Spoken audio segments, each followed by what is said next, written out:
Chapter 614. When he heard the chubby apothecary's question, Klein laughed in his heart, but his expression was cold. Starting from your first payment.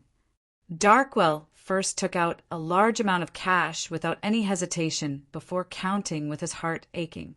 Here's £300. You can fulfill your promise now. Klein took the notes and nodded. No problem. Darkwell immediately relaxed, as though he was a drowning man who had finally grabbed a lifebuoy. More than half an hour later, in Tina Hotel, Darkwell watched in a daze as the powerful adventurer, German Sparrow, spoke to the receptionist on night duty. Change to a luxurious suite. With that, Klein took 2 steps back as if he was giving up his position to the chubby apothecary. Darkwell gulped a mouthful of saliva and hesitantly asked, I'll pay? During the mission, all expenses will be borne by the employer. This is the rule of adventurers, Klein replied without changing his expression. I'm an idiot if I believe you. Do I have to pay for a few girls from the Red Theater if you ask them to come over? Darkwell thought for a moment before forcing a smile. We can just use a normal room. It's easier to protect ourselves that way. Then you can live by yourself. Klein played the German Sparrow effortlessly. Darkwell roared with laughter and walked to the counter. A luxurious suite. After he really checked in and entered the smaller bedroom, Darkwell opened the window and left a door open for the owl, Mr. Harry. At the same time, he took out a ring box from his pocket and checked the strange die's condition. After confirming that the die was still the same with 4 points facing up, Darkwell secretly exhaled. In an ordinary house in Bakeland, when Nsangwell woke up from his deep sleep, his first reaction was to confirm his condition. This was something he repeated every day. This was because he had no idea what kind of story 0-08 would weave, or what kind of accident it would bring after he fell asleep. After confirming that he wasn't injured, Nsangwell put on his shiny leather boots and stood up. As he expected, he saw 0-08 sitting quietly on the desk, as if it was the most common quill. However, it had been locked in a metal box with layers of symbols and magic markings. Nsangwell solemnly walked over and held 0-08 in one hand. He flipped open the notebook beside him with the other and discovered that there was an additional page of text. Nsangwell didn't remember what he did last night, but he acutely sensed some problems. He looked at the mirror and realized that he had an unfamiliar feeling. It was as though another Nsangwell had been born in his body. He lowered his head and saw an obvious abnormality under his fingernails, but he couldn't remember what he had done last night. After reading this description, Nsangwell instinctively looked at the full-body mirror in the room.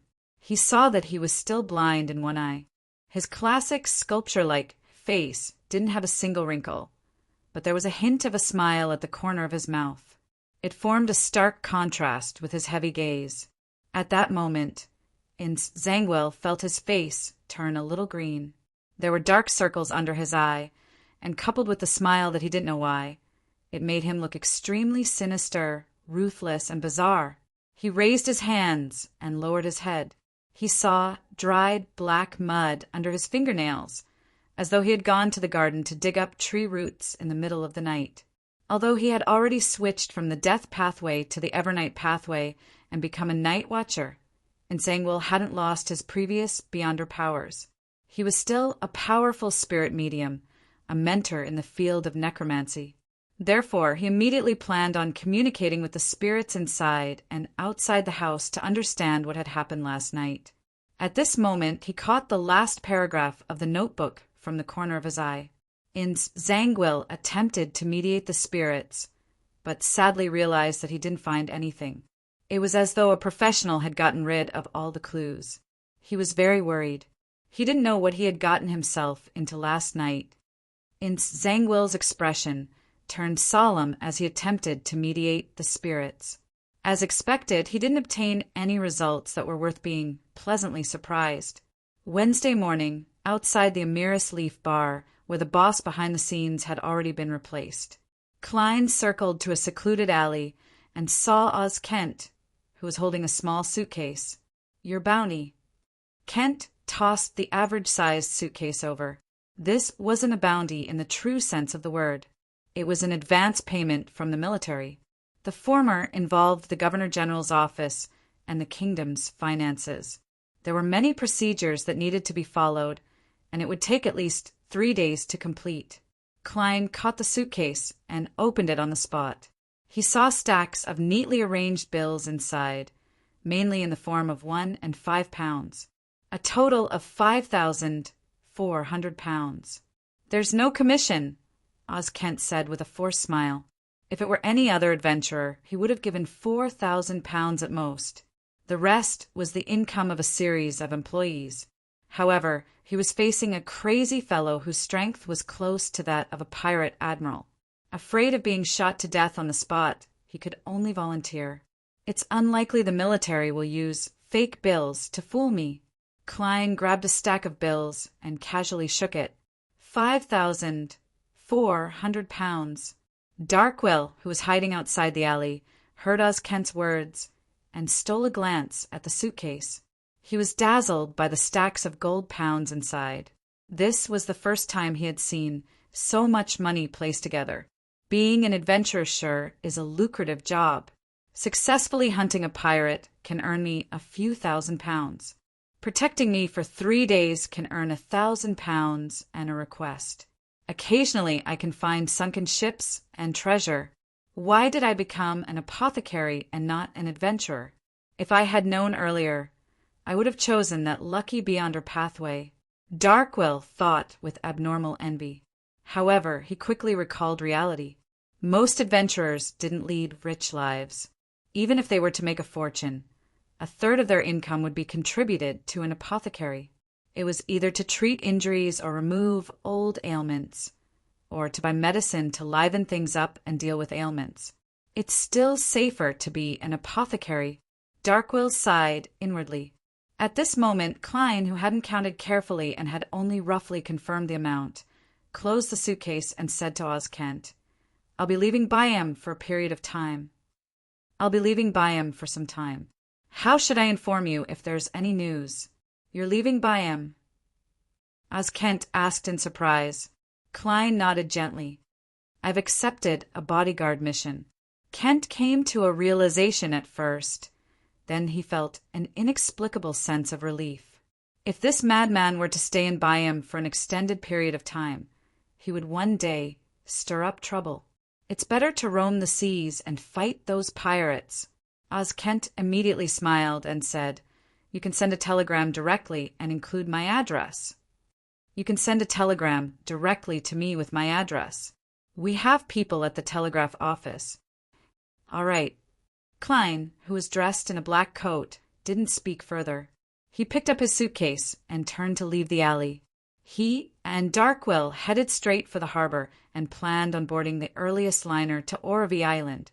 The owl flew among the trees along the street, appearing sneaky and surreptitious.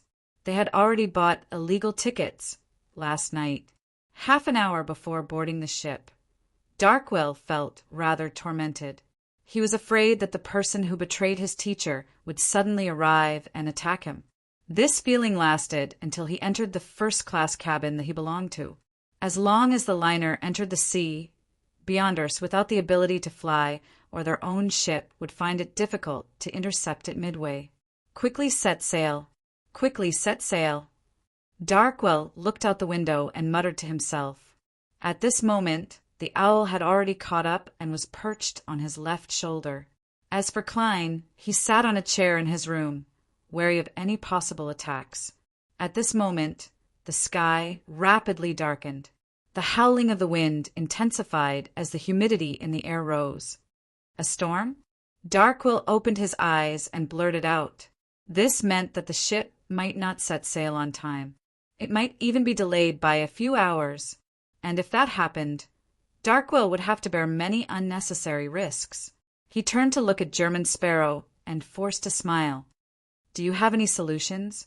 For example, you can immediately pray to see God Cavituous, and I'll immediately head above the gray fog to respond and disperse the storm.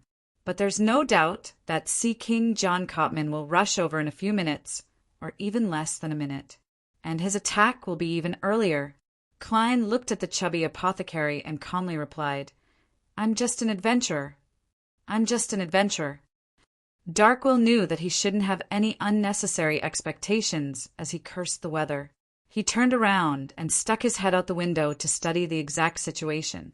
Boom! A silver bolt of lightning struck down and struck Darkwill before Klein could react. Darkwill immediately convulsed to the ground as smoke billowed from his body. His skin was charred as bolts of lightning darted about. Klein was nearly stunned. This was the first time he had seen someone be struck by lightning during a thunderstorm. Isn't this way too unlucky? He had momentarily forgotten to save Darkwill. The owl, Mr. Harry, was similarly taken aback for a few seconds before screaming, "Quick, quick! There's a bottle of medicine in the second hidden pocket on his left. Feed it to him. This owl can speak." Klein pricked up his brows, took a few steps forward, bent down, and found the bottle of blood-red medicine. Then he forced it into Darkwill's mouth. After nearly 2 minutes, Darkwill finally snapped to his senses. As his charred skin peeled off, he stood up with great difficulty. I'll deal with my injuries." He hobbled into his bedroom and locked the door. After doing all of this, he took out the ring box and opened the lid heavily.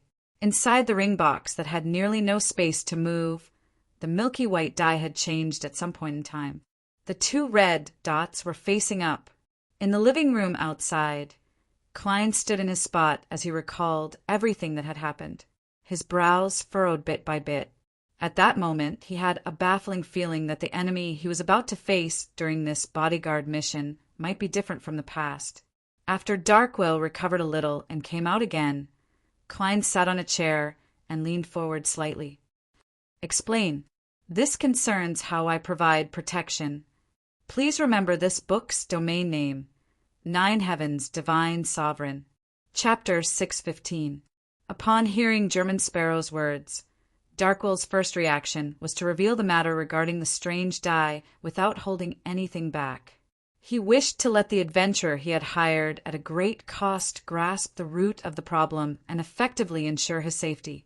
However, he immediately recalled his teacher's exhortations and how the dye was likely a rather important sealed artifact in the school of thought. Once he accurately informed German Sparrow, it might incite his greed and cause the situation to develop in an even worse direction. There are plenty of rumors of adventurers killing the ones who entrusted the mission in order to obtain greater benefits. I don't know German Sparrow, nor do I know what kind of person he is.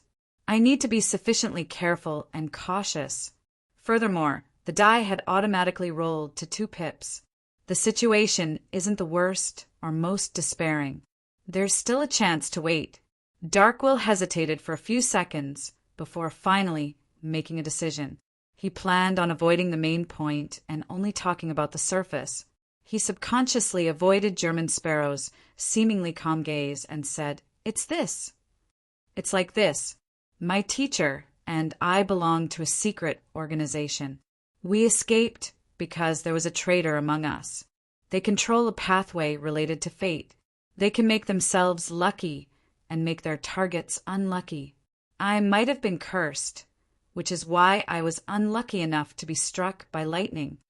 After explaining, he forcefully hid his unease and waited for German Sparrow's response. Will he not believe me?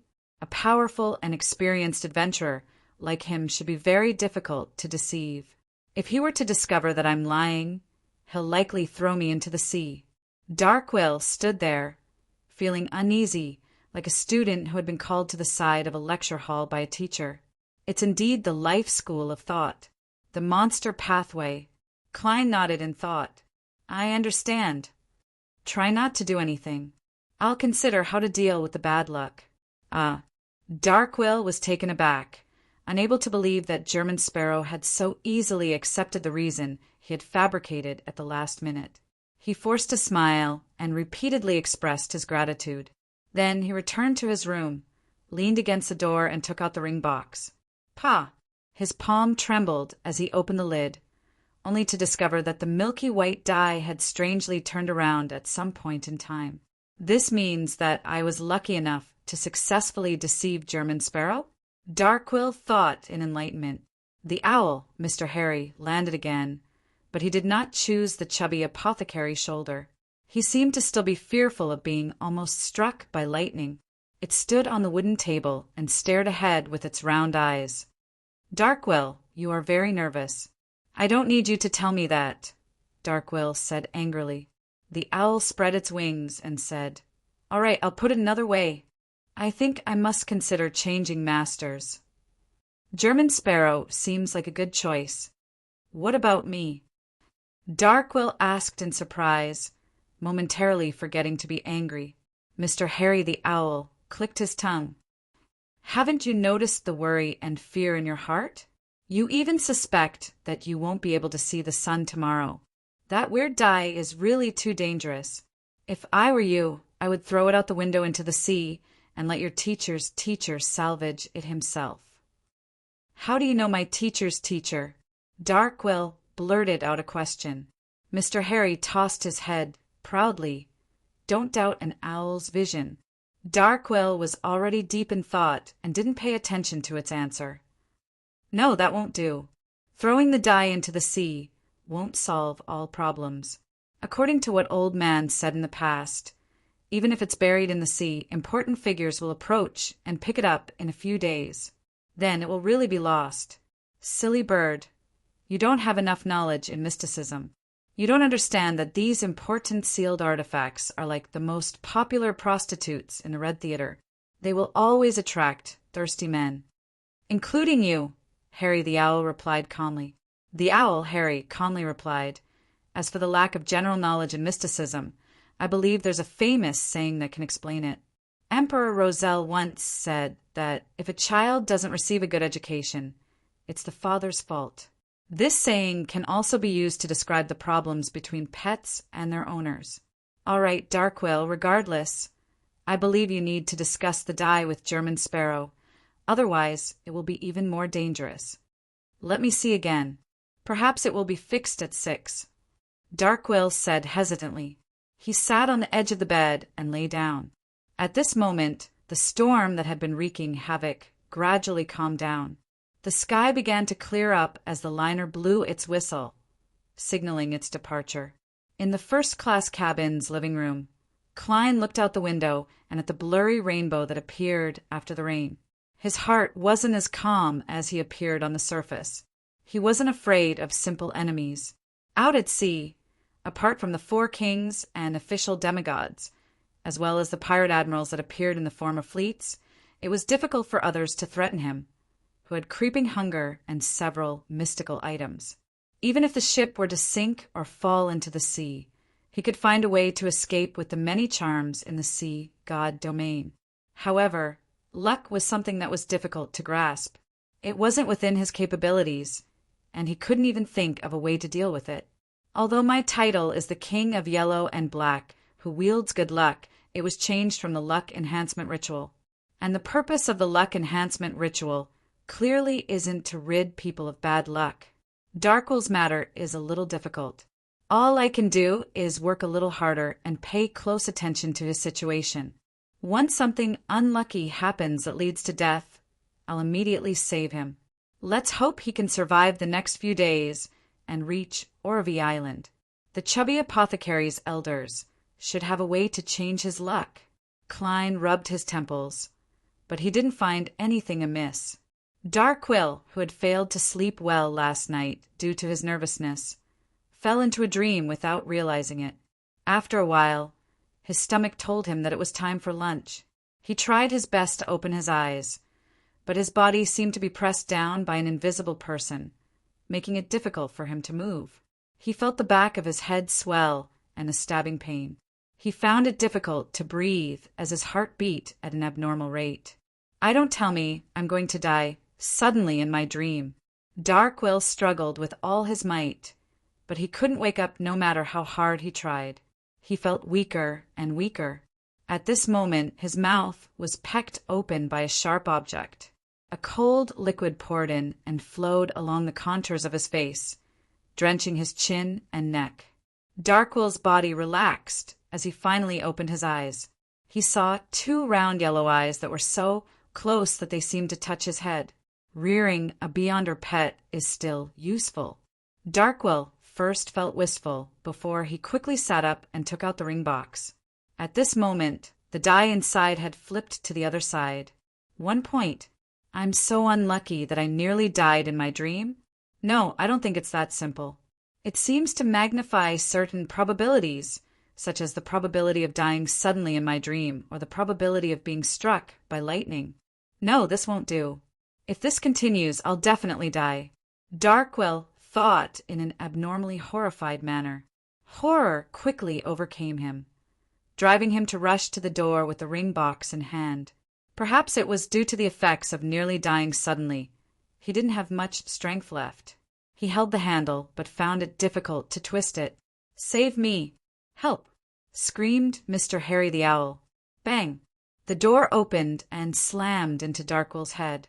If not for Klein deliberately controlling his strength, the chubby apothecary's head might have ruptured as blood spewed out.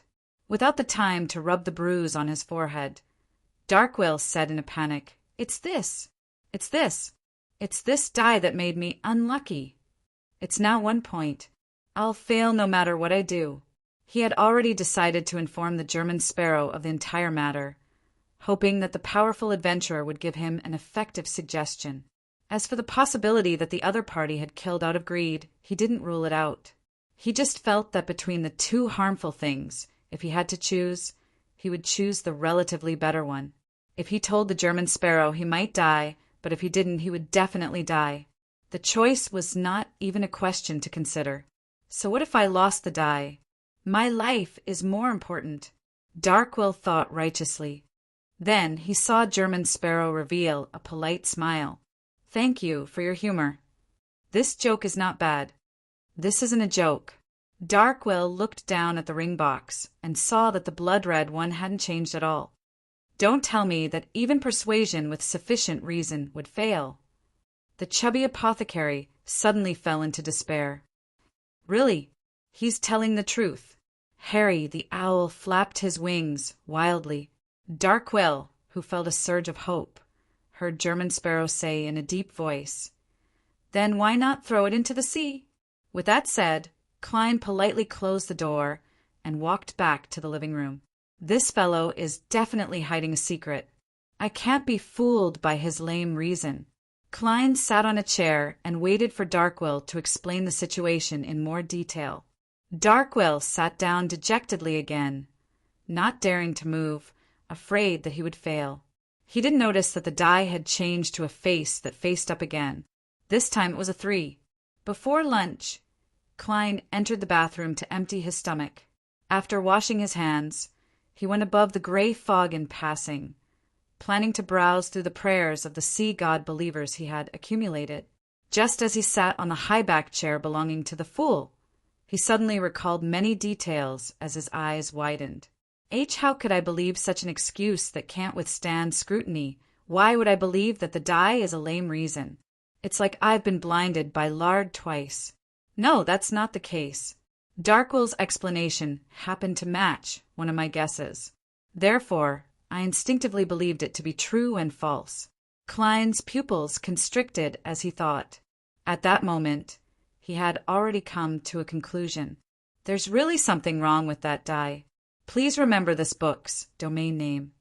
9 Heavens, Divine Sovereign. Chapter 616. Above the gray fog, in the palace that looked like a giant's residence. Klein tapped the edge of the long model table as his thoughts constantly revolved around the strange die. It can make me feel its influence without any abnormalities. This is already about the same as 0-08 back then. It's just that one is right in front of me, while the other is hiding behind the scenes. It's definitely a sealed artifact, and it's one that's close to the pinnacle. Even if it's not at grade 0, it's a very special existence at grade 1. I'm temporarily powerless to interfere with something like fate, but I can't passively deal with it. With the passage of time, sealed artifacts of a similar level will often cause even more serious damage. Perhaps it will affect the people around the chubby apothecary, such as me and the passengers on the ship.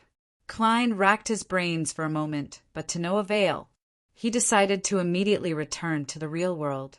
He didn't know how to seal the die or weaken its influence, but he knew that someone knew. This person was Snake of Mercury, Will Septon, who was still in his mother's womb. After entering the master bedroom, he took out the paper crane from his wallet and spread it out on the table. Klein looked at the surface that still had traces of wiping. He picked up a pencil and wrote a simple question. What should I do with that die? He folded the paper crane back and stuffed it into his wallet. Then he came outside the servant's room and tapped it thrice with his finger. This didn't go against German Sparrow's persona because he was a refined lunatic. Of course, Klein was mainly afraid that rashly opening the door would result in the unlucky Chubby, Apothecary Darkwill, being slammed to death. This was something he had learned from the Final Destination movie series. In addition, Klein was a little worried that he would see a ghastly scene if he opened the door directly. With the likes Darkwill has shown, he realized that he's in an extremely dangerous situation that he can't extricate himself from. All he can do is wait for death and have a high chance of having a good time. As Klein lampooned, he heard the chubby apothecary reply weakly, "What's the matter? It's good that he's not dead." Klein carefully opened the door and leaned forward slightly. He looked at Darkwill and the open ring box in front of him. He calmly asked, "What time is it? Isn't there a wall clock?" Darkwill remained listless. "I'm asking about the dice," Klein added succinctly. "It's still 3. Darkwill instinctively answered before turning his head and jumping up. "You believe me?" Klein did not respond, lest the other party recall the scene where the German Sparrow was fooled by the dice. He turned around and said in a flat tone, "Bring the dice outside." All right. Darkwill and Harry cried out in pleasant surprise almost at the same time. One of them raised his arms, and the other raised his wings. After the chubby apothecary carefully carried the ring box out, Klein pointed at the coffee table. "Put it on top." As he spoke, he sat on the sofa next to him. He rested his elbows on his thighs and leaned forward to examine the strange die. From the outside, this die did not look strange in the sense of mysticism. The only difference was that even the 3 pips were red. Klein cautiously didn't touch it. He straightened his body slightly and looked at Darkwill, who was sitting opposite him, and Harry, who had landed on the back of the chair. Described the exact situation. Darkwill didn't hide anything, as he said with a smile that looked uglier than crying, "This is an important sealed artifact in our organization. This is an important sealed artifact in our organization. My mission is to deliver it to the designated personnel on Oravi Island. But as you can see, it's extremely dangerous. It will automatically spin, even if there's no corresponding space. When it spins to 6, the wielder will be lucky enough to easily succeed in whatever they do. Just like how I used a rather lame lie to deceive you. Don't mention this matter. There will come a day when you will be taught a lesson because of that mouth of yours." Klein listened without any expression. Darkwill continued, "One means that the wielder will be extremely unlucky. They won't be able to succeed in anything. Even if I were to tell you everything without hiding anything, you wouldn't believe me.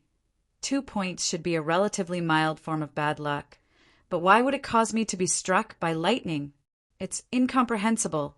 3 points and 4 points are considered normal bad luck and good luck. That can be confirmed. 5 points and 2 points correspond. You aren't unlucky enough. Otherwise, I would have beaten you up." Klein thought for a moment and calmly instructed, "From this moment forth, all of you will take turns monitoring this die. From now on, all of you will take turns to monitor this die. Once it falls below 3 points, inform me immediately. All of us." Darkwill was momentarily at a loss. "Including me?" The owl on the back of the chair behind him raised its right wing. Klein leaned back into the sofa and crossed his right leg. He calmly said, "This will help me maintain my energy and attention." With that said, he pointed at the owl with his chin. You first. My name is Harry, the owl mumbled. Harry. Klein held back his laughter and turned to Darkwill. Ring the bell and get the waiter to come over. From this moment forth, we will choose the delivery service. Before arriving at Orvie Island, you have to stay in the living room at all times. You aren't to go anywhere. Even if you wish to enter the bathroom, you have to do it at 3 points and 4 points. If you really can't hold it in, I'll give you a bucket. Upon hearing German Sparrow's methodical instructions, Darkwill calmed down bit by bit. He was no longer as terrified as before. He was most worried that German Sparrow's greed would be triggered and he would choose to kill for the goods. Secondly, this seemingly crazy and cold-blooded adventurer would be frightened by the die and decide to terminate the mission and not provide any protection. And from the looks of it, German Sparrow wasn't afraid. He was even quite confident. Darkwill, secretly, heaved a sigh of relief as he thought.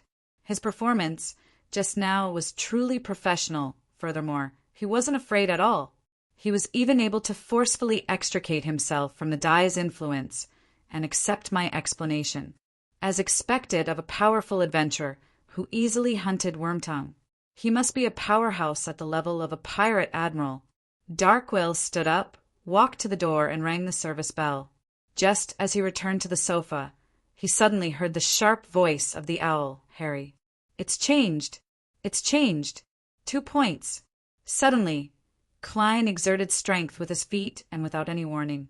He jumped up from the sofa and ran to Darkwill's side. Bang! At the same time a gunshot sounded from outside. Klein pulled Darkwill's arm back and shook his wrist, throwing the chubby apothecary to the side. At this moment, the wall where Darkwill was originally standing had an additional bullet hole. Did a sailor's gun misfire? Or did it hit an unknown spot when shooting at a seabird, causing it to bounce back? Regardless of the situation, the chances of that happening are very low. In the end, Klein turned his head to look at the chubby apothecary. Are you injured? Darkwill shook his head in lingering fear. I'm fine. In the following period of time, Klein resolved more than 10 accidents, including the sudden fall of the ceiling chandelier, a maintenance worker who slipped and sent his hammer straight at Darkwill's head, and the chubby apothecary nearly dying from having a fishbone stuck in his throat. This didn't seem too impressive, but to Klein, it required him to be highly focused. It was inevitable that he would be exhausted. Thankfully, the die automatically rolled to 4 points, finally ending the hour filled with disasters. This won't do. If this continues, an accident might happen while I'm saving people. Klein dismissed the captain who came to apologize and said to Darkwill, I'll sleep for half an hour. Keep an eye on the die. Wake me up immediately if there's a problem. The chubby apothecary and the owl nodded in unison. The chubby apothecary and the owl nodded like chicks eating. Leaning against the back of the sofa, Klein quickly fell asleep with the help of cogitation, hoping that Septon had already responded. When he woke up from his dream and saw that he was in a pitch-black, desolate plain, he heaved a sigh of relief. He followed the familiar path until he reached the depths of the black steeple. On the protruding ground surrounded by the tarot cards, there were already lines of silver words. They were densely packed, and there were quite a few of them. Klein stopped and quickly browsed through them. It's called the Die of Probability. It's the highest level sealed artifact in our guild. I believe it can reach the standard of a grade 0. It controls the probability of everything. At 1 point, it will magnify the probability of something unfavorable happening to the target to the limit.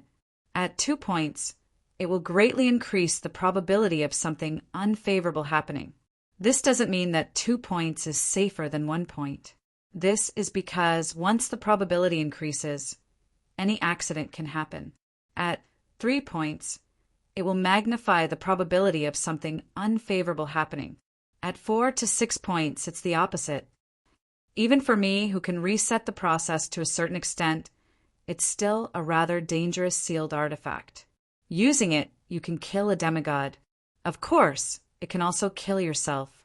I get it. The battle between you and the die of probability is like the battle between God Severod and the god of dice. Note 1. Klein lampooned inwardly as he continued reading. The die of probability has a living characteristic. It will always make the wielder go back and forth between bad luck and good luck. If one isn't careful, they will die from an accident. When it awakens sufficiently, it will slowly bring the people and objects around the wielder under its control, controlling the probability of their actions. Although I haven't confirmed it, I suspect that if it's given enough time, it can affect the entire world. It will make all the actions of all living beings be determined by the number it rolls. Of course, deities are excluded. To put it simply, it's digitizing the entire world. This is definitely a grade 0 sealed artifact. It's extremely dangerous. How terrifying! Klein couldn't help but frown as he eagerly continued reading. To truly seal the die of probability, it's rather complicated. To put it simply, it's to use a specific sealed artifact to isolate its connection with the spirit world, the astral world, and the real world. You can give it a try. Haha, I'll lay my cards on the table. I've long discovered that you can resist my clairvoyance. Perhaps you can use this to seal it. There's another method, but it can only temporarily reduce the effects. However, this is enough to successfully send the die of probability to the person who can seal it. That method is to use its living characteristic and use effective means to scare it. This way it will be obedient, quiet for a period of time, about 12 hours. After that, it will continue again. The more times you scare it, the lower the effects it will receive. After a week, it will bear a grudge against you and crazily control your probabilities. Finally, thank you for your help. Your sincere friend, Will Septon. As expected of a snake of fate, it really did discover my uniqueness. If I throw the die of probability above the gray fog, I should be able to seal it. But the problem is that this grade 0 sealed artifact with living characteristics might be able to affect the mysterious space above the gray fog, chasing me out and becoming its master. There's no way to obtain an answer to such matters through divination. It can definitely resist, just like 0-08. Klein rejected the idea of using the gray fog. As his thoughts raced, he suddenly had an idea. Klein hurriedly left the dream and snapped out of his stupor. He said to Darkwill, I have a way to suppress its effects. What is it? Darkwill asked in pleasant surprise. Klein didn't answer as he picked up the die of probability with a 4 pointing up and walked into the washroom. What does he want to do? I remember that in some folklore the way to deal with heretical matters is to splash feces. Ugh. Darkwill didn't wish to think further. After entering the washroom and locking the door, Klein immediately set up a ritual to summon himself. Following that, he went above the gray fog and took out the iron cigar case. Then he picked up the die of probability and opened the cigar case. Inside was the all-black eye from a marionettist. In the dim light, Klein's face was covered in shadows. His gaze was dark and reserved as he brought the die of probability close to the strange eye. It was the beyonder characteristic of the true creator's mental corruption. The corners of his mouth slowly widened, revealing a kind smile. He whispered to the dice in his hand. He whispered to the die in his hand. Come, I'll treat you to a concert. Note 1. Godsualod is a homonym of save/load. It means to save and read. P.S. 2 updates will be restored from today. Chapter 617. The bathroom's windows were very high, preventing sunlight from entering. All it could do was barely disperse the darkness, making everything appear gloomy.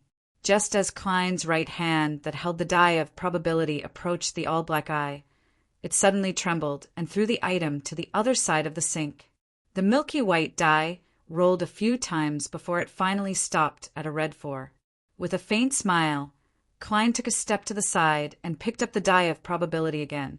He lowered his head and asked politely, You don't seem willing to listen. Let's do it this way. Give me an answer. 6 means cooperation, and the rest means rejection. With that said, he threw the die of probability up and extended his palm to catch it. The milky white die fell straight down and quickly rolled once, causing the bright red 6 to face up. Very good, Klein praised with a chuckle. After throwing the all-black eye back above the gray fog, he turned to open the bathroom's door and slowly walked back to the living room.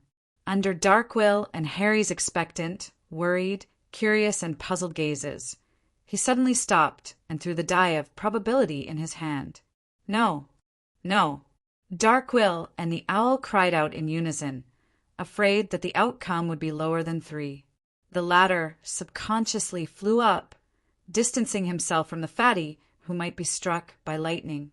Amidst the crisp sound of collision, the milky white die kept rolling on the coffee table and was about to stop at 2, just as Darkwill's face turned ghastly pale. The die lazily spun again. Finally, for faced up. It will be relatively quiet for the next 12 hours.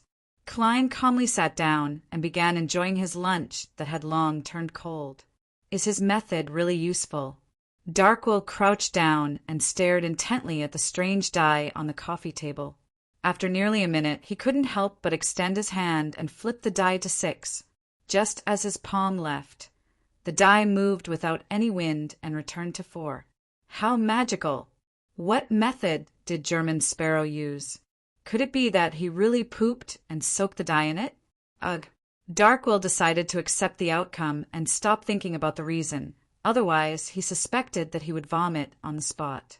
Looking up at the German Sparrow who was silently smearing butter, Darkwill suddenly felt that 1,000 pounds and a promise to hire a bodyguard of this level was a great deal. He was definitely on par with any pirate admiral.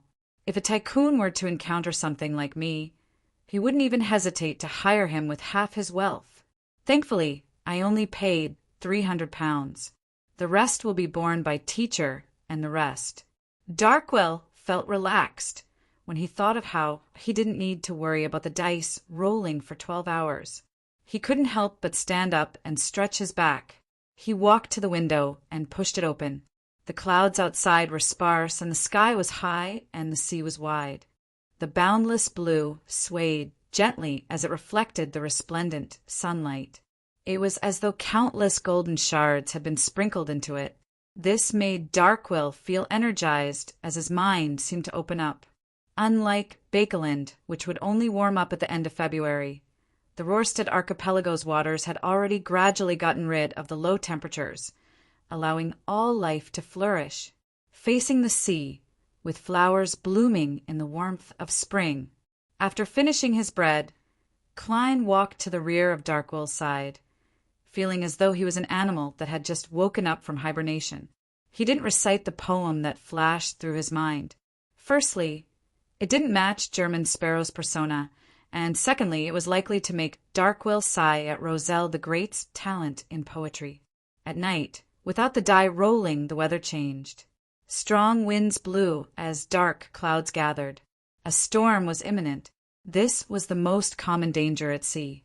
Even when navigating a safe sea route that had been explored by others, they would encounter similar situations from time to time. However, it wasn't as terrifying. Klein looked at the surging waves and the gloomy sky.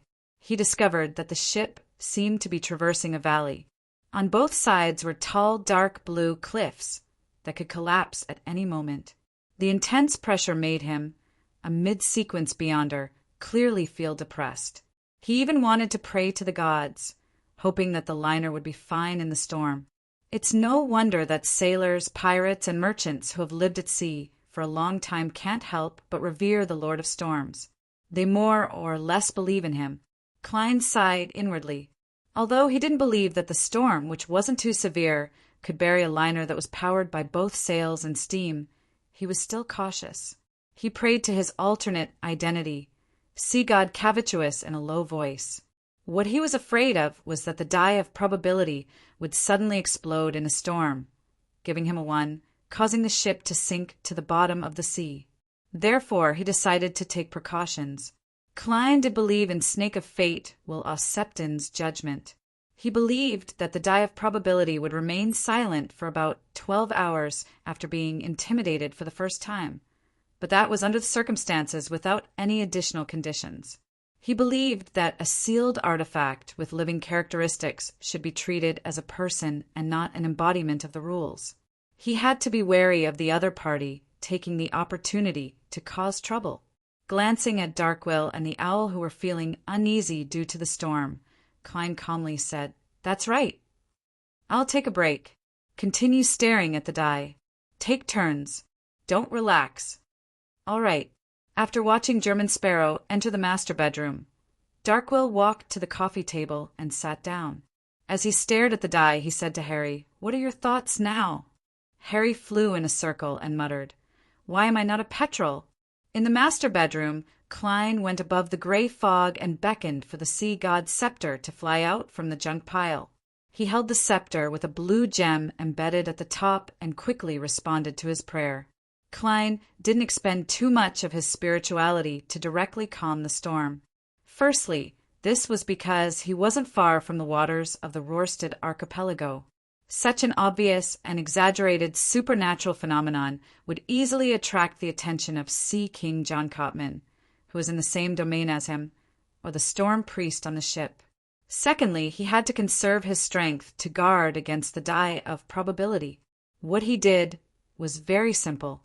He added layer after layer of Beyonder effects to the ship, allowing it to sail steadily in the storm without capsizing. For sequence 5 and 6 Beyonders below the demigod level, to do such a thing to a liner that could carry hundreds of people, they needed to make extensive preparations in advance.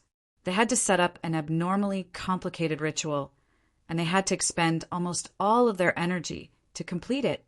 However, for a sea god in this domain, everything was easy and simple. A demigod indeed has a god side. Klein sighed and threw the scepter back into the junk pile before silently disappearing above the gray fog.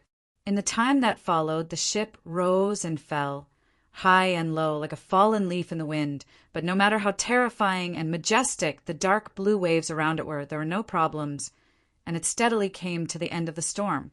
Thursday morning, Bakeland, William Street. Fur's Wall arrived in a carriage, once again. She didn't sit in a coffee shop again.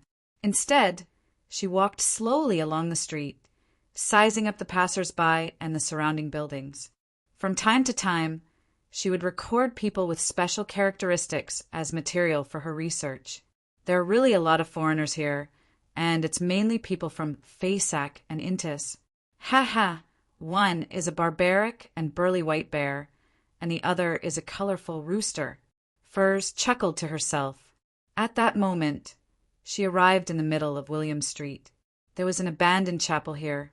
It was covered in withered vines, and there were gray stones scattered everywhere.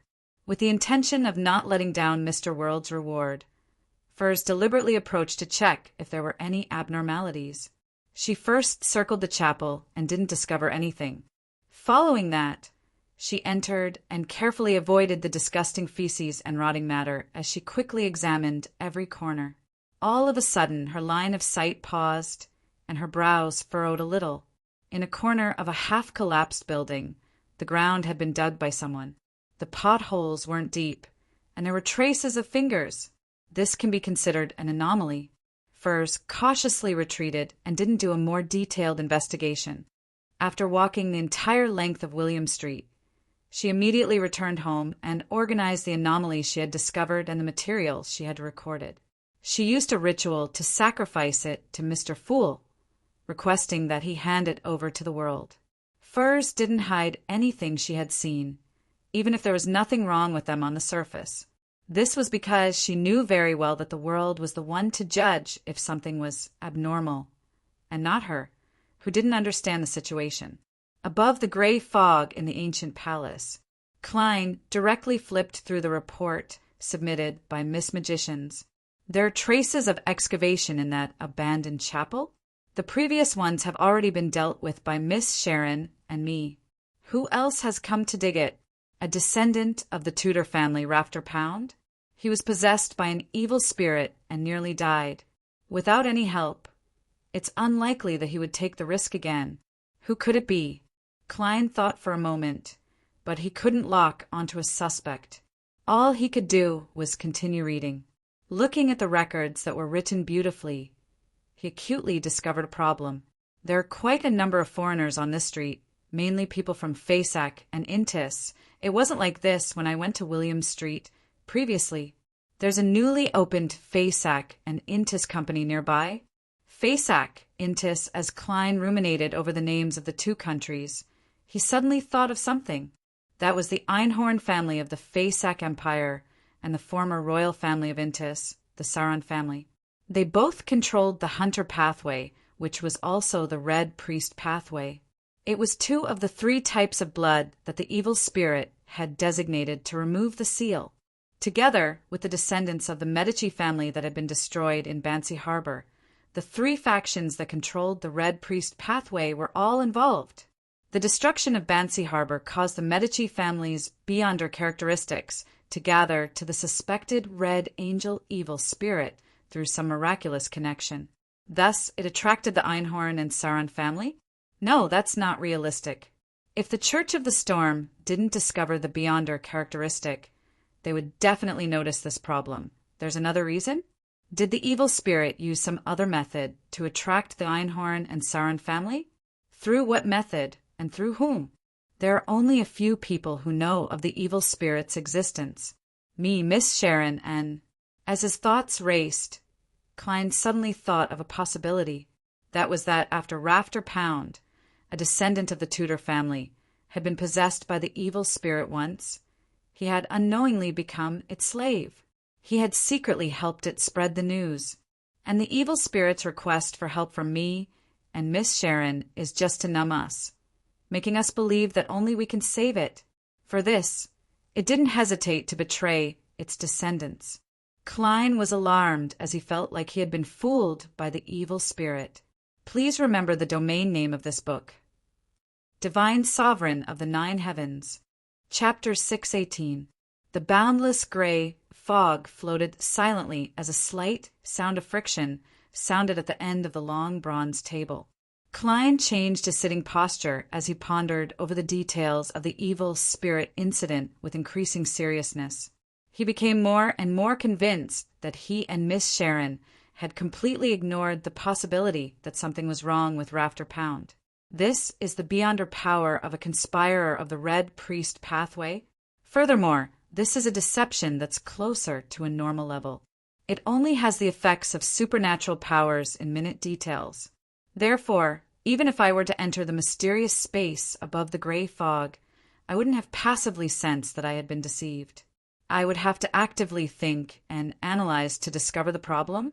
If I hadn't learned from Mr. Aztec that the evil spirit is suspected to be Red Angel Medici, who has long perished, I wouldn't have felt that there was a problem. I wouldn't have hired Miss Magicians to search for abnormal signs on William Street. After thinking for a few minutes, Klein conjured a pen and paper, preparing to use divination to confirm his theory. After deliberating for a while, he finally wrote down the words for dream divination. Baronet Rafter Pound's current situation. Putting down the dark red fountain pen, Klein held the piece of paper with the divination statement and leaned back in his chair. He first recalled the information he knew about Rafter Pound before closing his eyes, silently reciting the statement and entering cogitation. Klein's thoughts quickly calmed down as he quickly fell into a dream. In the gray world, intermittent scenes flashed past before finally fixing on the house at 29 Civilau Street. In the warm activity room, Rafter Pound was wearing cotton pajamas and holding a glass of red liquid. He stood quietly by the window, looking diagonally across at the Bakelin police headquarters. The white at the baronet's temples was becoming more obvious. His puffy-eyed bags were dyed with a greenish-black color, and the wrinkles on his forehead, eyes, and mouth were so deep that they exceeded his 40s. His pupils were dilating abnormally, and his cheeks were flushed red. He had a smile on his face, which was slightly different from what Klein had seen him before. As expected, there's a problem here. Klein left the dream and considered how to deal with the evil spirit. There was no doubt that he had a habit of thinking in this aspect. When he couldn't contact Miss Sharon, His first reaction was to report her. But how should he report it? Klein pondered seriously for a moment before conjuring World's figure and making him pray. Send the following information to the Church of the Evernight Goddess and the Church of the God of Steam and Machinery through reliable channels. The news is that high-level spies from Fasak and Intis are gathered at William Street. Their motives are unknown. Payment £100. This was a statement that Klein had repeatedly considered. Directly revealing the King of Angels, the Red Priest, the Medici family, and the Tudor dynasty ruins would indeed attract the attention of the church and the military, but it would also make it easy for Miss Magician's Miss Furs to be targeted by the official organizations. It would be extremely dangerous. The statement that high-level spies from Fasak and Intis were gathered at William Street was not only relatively mild, but it was also something that ordinary beyonders had a chance of detecting. Furthermore, it was enough to make the church and the military wary, sending out the corresponding powerhouses and using the most effective means. As for what they found out later, it was their contribution and had nothing to do with the informant. As for the option of seeking Mr. Aztec's help, Klein had considered it, but he ultimately decided to give up on it. This was because the evil spirit was suspected to be a king of angels when it was alive. It was extremely dangerous, and Mr. Aztec, who was still recovering, might not be able to deal with it. After some thought, Klein conjured the scene into a stream of light and cast it into the crimson star that represented Miss Magicians. Bakeland, Sherwood Borough. Furs received Mr. World's reply and was taken aback. That's a high-level spy from Fasak and Intis? She muttered to herself in astonishment, believing that the information she provided couldn't have come to such a conclusion. However, she quickly came to a realization. She believed that the reason why Mr. World suspected that there was something amiss at William Street was because he had received the corresponding high-level spy's information. After confirming that there were people from Fasak and Intis around, he could easily come to a conclusion. Send the information to the Church of Evernight and the Church of Steam? Isn't that a euphemism for reporting? Unfortunately, I can't watch from the sidelines. Otherwise, I'll definitely be able to see a good show. Furs was no stranger to reporting. After all, her roommate and good friend was a bounty hunter. She quickly came up with an idea and decided to leave the matter of reporting to the experienced Zayo. After leaving the bedroom, she saw Zayo sitting on the sofa, leaning forward as she flipped through the target document. From time to time, she would raise her hand to grab at her messy blonde hair, looking extremely serious. Furs casually picked up a decorative item, leaned close to the sofa, and handed it over. Here, have a piece of cake. Zayo glanced at the cake that was smeared with cream. Without her thoughts wandering, she raised her hand to grab it. At this moment, Furs flipped her wrist and spread it out. The cake in her palm had already turned into a golden cloth flower. Surprised? She asked with a smile. Zayo couldn't help but roll her eyes. Stop your performance. I'd prefer it to be food.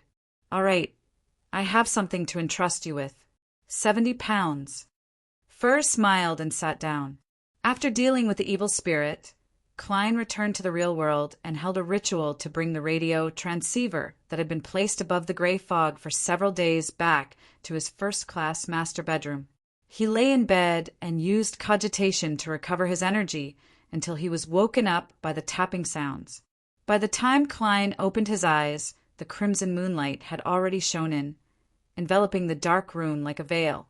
It enveloped the radio transceiver that was automatically spitting out illusory white paper on the desk. This really feels like a horror movie. Unfortunately, it's connected to a magic mirror that has no morals or limits. Klein sat up and walked over.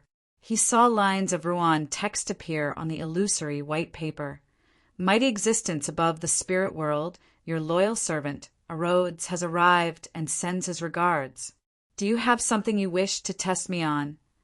Look, this is what it means to speak. This is what it means to be professional. At that moment, Klein wished to pull Darkwill in to witness the magic mirror's art of speaking. I clearly have something to ask it, but it ended up becoming a test. Furthermore, it came with a question. Klein controlled the corners of his mouth to curl up as he replied in a deep voice, "Yes." "Speak, speak. The ignorant and shallow Rhodes is already prepared." Amidst the tapping sounds, not only did Rouen text appear on the illusory white paper, there was also a fawning smiley face. This is already the nascent form of emoticons. "This fellow sure evolves quickly," Klein directly asked. "Where can I obtain a mystical item that can steal the beyonder powers of others?" The tapping sounds suddenly intensified as images quickly appeared on the illusory white paper. They were so realistic that they resembled screenshots from a movie. Among them was the Chinese gate at the bottom of St. Selena Cathedral in Tingen City that Klein was familiar with. There was the handsome poet Leonard Mitchell with black hair and green eyes. There was a middle-aged man sitting on a sofa, smiling at a noble lady opposite him. There was also a proud girl loitering in the dark sewers. There were a total of 12 images. Finally, there was a line of Rouen text. These are the ones that you can easily or conveniently obtain. There are many others, but they are either very complicated and troublesome, or they involve very high-level matters. I'm unable to see them clearly. Not bad. You even know how to help me filter them. This is like a fantasy version of a mysterious version of a smart version of Google. Klein nodded slightly and said, despite knowing the answer, "It's your turn to ask a question. You've already answered." Amidst the tapping sounds, the magic mirror, a Rhodes, unsurprisingly, appeared on the illusory white paper. Klein chuckled inwardly. He then asked, "Where has Leonard Mitchell been staying recently?" The tapping sounds intensified once again as scenes appeared in the form of images before Klein's eyes. It was the most famous landmark in Bakeland. The towering Gothic bell tower had the bell of order hanging above it. It was the street sign at the entrance of the street with the words Pinster Street. It was the house number 7. Leonard Mitchell, who was casually draped in a black coat and wearing red gloves, looked extremely dashing. His classmate poet was flipping through the files on the Lennevis and Capum cases. "This fellow is in Bakeland, and he's investigating the Lennevis and Capum cases? What's going on?" The corners of Klein's mouth twitched slightly as he seriously thought about what clues he had left behind in these 2 cases. The only clue was that Detective Sherlock Moriarty was connected to both cases. If Leonard were to enter Daisy's dream, he should be able to discover this. But by then, I'd already grown a beard and disguised myself pretty well. With just the blurry images in the dream and a few portraits, he probably wouldn't be able to recognize me. As long as he doesn't recognize me, it doesn't matter. What does Sherlock Moriarty's problems have to do with me, German Sparrow? Klein reined in his thoughts and memorized Leonard Mitchell's current residence. 7, Pinster Street, Bakeland, Northborough. He planned on entrusting the Moon Emlyn White to visit Leonard Mitchell the day after tomorrow and use the Hermits of Fate's badge to purchase a mystical item. I hope my dear poet has an extra one. If not, the price will definitely be higher. Klein tersely acknowledged and said to the radio transceiver, "It's your turn to ask a question." Frankly speaking, he was rather curious as to what question a Rhodes would ask this time. The radio transceiver spat out a new piece of illusory white paper. On it was a question written in Rouen. "Great Master, Leonard Mitchell hides a huge secret. Would you like to know?" That's considered a question? Klein looked up in amusement and surprise, looking at the crimson moon that was silently illuminating the dark sea. Very quickly he gave an honest answer. "Yes." Chapter 619. Ta, ta, ta. The radio transceiver spat out a new piece of illusory white paper in the dark environment and crimson moonlight. "Leonard Mitchell has an angel from the Zoroast family parasitizing him. He once tampered with my answers." Angel? Leonard has an angel parasitizing him? An angel from the 4th epoch's Zoroast family? Although Klein was mentally prepared to hear a huge secret, he was still shocked by what a Rhodes revealed. It was a sign of concern and surprise. Angels referred to Beyonders at sequence 2 and 1. They were already close to the position of a true god and possessed all sorts of strange characteristics. They could even influence lower sequence Beyonders of their own pathway within a certain range. They were important figures who stood at the top of the world. In the various churches, only popes, patriarchs, and certain legendary ascetics were grounded angels. Therefore, Klein believed that it wasn't a good thing to be parasitized by a powerhouse at this level. In the dark second epoch, angels can even have a divine name and serve as subordinates of ancient gods. I haven't come into contact with many angels directly or indirectly. One is Blasphemer Ammon. One is Queen of Calamity Kohainam. One is an evil spirit suspected to be Red Angel Medici. One is Tail Devourer Ouroboros according to Little Sun. One is Miracle Invoker Zeridel from Roselle's Diary. One is the son of the Creator, Adam. One is Hermes, who can't be confirmed to be an angel, and one is Snake of Fate, a Septon who's in his mother's womb. Apart from the last two, the rest appear very sinister.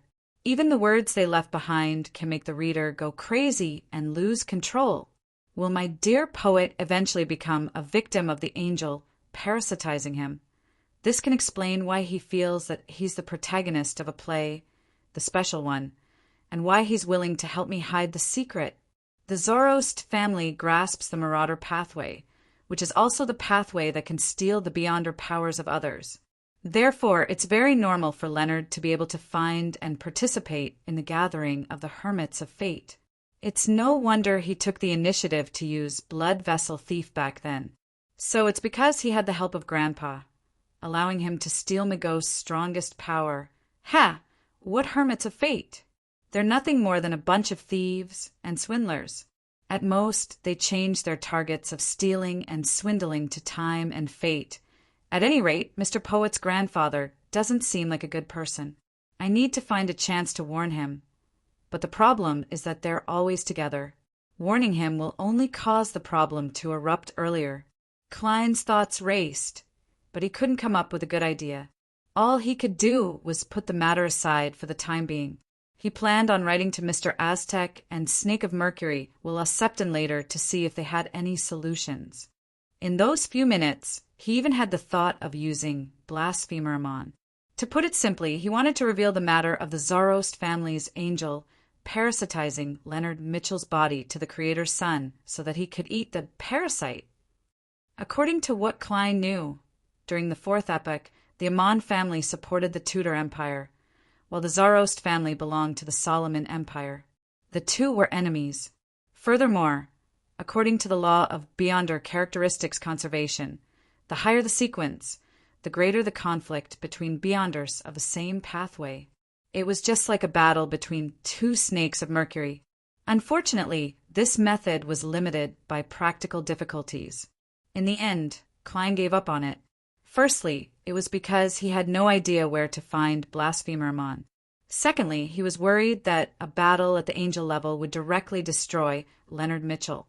Thirdly, it was because strengthening Ammon might be a very serious bad thing.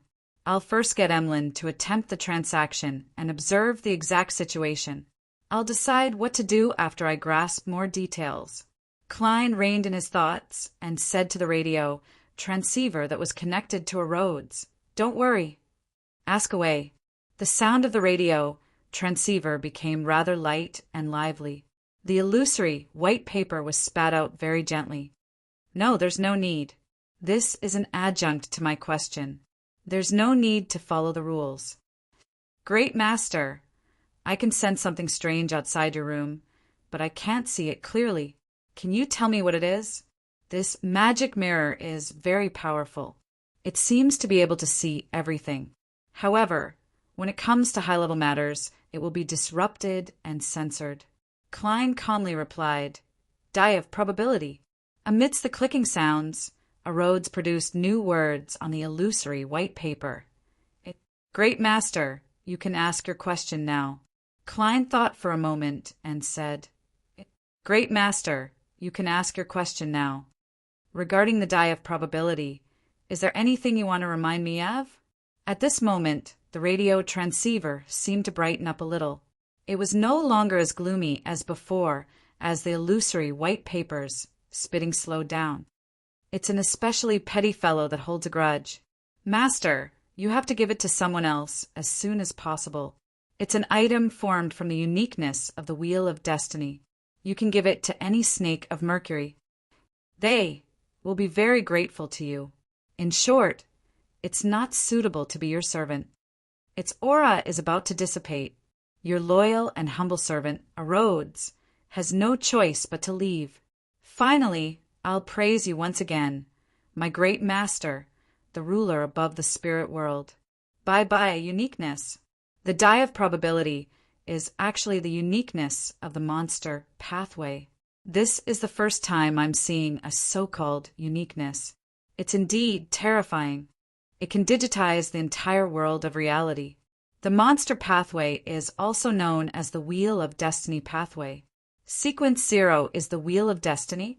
Klein looked at the radio transceiver that had returned to normal, momentarily unable to retract his thoughts. He didn't have any greedy emotions towards the die of probability. This was because it wasn't from the seer pathway, and it had extremely terrifying negative effects. He was also afraid that over time, the die that held a grudge would attract tail devourer Ouroboros. If I bring this above the gray fog, even if it can be isolated and sealed inside, it's likely that it can digitize that mysterious space. In the future, the tarot gatherings might become a group game. Klein had never come into contact with such high-level matters, so he had no way of determining what would happen if he threw the die of probability above the gray fog. He decided to continue threatening the die and successfully send it to Oravi Island, handing it over to a member of the Life School of Thought who had the means to seal it. As for the problem of exceeding the mission limit, he didn't mind it. This was because the greatest benefit was to obtain the friendship of Snake of Fate Septon, Bakeland, Harvest Church. Emmeline White held the strange badge the size of an eyeball and chuckled inwardly. The world sure is long-winded. Isn't it just going to North Borough's Pinster Street to find a nighthawk named Leonard Mitchell?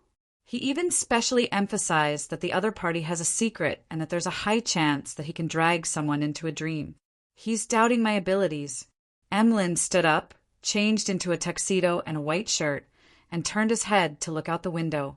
Ha, he has a secret, and so do I. I dare to bet that Lord Nibbs, or some other earl, is secretly watching me. If anything were to happen, they would definitely provide me with some help. Entering a dream. Emmeline considered for a few seconds, took out a small metal bottle, and concocted a bottle of blue medicine with ingredients rich in spirituality. Putting away the bottle and medicine, he picked up his silk top hat, walked out of the lounge, bade farewell to Bishop Utravsky, and left the Harvest Church. It was just morning, but the sky above Bakeland was very dark. A thin fog spread out like water. Emmeline narrowed his eyes, wore his hat, and muttered to himself. The sunlight is a little glaring. He flagged down a rental carriage and went straight to the steam train station. He spent 6 pence to buy a first-class ticket to North Borough. This saved him quite a bit of time compared to heading there directly. More than 40 minutes later, he arrived at his destination and stood outside the door of 7 Pinster Street. Emmeline politely pulled the doorbell and waited patiently for a minute. Just as he was about to write a note and stuff it under the crack of the door to arrange a time for his next visit, he finally heard lazy footsteps approaching. It doesn't seem like a servant. Emmeline nodded indiscernibly, took out the medicine he had concocted, twisted the lid, and gulped it down. Then he saw the door open and saw a black-haired, green-eyed man appear in front of him. He was wearing a white shirt and black trousers, and the hem of his clothes was pulled out, fluttering in the wind. Amidst his elegance, there was a hint of unruliness. Although he's a believer of Evernight, I have to say that his looks can barely be compared to us sanguine. Emmeline took off his hat and raised his chin slightly. "Good morning. Are you Mr. Leonard Mitchell?" Leonard frowned inconspicuously as he looked at the handsome man with a pair of eye-catching red eyes. He raised his hand to cover his mouth and yawned in a seemingly casual manner. "You are." a visitor. I have something I need your help with. Emlyn didn't reveal his identity as he said with a slightly arrogant smile. This kind of attitude and this kind of feeling gave Leonard an inexplicable sense of familiarity. It was as if he was seeing his past self, always thinking that he was the most special one, the main character of the era. He cleared his throat and said, "I'm just an ordinary citizen. I don't accept commissions. If you have any problems, you can go to a private investigator." Emlyn White smiled. "Only you can complete this task." He glanced around and continued, "That's right. I want to buy a mystical item that can steal the beyonder powers of others." Leonard narrowed his eyes and asked in a deep voice, "Who are you?" At this moment, Emlyn didn't immediately answer. Instead, he surveyed the area and chuckled. "It really is powerful. I almost didn't notice it before I was dragged into the dream." He wasn't in a hurry to leave.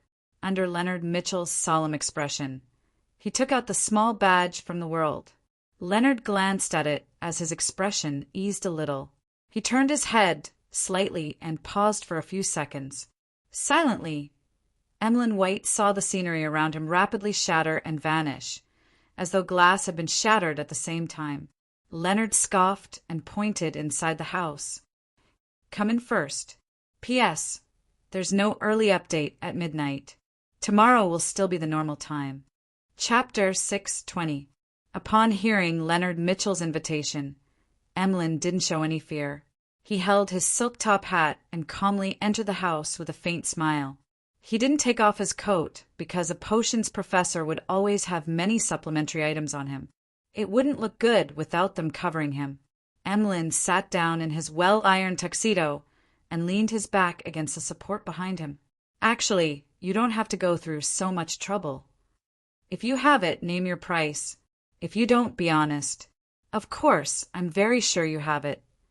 He chuckled as his bright red eyes reflected Leonard Mitchell's figure that didn't care about his clothes being neat. This scene of him knowing his secret while he didn't know anything about him made Emlyn feel extremely comfortable and superior. Leonard combed his raven-black hair with his fingers and casually sat on the chair opposite him. He smiled without any panic or doubt. Without any panic or puzzlement, he smiled and said, "At the very least, I need to know who wants it. Maybe it's me, or maybe it's my friend." Emlyn raised his chin and smiled elegantly. Leonard narrowed his eyes and turned his head slightly as though he was thinking about something. Finally, he laughed. "All right, since you've already brought this badge here, I'll answer you honestly. I do have a mystical item that can steal the beyonder powers of others, but it's the only one. If you wish to buy it, 7,000 pounds. No bargaining. 7,000 pounds? Such mystical items are that expensive?" Although he didn't need to fork out the money, Emlyn was still shocked.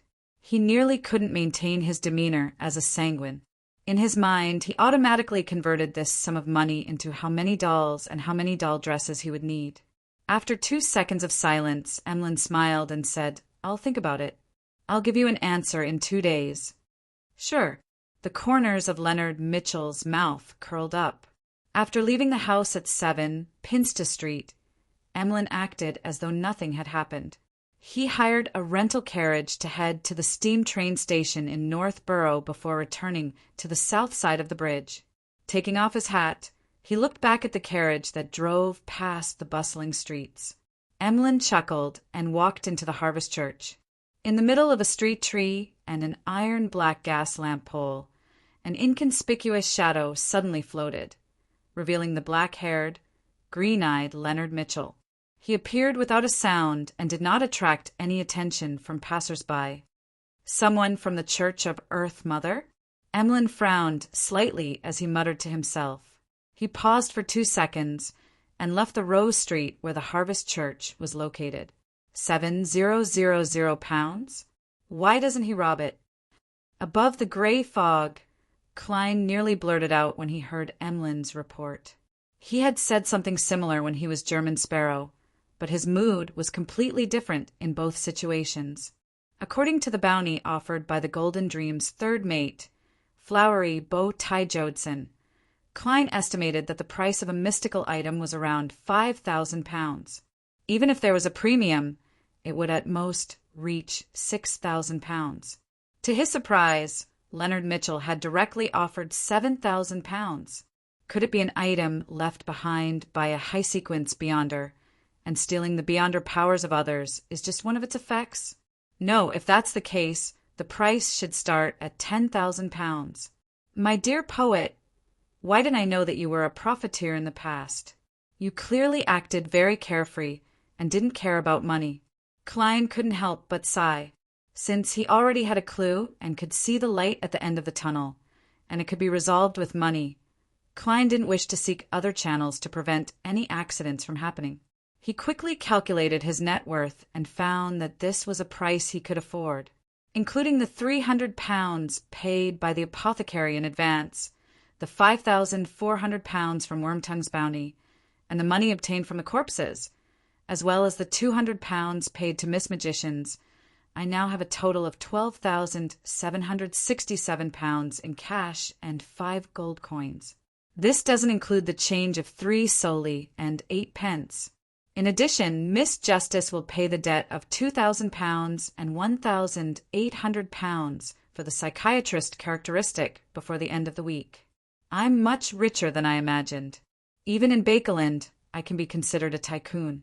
Klein took a deep breath, and without any hesitation, he made the cash fly over from the top of the junk pile and land on the table. He seriously counted out £7,500 in cash and placed it to the side, £7,000 for the mystical item and £500 for Emlyn's risk. Sigh, I've worked so hard to earn more than £10,000, and I've lost more than half of it in an instant. Klein conjured World and got him to make a praying gesture to inform Emlyn that there were no problems. In 15 minutes, he would hold a ritual to receive Mr. Fool's bestowment. In addition, Klein also got World to remind Emlyn not to rush to complete the transaction after receiving the cash. He had to wait until tomorrow. He was afraid that the Zoroast family's angel in Leonard Mitchell's body would sense the gray fog's aura on the cash. He wanted to dissipate the aura, just like when he gave Emlyn the badge. 15 minutes later, Klein glanced at the remaining gold pounds that had been reduced by more than half. He sighed and returned to the real world. At that moment, it was already 10:40 on Friday. There were still about 8 hours before the liner arrived at Orovie Island. It's time to scare the die of probability again, Klein muttered as he held a ritual and brought out the iron cigar case that contained the all-black eye. He guessed that Darkwill had some suspicions about this, so he had deliberately taken the die to the washroom to deal with it. Seeing the die of probability calm down again, Klein quickly dealt with the all-black eye and the iron cigar case. He heaved a long sigh of relief and did a mental count of the time. I should be able to last until I hand it to Darkwill's contact. There's no need to do anything else. With this in mind, Klein worriedly considered another problem. The all-black eye has appeared in front of the true creator before, and there's even his mental corruption. If I take it out every few hours, he might lock onto him and send powerhouses to search for it. However, it's only for a minute or 2 each time, so it shouldn't be a problem. Even if they sense it, their sense of location won't be too accurate. Sigh. This involves the true creator, so there's no way to use divination to confirm it. All I can do is be on high alert. Thankfully, this is the last time it happens. Furthermore, it's only 7 to 8 hours before we reach our destination. Why would I raise a flag for myself? Pooey, pooey, pooey. I wasn't thinking of anything just now. Klein picked up the die of probability and returned to the living room. He saw the chubby apothecary slumped in a reclining chair, looking dispirited. As for the owl, Harry, it was brimming with energy as though it didn't need rest. Is this the different specialties that different creatures obtain after consuming the same potion? At the very least, Miss Justice didn't mention that she doesn't need to sleep. A unique trait brought about by an owl's physiological structure? Sigh, I don't understand it well enough. Indeed, it's a keyboard warrior who knows a little of everything. Klein sat on the sofa and placed the milky white die into the ring box. He patiently waited for the arrival of the evening and the ship to enter the harbor. Time ticked by as the bright sun in the sky gradually moved west and lower. At this moment, Klein, who was resting with his eyes closed, suddenly straightened his body. He sensed that intense danger was about to descend upon him. This exceeded the spiritual intuition of a seer and the premonition of danger of a clown. It seemed to stem from the formless gray fog that had strangely appeared around him. There's an enemy. Tail devour Ouroboros, or a saint from the Aurora Order. Klein opened his eyes as he thought of a countermeasure with an abnormally serious expression. At such a moment, he would have to consider reviving if he made the slightest mistake. As for the chubby apothecary Darkwill and the owl, Harry, it was impossible for them to escape. In the beginning, he pinned his hopes on the visitor only having a vague sense of the area and not being able to find him or the die of probability. But considering that they were on a cruise ship and that there was no human presence nearby, it didn't seem difficult to lock onto a target. When the time came, it would be even more troublesome. All he could do was decisively give up. Above the liner, the void was suddenly torn apart, and an invisible door covered with all kinds of complicated symbols appeared. Two slightly pale hands reached out from the crack in the door and suddenly pulled it back, allowing the entire body to walk out. He wore a black bonnet and a classic, dark-colored robe that elders loved, but he didn't look to be in his 40s. His brown hair was slightly curled, giving him an abnormally hard feeling. His dark eyes seemed to have countless shadows lingering in them, but they also seemed to hide a chaotic world. Klein's sense of danger intensified. Just the change in his expression frightened Darkwill and the owl, Harry, so much that they didn't dare to move. Without any hesitation, he leaned forward and picked up the die of probability based on the contingency plans he had made for similar situations over the past few days. I want 1 point for judging the behavior of those who have just arrived. Klein muttered in a deep voice as he threw out the milky white die. He subconsciously prayed to the goddess, hoping that the die, which had just been terrorized not too long ago, would be obedient and be of use. At the same time, he appeared extremely calm to prevent the die from sensing his tension and taking the opportunity to mess things up. Amidst the sounds of collisions, the die of probability tumbled a few times before stopping at a blood-red 1 point. Above the liner, the black-robed man, who wasn't even 40, had the entire ship reflected in his eyes. He emanated his spirituality and scanned the area. He reached out to grab the void in front of him and suddenly pulled open a nearly invisible door. The powerhouse stepped in and vanished from his spot. In the first-class cabin, Klein immediately felt that the danger was gone as he couldn't help but heave a sigh of relief. He stared at the die of probability on the coffee table and couldn't help but sigh inwardly. If this die didn't have such a huge negative effect and could be fully utilized, it would be a divine artifact, as expected of a grade 0 sealed artifact, as expected of a uniqueness of the monster pathway. What happened just now? Only then did Darkwill find his courage and carefully ask. Klein maintained his posture and calmly replied, "You don't need to know. I understand. I understand. The more you know, the more dangerous it is." Darkwill wiped the cold sweat off his forehead. In the next few hours, nothing unexpected happened.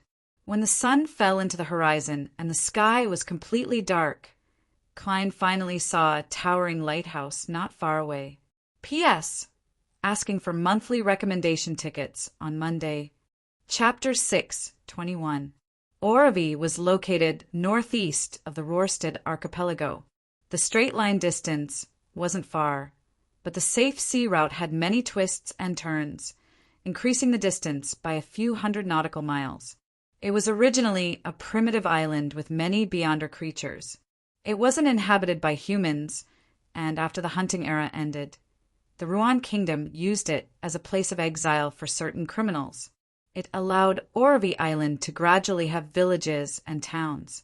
When the islands further east were discovered and colonized, the convenience of the sea route and the rich natural resources attracted many new immigrants, allowing it to become a relatively bustling port city. The lighthouse's light was very obvious and warm in the dark environment. It guided the liner into the harbor and docked at the dock. I'm finally here.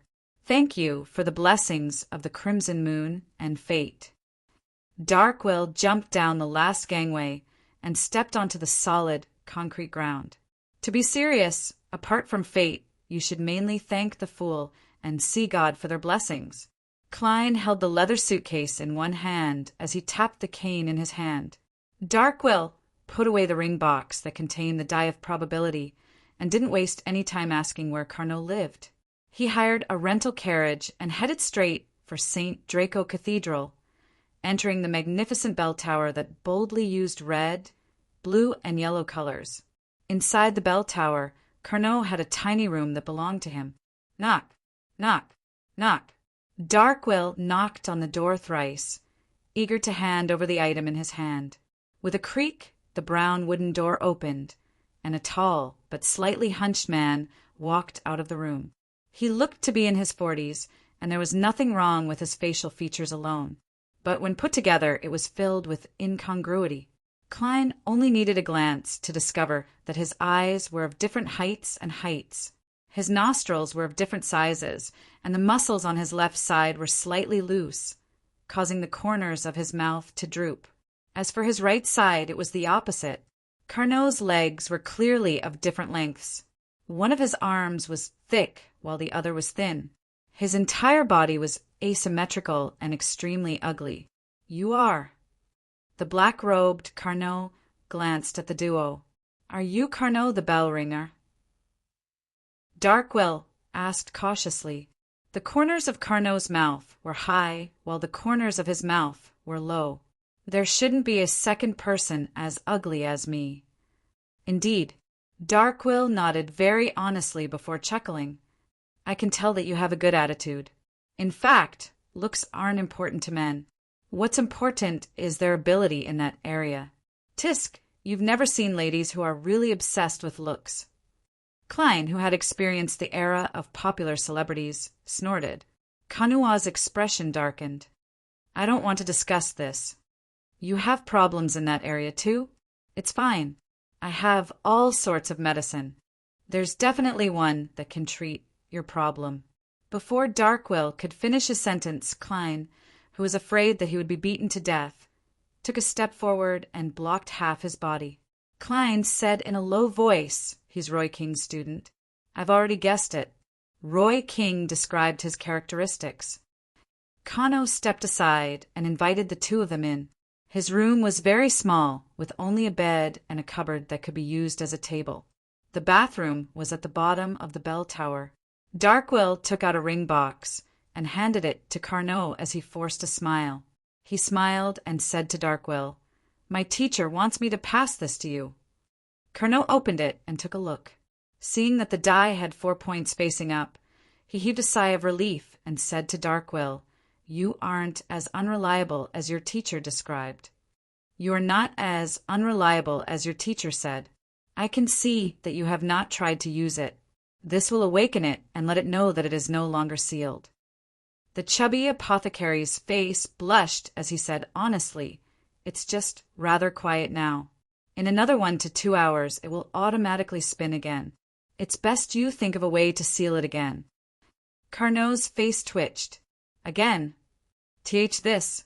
I accidentally dropped it to the ground, and then it came alive bit by bit. Darkwill instinctively wanted to glance at the owl, Harry, but he realized that it hadn't followed him in. It was standing guard outside the bell tower. Carnot's eyes clearly widened as his hunched body nearly straightened. How did you arrive here? From his point of view, Roy King's student should have long been killed by the die. Darkwill hurriedly pointed at the German sparrow and said, It's all thanks to this gentleman. It's all thanks to this gentleman. He's a powerful adventurer, and he provided the most effective protection and temporary method to seal the die. What method? Carnot blurted out a question. Klein smiled. A trade secret. Carnot's expression changed a few times as he pressed his hand to his chest and bowed. I thank you for your help on behalf of our organization. Darkwill took the opportunity to say his employment price is £1,000 and a request. His request is for us to help him find a mystical item with powerful offensive properties that doesn't have serious negative effects. He will purchase it at a reasonable price. I only have slightly more than £300, so that's all I paid in advance. The rest will be up to you. Carnot listened in silence as the corners of his mouth twitched. I only have slightly more than £100. Suddenly, no one in the bell ringer's room spoke a word. The wind outside blew in through the cracks, brushing past the trio's faces. Finally, Carnot spoke again. Perhaps Counselor Ricardo has it. I'll bring you to meet him. From the looks of it, he trusts us a lot. After all, a fate counselor can't be compared to the die of probability. If we really have a problem, we wouldn't have brought the die here to prevent any accidents from happening and the uniqueness from being snatched back. Klein watched as Carnot picked up a lantern from the corner of the room. At this moment, he secretly activated his spirit vision and did a simple examination of Carnot. Upon doing so, Klein nearly pricked up his brows. This was because Carnot's aura's color was rather unique. There was nothing wrong with the color of his emotions. It was very normal, but the ether body that represented his body didn't appear natural. The green of his heart, the purple of his head, and the yellow of his digestive system seemed to be pieced together in a disharmonious manner. Similarly, Carnot's psyche gave off a similar feeling. An internal stitched freak? Klein made a rough judgment based on what he had seen and heard. After Carnot finished setting up the lantern, he turned to look at the adventurer, German Sparrow. He said without any expression, I'm very sensitive to spirit vision. I believe you have also discovered some problems. I'm not a naturally born person. I'm a product of the Church of Earth Mother's human body refinement. It's a relatively failed product, so I don't have the ability in that aspect. His final words were directed at Darkwill. Carnot didn't say another word. With the lantern in hand, he donned a black robe and hunched his tall body. With the help of the dim yellow light, he walked down the dark and silent bell tower.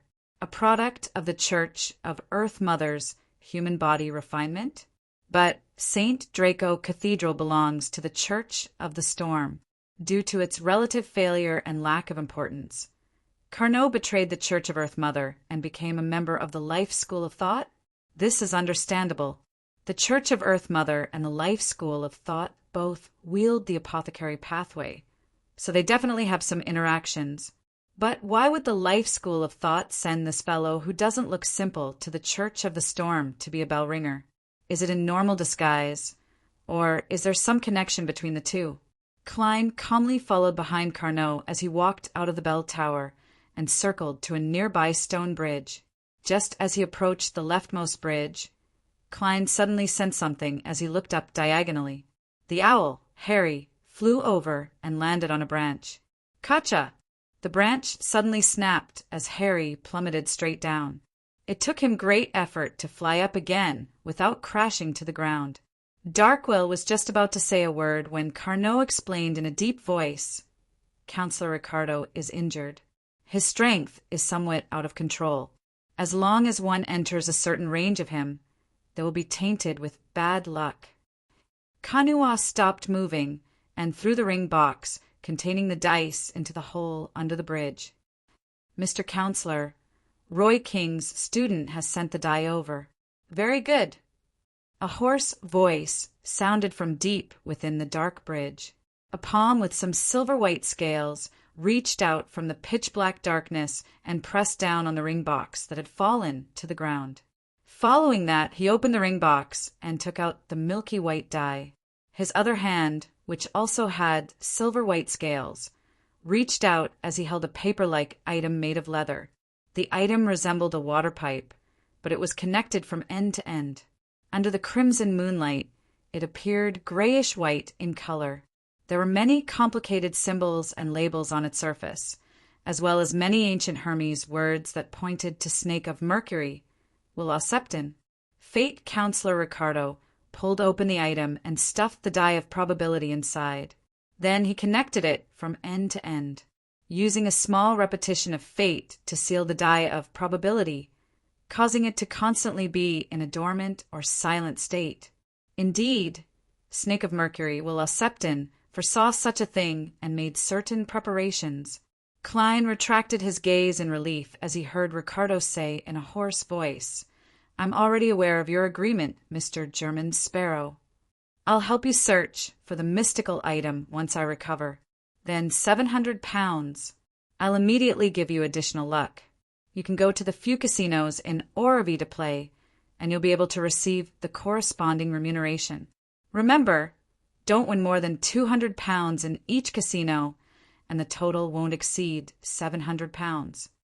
In other words, you don't have money either. Seeing how you were hiding after being injured, it's normal that you didn't bring any money." Klein nodded indiscernibly. "All right." After waiting for more than 10 seconds without feeling anything, Fate Counselor Ricardo heaved a sigh of relief. "You've become lucky enough." "Really?" Klein chose to believe him and didn't disturb Darkwill from reporting his teacher's imprisonment to his elders. According to Carnot's introduction, he found a nearby casino and sat at a blackjack table. 10 minutes later, he walked out of the casino with a confused and sluggish expression. Not only did he not win any money, but he also lost 30 pounds. What happened to luck? Why should I believe him? That old man is very evil. Klein did not hesitate to return to the stone bridge and approach the bridge. "So fast? You sure have good luck," Ricardo said with a chuckle while coughing in the dark bridge. At this moment, Darkwill and the owl Harry had already found a nearby hotel to stay in. Klein replied in a deadpan manner, "I lost. I lost. I lost." Ricardo ruminated over the word, unable to form a sentence, for a long time. In the dark and silent environment, an ordinary owl flew over uneasily. P.S. Seeking monthly recommendation votes on Monday at the end of the month. Chapter 6:22. The gas lamps on both ends of the stone bridge silently illuminated the road, but they were unable to disperse the darkness beneath. Only the dark crimson light that fell from the sky could barely light up the brown soil. Fate Counselor Ricardo, who was hiding under the bridge, didn't make a sound for a long time. It made Klein wonder if he had already passed away due to his severe injuries. He guessed that the failure of the augmented luck was likely due to such factors. Just as Klein was about to probe and confirm the situation, Ricardo coughed twice and said in a deep voice, as expected of a powerful adventurer who can temporarily seal the die. As expected of a powerful adventurer who can temporarily seal the die, the present situation has exceeded my expectations. Ahem, I'm very curious. What exactly happened that caused my augmented luck to be completely ineffective? Unfortunately, I'm unable to come out and face you directly. Otherwise, I should be able to see things that beyonders of other pathways find difficult to see, even if they have relatively high spirit vision. This is something unique that only the fate pathway has. So, the problem lies with me? That's not the point. The point is that you have to give me that 700 pounds. No, 730 pounds. As Klein lampooned inwardly, he couldn't help but recall the orphan, Audie Missile, who was nicknamed Monster in Tingen City. That young man, who was equivalent to half a sequence 9, fell to the ground with a tragic cry after seeing Klein. His eyes bled, and he was so afraid that it was as though he had encountered a devil. This is because he has the uniqueness of the Wheel of Destiny pathway, allowing him to see through my problem and something related to the gray fog. Unfortunately, this fate counselor's injuries are rather serious. He has a domain of misfortune, so there's no way for him to help me examine him. I'll ask Snake of Mercury, will Septon when I return. He might know something. However, this pathway also has the bearing of a charlatan. He might not answer me directly. There's a high chance that he'll give me a few vague and ambiguous words. Klein maintained his expressionless state. Then what do you plan on doing? Ricardo sighed and said, get Darkwill over. I'll augment him with luck and get him to win money at the casino on your behalf. According to the name of the hotel, given by Ricardo. Klein quickly found the chubby apothecary Darkwill. Then, carrying his suitcase and cane, he watched in a daze as he constantly won money at the major casinos. In the wee hours of the morning, he had earned £750. After receiving the final payment of 730 yen, Klein clearly realized a problem. The reason why his luck had failed was because of him. Why? Klein put away his bulging wallet and frowned as he muttered to himself. He quickly thought of the thin grayish-white mist around him and vaguely understood the reason. After advancing to faceless, the gray fog has a certain level of intertwining with reality. Not only can it help me block out the ravings that aren't that strong, but it can also destroy the influence of fate that others exert on me within a certain range. Therefore, the luck bestowed by the counselor was ineffective. According to this logic, a certain degree of misfortune shouldn't be able to affect me. What's this? Even if it prevents me from becoming an unlucky person, it also destroys my hopes of becoming a lucky person and a winner. Klein shook his head inwardly as he returned to the stone bridge with Darkwill and the owl. He informed Fate Counselor Ricardo of the method to summon his messenger and got him to immediately inform him of the news of an offensive, mystical item. After doing all this, Klein found a hotel in Orovie Island's port city and checked into an ordinary room. Morning in Bakeland. Emlyn White walked under the gloomy sky he liked, passing through the thick fog that wasn't as thick as last November or December. Once again, he arrived outside 7 Pinsta Street in Northborough. After pulling the doorbell, he straightened his back and raised his chin as he patiently waited. Leonard opened the door and looked at the handsome but rather irritating face. He made way and allowed him to enter. He was still wearing a white shirt and black trousers, but he had an additional dark-colored vest that wasn't buttoned up. "Have you thought it through?" Leonard asked with a smile. "No problem." As he wasn't spending his own money, Emlyn had no intention of haggling over the price. He even believed that with the attitude the other party had previously shown, haggling over the price would only cause the price to rise. Leonard nodded gently and chuckled. "You're very rich. I can tell that you're trying to get information out of me." Emlyn snorted inwardly. "That's not something you need to be concerned about." With that said, he raised the tiny suitcase in his hand and opened it to show the £7,000 in cash inside. Leonard took out the stacks of cash and checked them carefully for a moment. Then he took off the red glove he wore on his left hand and handed it to Emlyn. "This is the mystical item you need. It can use different colors to disguise itself. It's called Tinder. It can increase the user's charm, making his words extremely persuasive. It can steal one of the target's beyonder powers within a 50-meter range. The more one understands the target, the easier it is to steal the one they want. The more ignorant they are, the closer it is to random and depends on luck. When the target sequence is higher than 6, there's a chance of failure. The higher it is, the higher the chance of failure. After the theft is successful, the original target will lose that beyonder power. It will take at least 12 hours to recover. As for Tinder's owner, they can use it skillfully for about 10 minutes. And the reason why it's expensive is because it has very few negative effects. After quietly listening to the other party's introduction, Emlyn was very interested in the mystical item, Tinder. He asked, "What negative effects?" Leonard combed his hair and smiled.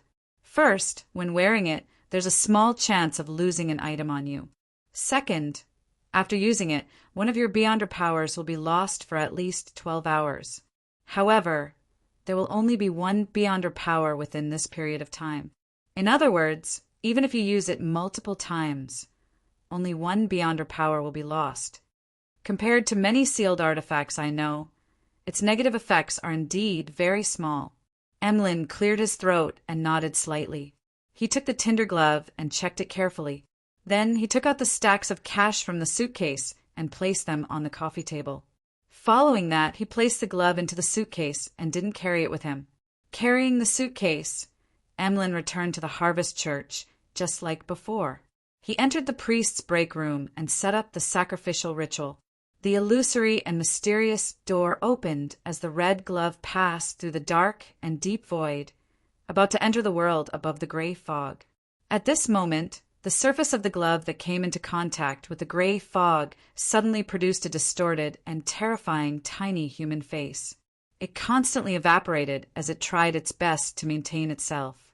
Upon seeing this scene, Klein wasn't too surprised. After all, the grandpa in Leonard's body was an angel of the Marauder pathway. Whatever Amon's avatar could do, it wasn't impossible for him. With regards to this, he was already fully prepared. He believed that even if the other party really reached Amon's level, he could eliminate the corresponding aura and prevent him from detecting the gray fog's existence, allowing him to attack Emlyn. Picking up the sea god scepter that had long been placed in front of him, Klein made the blue gems light up at the same time in a condescending manner. Suddenly, the world above the gray fog lit up with a silvery white light. Bolts of lightning struck the tiny illusory face like a torrential rain, bringing with them a tiny bit of the gray fog's powers. The face completely dissipated before it could even let out a tragic cry, leaving behind a dead, translucent worm with 12 transparent rings. Worm of time, but weaker than Amon. Klein muttered as he beckoned for the red glove and the familiar worm to fly over. After careful identification, he confirmed that the worm was basically the same as the one left behind by Amon's avatar. My dear poet's grandpa is in the same sequence as Amon. Sequence 1? No, that might not be the case. This might just be a characteristic of a particular sequence before it.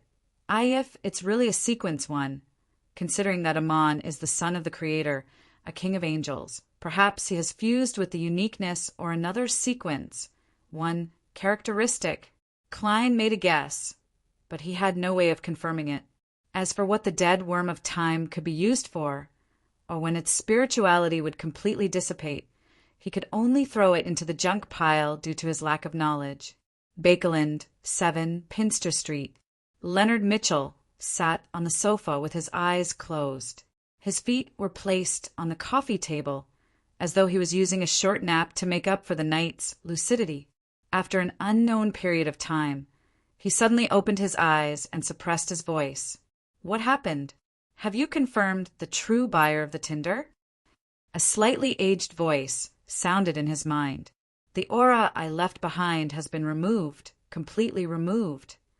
Did you discover anything? Leonard retracted his legs and asked in a deep voice. The old voice sighed and said, "That's right. No, everything was over before I could react. If I was in my best condition, I might have been able to grasp the corresponding clues. Unfortunately, I've been weak for many years." Leonard fell silent for about 10 seconds before shaking his head. Then let's pretend that this matter didn't happen for now. Above the gray fog, Klein listened to Emlyn's prayer and memorized the information about the mystical item as he examined the glove named Tinder. "Ha, this way. I'll also have a glove on my right hand," he chuckled and muttered to himself. After careful consideration, Klein gave up on the attempt to immediately steal the true Creator's mental corruption from the all-black eye. He did this to ensure success, hoping to leave the opportunity for when he could concoct the Nimblewright Master Potion. According to the records of the City of Silver, even without the gray fog shielding, such an operation wouldn't be a problem. And with the gray fog, there wouldn't be any accidents, even if it was the mental corruption left behind by the true Creator. I can also use Tinder during normal times. Yes, when I need to use it, I have to place money, pocket watch, and other mystical items above the gray fog. I have to make sure that nothing is lost. Actually, even if I don't do this, it wouldn't be a problem. As a seer, would I be afraid of not being able to find something I drop? In normal combat, I'll have creeping hunger in my left hand and Tinder in my right hand. Just the thought of it makes me think it's quite impressive. Klein reined in his thoughts and discovered that the Sequence 5 Nimblewright Master Potion was basically ready, apart from 2 rather common supplementary ingredients. He nodded indiscernibly as he silently muttered to himself, "I just need to wait for the faceless potion to be completely digested. Then I'll take Admiral of Stars or Mr. the Hanging Man's ship to the easternmost side of the Sonia Sea in search of mermaids. P.S. Requesting monthly votes for the last 3 days of January." Chapter 6, 23. The Kingdom of Rouen, the capital of East Chester County, Stone City. After leaving the manor and entering the villa, Audrey finished socializing with the nobles there and sent a servant to withdraw a sum of cash from the Varvat Bank. At this point, she didn't need to worry about anything. She could easily repay the £2,000 she owed Mr. Fool's Blessed and pay Mr. World the £1,800 that stemmed from the psychiatrist characteristic. 15 minutes later, Audrey opened the bedroom door and glanced at her personal maid, Annie, who was supervising the servants. She then looked down at the golden retriever that was squatting by the wall. With a smile, she suppressed her voice and said with sparkling eyes, "Susie, you'll have a gift later." "Susie, you will have a gift later. Are you looking forward to it?" If it were the Audrey of the past, she would have definitely said, "Susie, your gift is here." This way, the golden retriever would have discovered that she could also obtain the real item in the room. And this would easily make Susie, who had been studying the basics of mysticism, guess that it was in the direction of ritualistic magic. With a different explanation, the matter would become that Audrey had received a mysterious letter/message in her bedroom, confirming that the gift was about to be delivered. There were too many possibilities. Susie read Audrey's joy and sincerity from the bottom of her heart. She subconsciously opened her mouth and vibrated the air to produce a sound to ask what the gift was. However, she acutely noticed that Audrey's personal maid, Annie, had come over. She cautiously gave up on her original thoughts. She returned to the state of an ordinary dog and slowly wagged her tail to express her joy and anticipation. After deliberately finding an excuse to take a stroll outside, Audrey entered the chemistry laboratory that was specially assigned to her. She placed the psychiatrist characteristic and supplementary ingredients on the long table. "Susie, do you still remember the process of concocting the potion?" She cleared her throat, straightened her back, and played the role of a teacher with great interest. "Woof, I remember." Susie already knew what her gift was. She was instantly overjoyed as she barked. Audrey said, "Try concocting it yourself. Try concocting it yourself." Susie looked down at her paws and suddenly fell silent. Audrey was stunned at first, and then she also fell silent for a short while. After a few seconds, before the golden retriever could open its mouth, she pursed her lips and smiled in a normal manner. "All right, Susie, you don't have to say anything. I know what you want to say. You want to express that you're just a dog and can't make potions, right? So awkward, so awkward." At the same time, the elegant and dignified Audrey covered her face inwardly. "Woof." Susie nodded vigorously. Audrey took the opportunity to turn around and quickly concoct the psychiatrist's potion. She had previously asked Susie, and she knew that she had completely digested the potion on Wednesday. It hasn't even been 2 months. Yes, a large part of the reason is that Susie doesn't receive much attention. She can run around the manor and villa as she pleases, eavesdrop on private discussions, and read the maid's true thoughts. This is quite good. She shares it with me. If it wasn't for her, I wouldn't have known that many people have such a dark side to their thoughts. Yet they are usually very normal and kind. Audrey poured the potion into a bowl and placed it on the ground. She watched as Susie walked over and began licking it. She couldn't help but feel a little anticipation.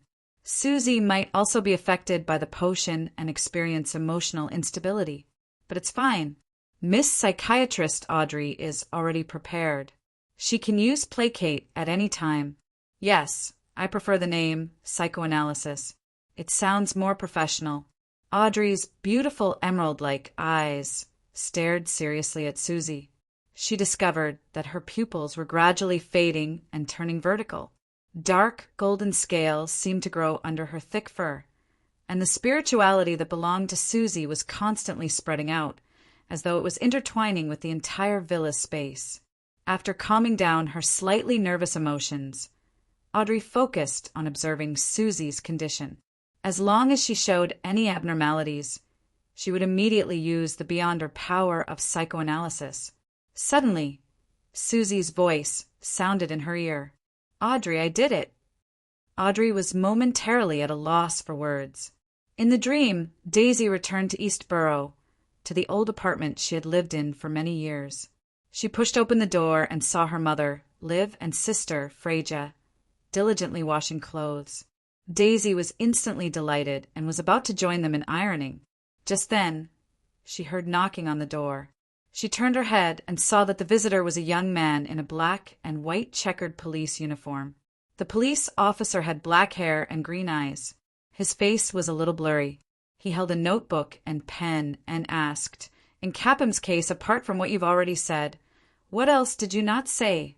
"Those are all unimportant things," Daisy replied rather muddle-headedly. The handsome police officer lowered his head to look at his notebook. "It's okay. I'm willing to listen." Darcy turned around to look at the clothes hanging on the wall, feeling as if she had forgotten to remind him of something. She honestly described the trivial details and finally said, "After I was kidnapped, my mother and sister hired a private detective. He was Mr. Sherlock Moriarty. He's a good man. Although he didn't look for me directly, he contacted the reporters after the incident and helped me fight for compensation from the Foundation." The black-haired, green-eyed officer looked up again and glanced at Daisy. "Very good. I am very satisfied with your answer. Do you still remember what that private detective looked like?" Daisy nodded and wasn't surprised to see Mr. Sherlock Moriarty appear beside her. This great detective had a thick beard and wore gold-rimmed glasses. He was no different from how she remembered him.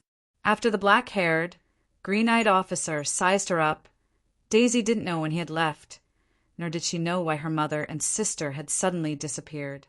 She ran through Eastborough, searching for a familiar figure. In the end, she woke up in intense depression and sadness. Looking at the dark ceiling of the school dormitory, she fell into a daze for a few seconds. Daisy didn't make a sound. She turned her body and buried most of her face into the pillow. On the edge of the pillow, the wet marks gradually widened. It was Leonard Mitchell who entered Darcy's dream. Although the reason he investigated the two cases was so that he could have some time to do some things, he didn't forget to pretend to be perfunctory. In the end, he really found something wrong.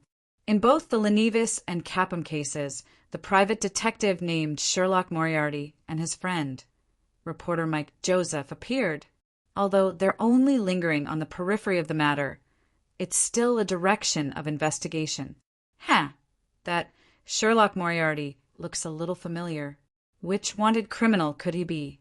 Leonard recalled what he had seen in his dream, wore his red gloves, and entered the bottom of St. Samuel Cathedral. He had just greeted his team leader, Sostel, when he saw a companion approach and hand him 2 thin pieces of paper. "The red-eyed man from the Harvest Church that you wanted to investigate is all here." "Thank you.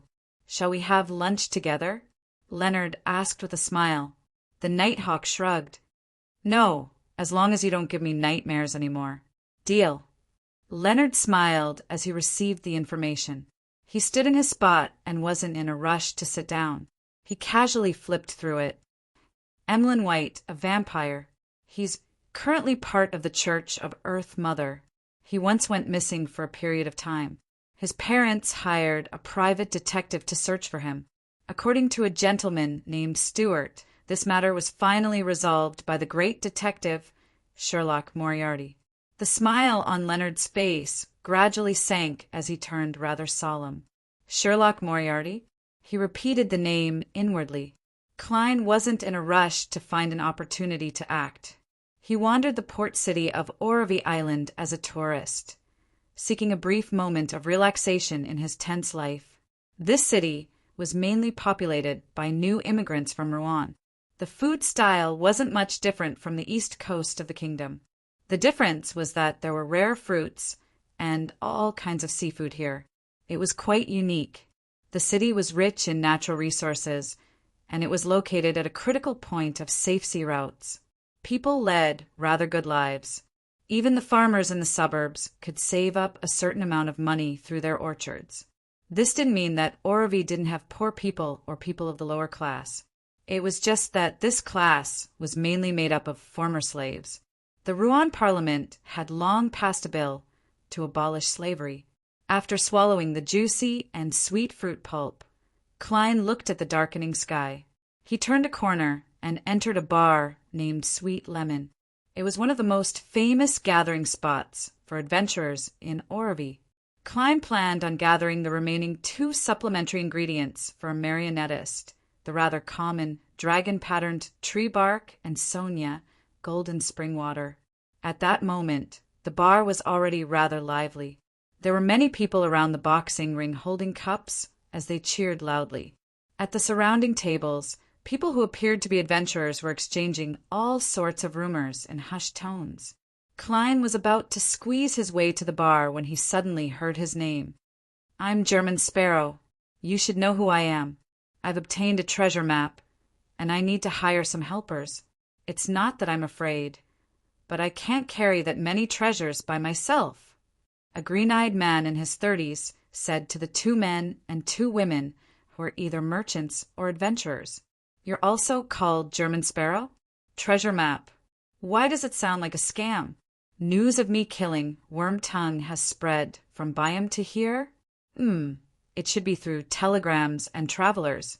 So many people know my name and deeds, but they don't know what I look like." Then a swindler took this opportunity to pretend to be me. Klein came to a realization and moved closer. The green-eyed man drank a mouthful of strong liquor and slammed the cup heavily on the table. "I don't mind if you refuse or agree, but I hate it when people make me wait. Do you want to end up like Worm Tongue?" A young man opposite him spoke with some fear. "I know you are a powerful adventurer, so—" The green-eyed man cut him off. At this moment he felt his collar tighten as he was lifted up and thrown to the door. Klein didn't explain as he threw the fellow out with a deadpan expression. Then he pulled out his revolver and aimed at the spot where the green-eyed man fell. Without any qualms he pulled the trigger. Bang! Just as the green-eyed man plopped to the ground, he saw sparks splatter from the ground beneath him. He was so frightened that he instantly swallowed the vicious words he was about to say as he scrambled out of the bar. There was no need for any other words. His weakness directly proved that he wasn't German Sparrow. Klein ignored the dumbfounded victim and politely blew at the muzzle before stuffing the revolver back into his armpit. Following that, he slowly walked to the bar counter amidst the silent atmosphere that had been shocked by the gunshot. P.S. Requesting for more monthly votes for the last 2 days. Chapter 6:24. Klein sat in front of the bar counter and slammed his fists on the table. A glass of Southville beer. Behind him, a few guards were hesitating if they should come over to warn him or pretend that no one had fired their guns. The bartender signaled the guards with his eyes, picked up a glass and chuckled. He chuckled and said, "Why don't you have a glass of sweet lemon?" Our boss once went to Trier to learn how to mix drinks and mastered many of the cocktails left behind by Roselle the Great. He also created Orvie's most popular sweet lemon. Klein wasn't tempted at all as he calmly replied, "I only drink beer." "I only drink beer. All right." The bartender wasn't in a hurry to take the glass of Southville beer as he said with a smile, "Sir, are you an adventurer?" Klein nodded and didn't answer. The bartender didn't hesitate as he said with a smile, "Perhaps you should meet our boss. He's always very friendly to new adventurers and is happy to treat them to a drink. Besides, this will help you in other ways." Klein, who had planned on buying the supplementary ingredients for a Nimblewright master, didn't reject the offer. He took out a brass penny, flicked it up and caught it firmly. He placed the penny on the bar counter as a fee to thank the bartender for the reminder. He slowly stood up and followed a guard up the stairs to the second floor, entering a room on the other end of the corridor. The room was covered in thick, brown, and soft carpet. It emanated the faint smell of high-quality coal, mixed with the fragrance of a cigar. A middle-aged man with blonde hair combed back was sitting in a reclining chair. He was smoking a cigar and reading a newspaper. Around him were more than 6 bodyguards. Although Klein wasn't a beyonder in the spectator domain, making it impossible for him to determine the characteristics and strength of the bodyguards from the details, nor was he a mystery prior or monster pathway. He could see certain secrets and discover things that others couldn't. His spiritual intuition made him believe that there were definitely beyonders among the bodyguards, beyonders that could pose a certain threat to him. The middle-aged man put down the newspaper and tugged at the collar of his black shirt. He slowly stood up and extended his right hand. "Welcome to Orvie, my adventurer friend." His blue eyes had a hint of a smile, making him look rather sincere. Klein also extended his right hand and lightly touched the other party's. He didn't say anything and waited for the other party to speak. The middle-aged man pointed to the sofa opposite the reclining chair and chuckled. "I'm the boss here, Bilt Brando. I used to be an adventurer and my strength was not bad. At least I was able to survive until now and earn quite a lot of money." He's very confident in his strength, which is why he dared to express it so directly. Klein sat down without standing on ceremony. He leaned forward slightly and waited expressionlessly for Bilt to continue. Upon receiving no response from the adventurer, Bilt sat down again and puffed on his cigar. "Frankly speaking, I do have my own reasons for meeting with every new adventurer." He pointed to the nautical chart on the desk in the room and described it in a magnetic voice. "Heading east from the Rorstad archipelago, the sea will become more and more chaotic. The military and the church's strength will decrease, and they can only protect their own ports. These waters are a paradise for pirates, and it's extremely disadvantageous to us adventurers. Therefore, I wish to organize everyone and establish a loose alliance to unite when facing danger. This alliance won't have any strong restrictions. You can choose to watch from the sidelines when other adventurers encounter danger, and no one will punish you. However, if you encounter similar situations in the future, there's no need to hope for help. In addition, I can promise you that adventurers in this alliance will receive a discount that's close to the bottom price when purchasing items from me. When selling your spoils, it will be at least equivalent to the market price." After the introduction, Bilt smiled at the new adventurer and chuckled. "How about it? Are you interested in joining this loose alliance?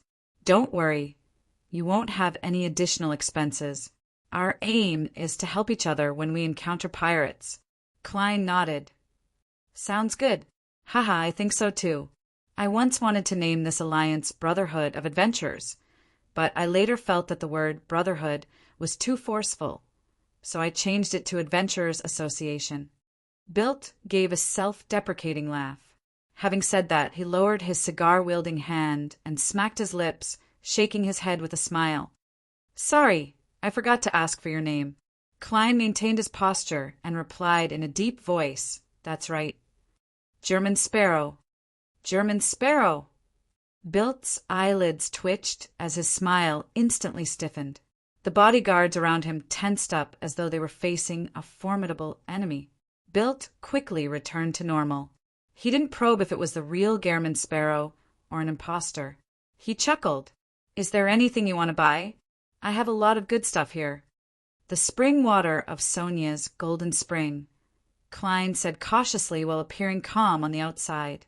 He did not mention the bark of the dragon tree. Anyway, there was a good chance that he could buy it in the herb store. Bilt Brando heaved a sigh of relief and smiled. "It's simple. 30 pounds for 100 milliliters. Trust me, even if you go to Sonia Island, you will at most be a few pounds cheaper than this price. Those Fasak barbarians have sealed off all the springs, making it very difficult for others to obtain them." Deal. Klein had a general understanding of the Golden Springs price and knew that 30 pounds for 100 milliliters was indeed rather cheap. After completing the transaction, Bilt deliberated and was just about to speak when he heard a knock on the door. After obtaining his permission, a guard came in and whispered a few words into his ear. Bilt's expression instantly sank as he appeared abnormally cold and sinister. He emitted an indescribable killing intent. Indeed, he's rather strong. In the past, he was either a famous adventurer or a famous pirate. He should be a mid-sequence beyonder. Klein looked at him and calmly made a judgment. Bilt turned his head and forced himself to say to Klein, "Mr. Sparrow, I have some matters to attend to." "Mr. Sparrow, I have some matters to attend to. Let's have a drink together in the future." "All right." Klein slowly got up, having no intention of interfering in his matters. Of course, this didn't mean that he wasn't curious. However, curiosity wasn't enough to change his style of doing things. After leaving Sweet Lemon Bar, Klein successfully returned to his rented hotel. City of Silver, daytime with frequent lightning. After Derek Berg finished practicing the various Beyonder powers of High Priest Sun, he walked along the edge of the training ground in the direction of the Twin Towers. After many tarot gatherings, he had gradually figured out the pattern. He knew that he would be pulled above the gray fog by Mr. Fool after a certain number of alternating lightning frequencies. And now it was the final day. It was precisely because of this that he wanted to go to the library to read through the historical information regarding the ancient gods, so that he could offer it to Mr. Fool when the time came. When he passed by the training grounds partition, he subconsciously looked inside. There were exploratory team members resting there. They were the exploratory team members, led by the 6-member council's chief elder, Cullen Iliad. They had recently ended the exploration based on Jack's description and had returned to the City of Silver. They were currently in the quarantine phase. Derek retracted his gaze with a heavy heart. He went all the way to the steeple, went up to the 3rd floor, and entered the library. Just as he was about to walk towards the bookshelf with mythological information and ancient tomes, he suddenly saw a familiar figure from the corner of his eye. It was a fair and beautiful lady in her 30s. She wore a black robe with many mysterious purple patterns, and her silver-gray hair was slightly curled down. She was the leader of the 6-member council, Elder Lovia Tiffany, who had been imprisoned for a long time. Her pale gray eyes swept past him, and Derek immediately felt as if his soul had been pierced through. He couldn't help but stiffen for a second. "Good day, Elder Lovia." He hurriedly lowered his head and pressed his hand to his chest. Lovia walked over and nodded gently. "I've already been released from quarantine." After she said that calmly, she turned around and left, as if she was announcing something. Derek stood rooted to the ground, his back subconsciously breaking out in a cold sweat. How did she get released? The 6-member council has already determined that there's nothing wrong with her? Derek thought in an abnormally tense manner. Monday afternoon, above the gray fog, Klein rested his elbows on the armrest and crossed his palms as he watched the crimson beams light up and degenerate into blurry figures. Then he heard Miss Justice's brisk greeting. "Good afternoon, Mr. Fool. P.S. Perhaps it's because of the wake on the mountain. I caught a cold after returning. It's mainly a sore throat. I endured it for a few days without taking any medicine, but in the end, I still couldn't take it. I could only rely on medicine to help. I'm much better now, but due to the effects of the medicine, I only wrote 1 chapter yesterday, so I don't have any drafts left.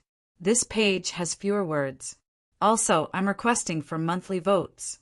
There's only 1 day left in a month. It'll be a waste if I don't vote." Chapter 6, 25. Amidst Miss Justice's greeting, the hermit Catlia maintained her calm attitude as a bystander. She wasn't overly engrossed, as though she was still an outsider to the gathering.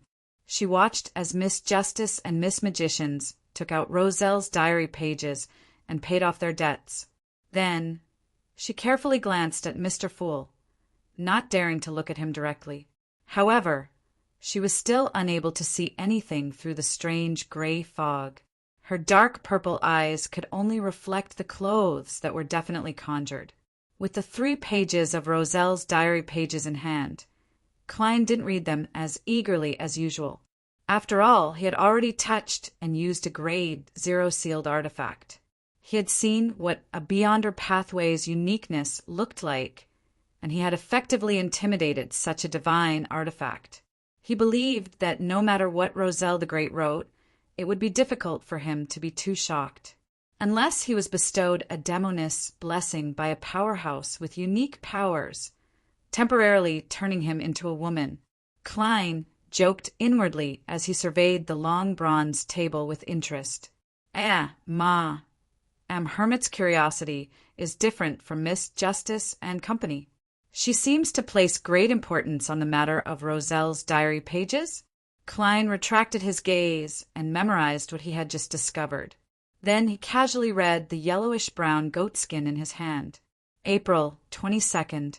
We prepared to enter and explore the abyss. April 23rd. We followed the pitch-black sea, passed through the liquid-like fog, and arrived at the monster-like mountain. Behind it was an endless black fog that seemed to cover an entire continent. However, if one were to look at the bottom of the mountain, one would find it endless and limitless.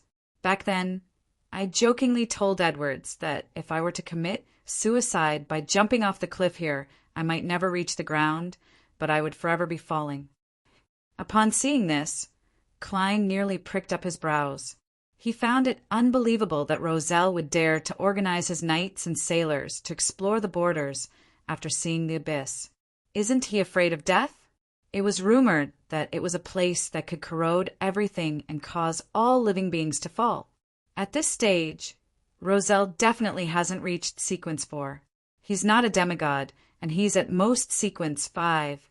He might not even be. If it were me, I would have immediately turned the ship around and reported it to the church. At that instant, Klein once again realized how great the difference between him and Roselle was. In addition, Roselle's description of the boundary of the abyss reminded Klein of the mysterious stone door in Amon's mausoleum. After the doll of the Church of Steam and Machinery, Archbishop Hormick, touched it, a similar scene appeared. I wonder what Roselle will find there.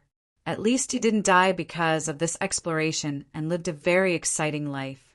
Klein looked down and read the rest of the diary page.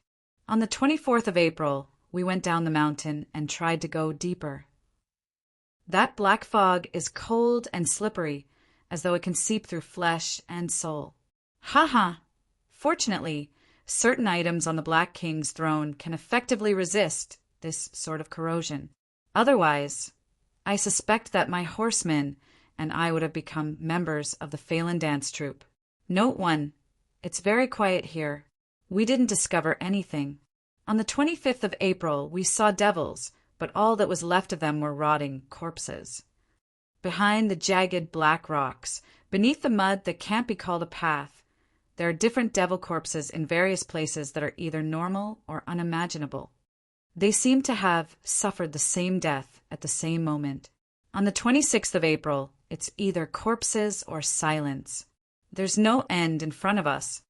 The items on the Black King's throne are beginning to show signs of corrosion. I've rarely felt fear in recent years, but here, the fear of the unknown is like an invisible hand that tightly grips my heart. I have to leave. I have to return. I can't stay any longer. What happened after that? Did Roselle the Great successfully escape the boundary of the abyss, or did he encounter something else? What does the anomaly there symbolize? An intense war? Klein subconsciously flipped to the second page with anticipation, but he regretfully discovered that there was no connection between the events before and after. 8th of May. My adorable Bernadette is about to turn 2. The older she grows, the more likable she becomes. As expected of a young lady who inherited my and her mother's excellent genes. Hearing her clear voice calling me daddy and seeing her lively figure, I suddenly felt a sense of satisfaction. Ever since I transmigrated to this world, I've done many things. Some of them can even be said to be shameful, but I don't feel ashamed, nor do I regret it. On the one hand, it's because I'm someone who finds it difficult to restrain my desires and is easily influenced by my surroundings. Haha! I have to thank fate that I've never encountered a desire apostle of the devil pathway. Otherwise, according to the records, I'd definitely be severely restrained by a beyonder of this sequence. I might even be instantly killed. On the other hand, I still have a sense of alienation towards this world. My parents in this life are very good to me, and I've tried my best to make them proud. However, I know that my feelings for them are very weak. Similarly, this is how I feel towards Matilda. It's more possessive than emotional. I have to admit that my mentality is like playing a virtual reality role-playing game. My parents, wife, brothers, and friends are just NPCs. I can invest some feelings into them, but I won't really take them to heart. Therefore, I can participate in all kinds of degenerate gatherings without any guilt. I can coldly deal with people I once knew, just like how I slaughtered an entire village for a chicken back in ancient times. But after Bernadette was born, I realized that I have a sense of belonging to this world. I'm no longer so alienated. This is my child, a living child. Perhaps this is what it means to be mature.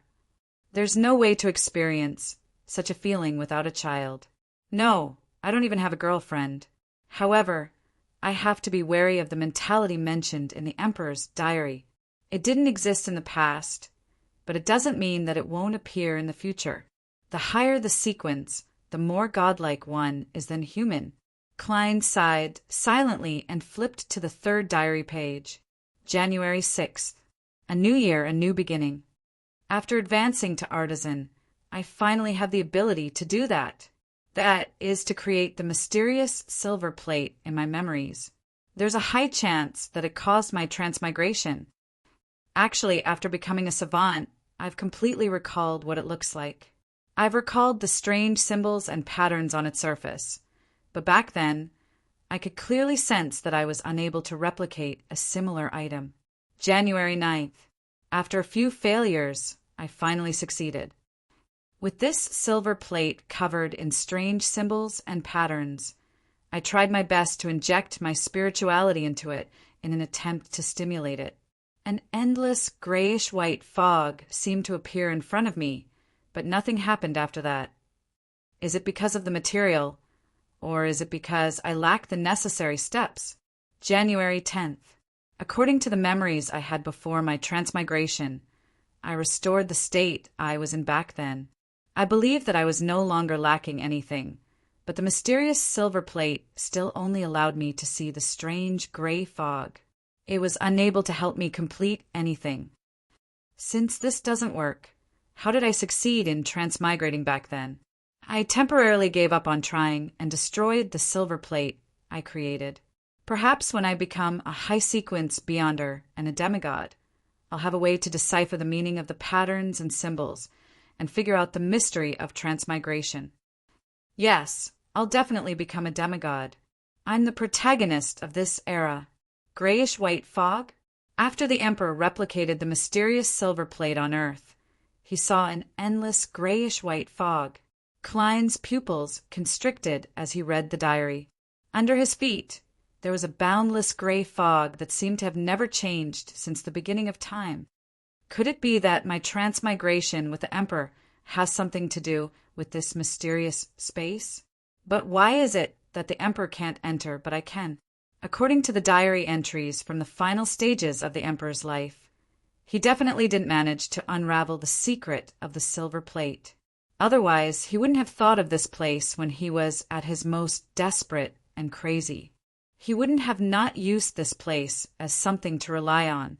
Klein looked up as his gaze landed outside the ancient palace. He remembered that deep in this mysterious space, there was a staircase of light that seemed to lead to heaven. It vaguely corresponded to his sequence.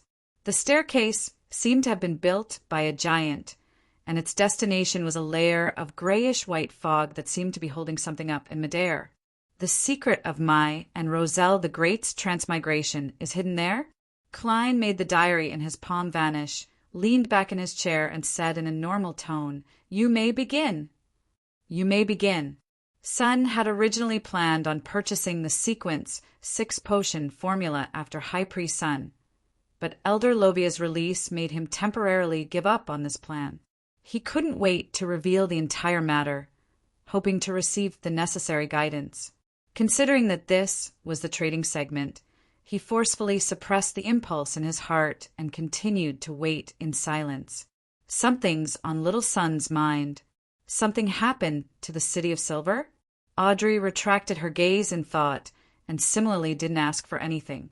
At that moment, the hanging man, Alger, looked around and took the initiative to say, "I need the Ocean Songster Potion formula. Indeed, he's already a Sequence 6, a wind-blessed. Isn't he a member of the Church of the Storm? Why is he seeking the potion formula of the Ocean Songster? It's much easier to get it from the inside. Does he have a secret that he wants to hide from the Church of the Storm, or was he just pretending to be a member of the Church of the Storm?" Catlia instantly had many guesses as she nodded slightly. "I can help you keep an eye out." Upon receiving the hermit's response, Alger took the opportunity to ask, "What do you need, madam?" "I can gather clues in advance so that I can use them to exchange for potion formulas in the future." Note 1. A meme in the game Dark Souls 3. It refers to the felon knights who monitor the abyss but are corrupted by the abyss. P.S. A little more than the last day. Seeking monthly votes. Divine Emperor of the Nine Heavens. Chapter 6, 26. What do I need? Catlia chuckled inwardly as she sensed that the hanged man was probing her with a question that was hidden in a normal question. Where there's a need, there's a clue. Ignoring the fact that I've already obtained the sequence for Mysticologist Potion formula of the Mystery Prior Pathway and am accumulating contribution points for one of the main ingredients. Even if I don't have anything, I won't lack the corresponding channels. Furthermore, there's more than one. Catlia's thoughts raced as she recalled the sea god scepter in Mr. Fool's hand. She smiled and said, "I need a mystical item at the demigod level, one that can withstand the negative effects." At that instant, the hanging man Alger nearly blurted out, telling her not to joke around. Even the Church of the Storm might not be able to obtain a similar item for several years, much less a Beyonder who is obviously only a mid-sequence Beyonder. If there's really a demigod item with relatively bearable negative effects, why don't I keep it for myself? Alger understood that the hermit was using a mocking method to respond to his probing, but he wasn't as enraged as most of his colleagues. He slowly took a breath and said, "I'll keep an eye on it. But, Ma, you should know very well that just an effective clue to such an item might be worth the Ocean Songster Potion formula. He's very deep and doesn't get angry easily. This is different from the typical style of the Church of the Storm. Could it be that my first observation was wrong? Was he really pretending to be a priest of the storm? No, I can't think of it that way. Perhaps it's because Mr. Fool's gaze prevented him from getting angry. Or perhaps it's because he's an unconventional member of the Church of the Storm. It wouldn't be a lot, but it's definitely not rare either." Catlia wasn't greedy, and she didn't probe him a second time. "I know." With the end of their conversation, no one raised any requests during the transaction segment. A portion of the members had already obtained what they wanted, so there was no need for them to purchase it. This was mainly caused by Justice Audrey and Magician's Furs, who were waiting for the subsequent formulas. The other portion was temporarily unable to make any purchases in advance due to their financial and personal circumstances. This included Emlyn, who had a thirst for the Sanguine Viscount's inheritance, and Miss Magicians, who wanted a mystical item. Indeed, as everyone gradually extricates themselves from the ranks of low-sequence Beyonders, their advancement is no longer as fast. The frequency of transactions is rapidly decreasing. In the past, there would be 1 or 2 deals a week, but now it might be 2 or 3 weeks. In the future, it might be 3 or 4 months. The Fool Klein didn't know if this situation was good or bad. He nodded gently, indicating for everyone to communicate freely. Audrey immediately looked at son Derek and waited for him to explain what had happened to the City of Silver. Derek didn't let her down. Before anyone could say anything, he sincerely said, "Don't worry. Elder Lovia has been released. I met her in the library." Shepherd Lovia has been released? The entire team she leads has been corrupted by the true Creator's flesh and blood. How can she be fine? What are the 6-member council of the City of Silver thinking? Klein originally wanted to use words like, "If there's nothing wrong with Lovia, I'll twist my head off and send it to the true Creator to be kicked as a ball," to express his doubts. However, considering that curses and oaths involve deities, there might be negative consequences, so he rationally changed his mind. Of course, this is above the gray fog. There's actually no need to be that careful. He sighed inwardly. Elder Lovia has been released? That shepherd. Audrey recalled what the name represented. Back then, Little Sun had used the matter of Blasphemer Amon's possession, and Mr. Fools helped to expose the fact that the entire expedition team had been corrupted by the true Creator. And the leader of the expedition team was Lovia. Her shepherd job happened to be in the secret's suppliant pathway that corresponded to the true Creator. Yes.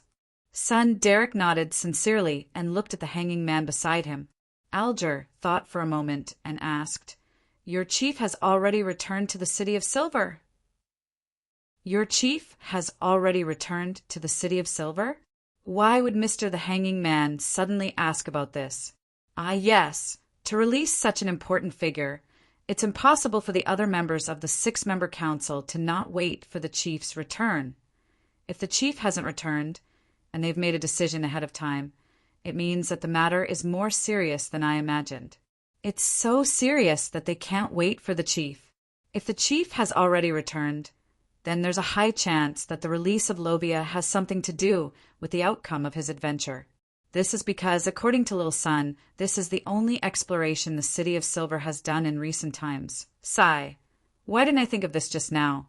Audrey, you're still lacking in experience. Audrey thought in a half-reflective and half-consoling manner. Yes, not long ago. Son Derek was somewhat surprised by Mr. the Hanging Man's accurate guess. At this moment, Furs, who was quietly listening by the side, suddenly had an idea based on the information she had previously learned. Mr. Sun, could it be such a situation? Your chief led the exploration team and that young boy, Jack, to search for the path that leads to the outside world, but they discovered that they needed the help of the true Creator's power. Ha ha! This isn't a lie I made up, but a deduction based on the facts. That young boy, Jack's father, belongs to the Aurora Order. They came to you in pursuit of the true Creator's holy residence. Therefore, for the sake of the entire City of Silver, your chief decided to release Shepherd Lovia after he returned. If that's the case, Mr. Sun will be in great danger, Audrey said worriedly, making Derek's heart sink. At this moment, the hanging man Alger shook his head. No, I think the opposite. Miss Magician's deduction is the same as my guess, but I believe that this way, Sun will be safer than before. Why? Derek made up his mind and blurted out a question. Isn't it simple? Balance. The fool Klein scoffed inwardly. The danger of the true Creator can be sensed by any intelligent creature with eyes and a brain. Your chief definitely won't place all his chips with him. He will definitely seek a power that can balance the true Creator. And you, who expose their schemes and have been possessed by Blasphemer Amon, might represent another possibility. The more Lovia and company want to harm you, the more the chief and the other elders will protect you. This way, they will pretend not to see any of the suspicions you might have in the past, the hanging man Alger explained simply. This is actually a good thing. Magician's Furs was a little taken aback when she heard that. Mr. the Hanging Man makes a lot of sense. When it comes to analyzing matters and the situation, I'm still quite a distance away from him. Audrey felt a little depressed. She even wanted to puff up her cheeks, but she immediately felt that it was inelegant and undignified. All she did was think about it inwardly. Apart from them, Emlyn, who didn't know anything about Lovia, was having a hard time listening, but he who knew about Jack and the cycle of fate managed to barely understand what the others were discussing. In order to break out of the City of Silver's predicament, they released a danger that involves the true creator? Emlyn began making guesses. Compared to him, Katlia didn't understand anything. She only felt that she and the other members were in a different world. I actually have the feeling of, what are they talking about? It sounds very powerful, but I can't understand it at all. The last time I had such a feeling was many years ago. Back then, I was still very weak. There were some vague signs of it with the tarot incident, especially when it involves the City of Silver, but it wasn't as serious as this time. Also, why are they discussing the true creator and blasphemer Amon so naturally? This should be the blasphemer Amon, I know. They're only mid-sequences. What did they do in the past? Katlia's confidence that came from being a powerhouse was dealt a blow at this moment. After listening to Mr. Hanged Man's analysis, Derek heaved a sigh of relief before he tensed up and asked, "What's wrong?" Then he asked nervously, "Will this cause our City of Silver to be destroyed by the fallen creator?" He originally hoped that the Hanging Man would give him a reassuring answer, but he heard the other party say in a deep voice, "That possibility can't be ruled out." "Then what should we do? Then what should I do?" Derek asked sincerely, "I can't give you any advice without knowing what your chief and the other elders of the 6-member council want to do, but I don't think you need to be so flustered." The Hanging Man Alger looked up at Mr. Fool, who was sitting at the end of the long bronze table and watching the members silently. Following his gaze, Sun subconsciously looked over and saw Mr. Fool, whose figure was abnormally blurry, wrapped in the gray fog. His heart instantly became tranquil, and he couldn't help but think of that holy and powerful angel. Although I've indeed foiled the true creator's schemes several times, if I were to really clash with him, I definitely wouldn't be able to last even a second. The situation will become the fool delivering himself to the doorstep, while the true creator finds it insufficient. Klein maintained his leisurely listening state without saying a word or expressing anything. Son Derek retracted his gaze and said to Alger, "Mr. the Hanging Man, thank you for your help." "Mr. Hanged Man, thank you for your help. I will try my best to figure out what the chief and the rest are up to." Seeing that the matter was about to come to an end, the hermit Katlia deliberated and said, "Mr. the Hanging Man, thank you for your help. Is the blasphemer Amon that you mentioned referring to the ancestor of the Amon family in the 4th Epic's Tudor Empire, the son of the creator?" The son of the creator? Audrey was shocked by Ma and Hermit's title. She instinctively turned her head and looked at the end of the long bronze table. She discovered that Mr. Fool was sitting there calmly, as though he had tacitly acknowledged Amon's other identity. P.S. Requesting for monthly votes on the last day of January. It would be a waste if you didn't vote. Divine Emperor of the 9 Heavens.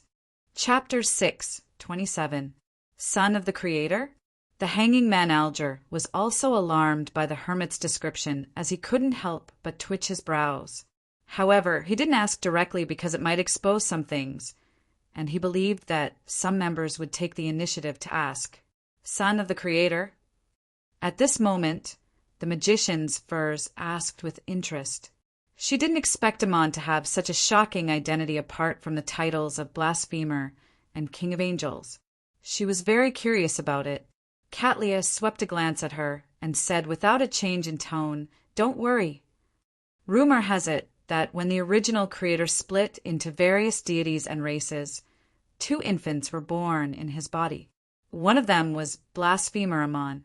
The murals in Amon's mausoleum don't match your description.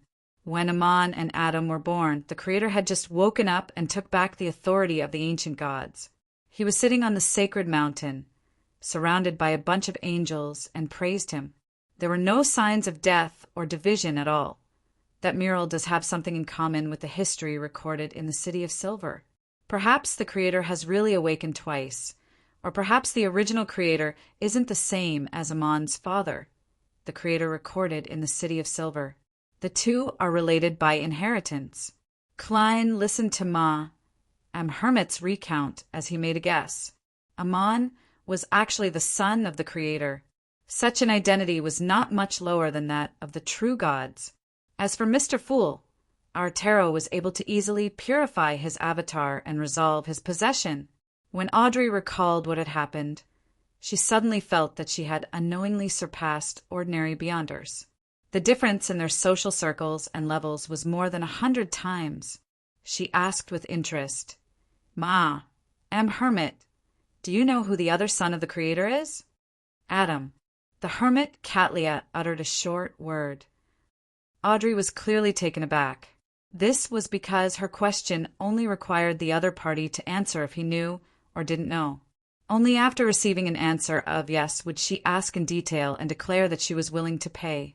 To her surprise, Ma, Hermit, directly gave the name Adam. She doesn't care too much about this knowledge. She has a lot of knowledge. Audrey deduced something from this detail. Her eyes darted around slightly. "I've never heard of a great man named Adam." "Me neither. Apart from being recorded as the son of the Creator, it's as though he has never appeared. There doesn't seem to be any traces of his existence in the history of the fourth epoch," Catlia replied frankly. "This Adam is very mysterious. I already have a rather deep understanding of the angel families of the fourth epoch Solomon, Tudor, and Tuluan Sostal empires, but I've never heard of him." If a Rhodes hadn't live-streamed the Church of Steam's exploration of Amon's mausoleum, I wouldn't even know his name. Did he die prematurely, or is he hiding in the dark, plotting something? Klein sighed in his heart. Audrey, subconsciously, looked at Mr. the Hanging Man and realized that he was also shaking his head gently. Amon is a king of angels, so there's no reason why Adam isn't one. It should be mentioned in the records of the City of Silver. Audrey then looked at son Derek.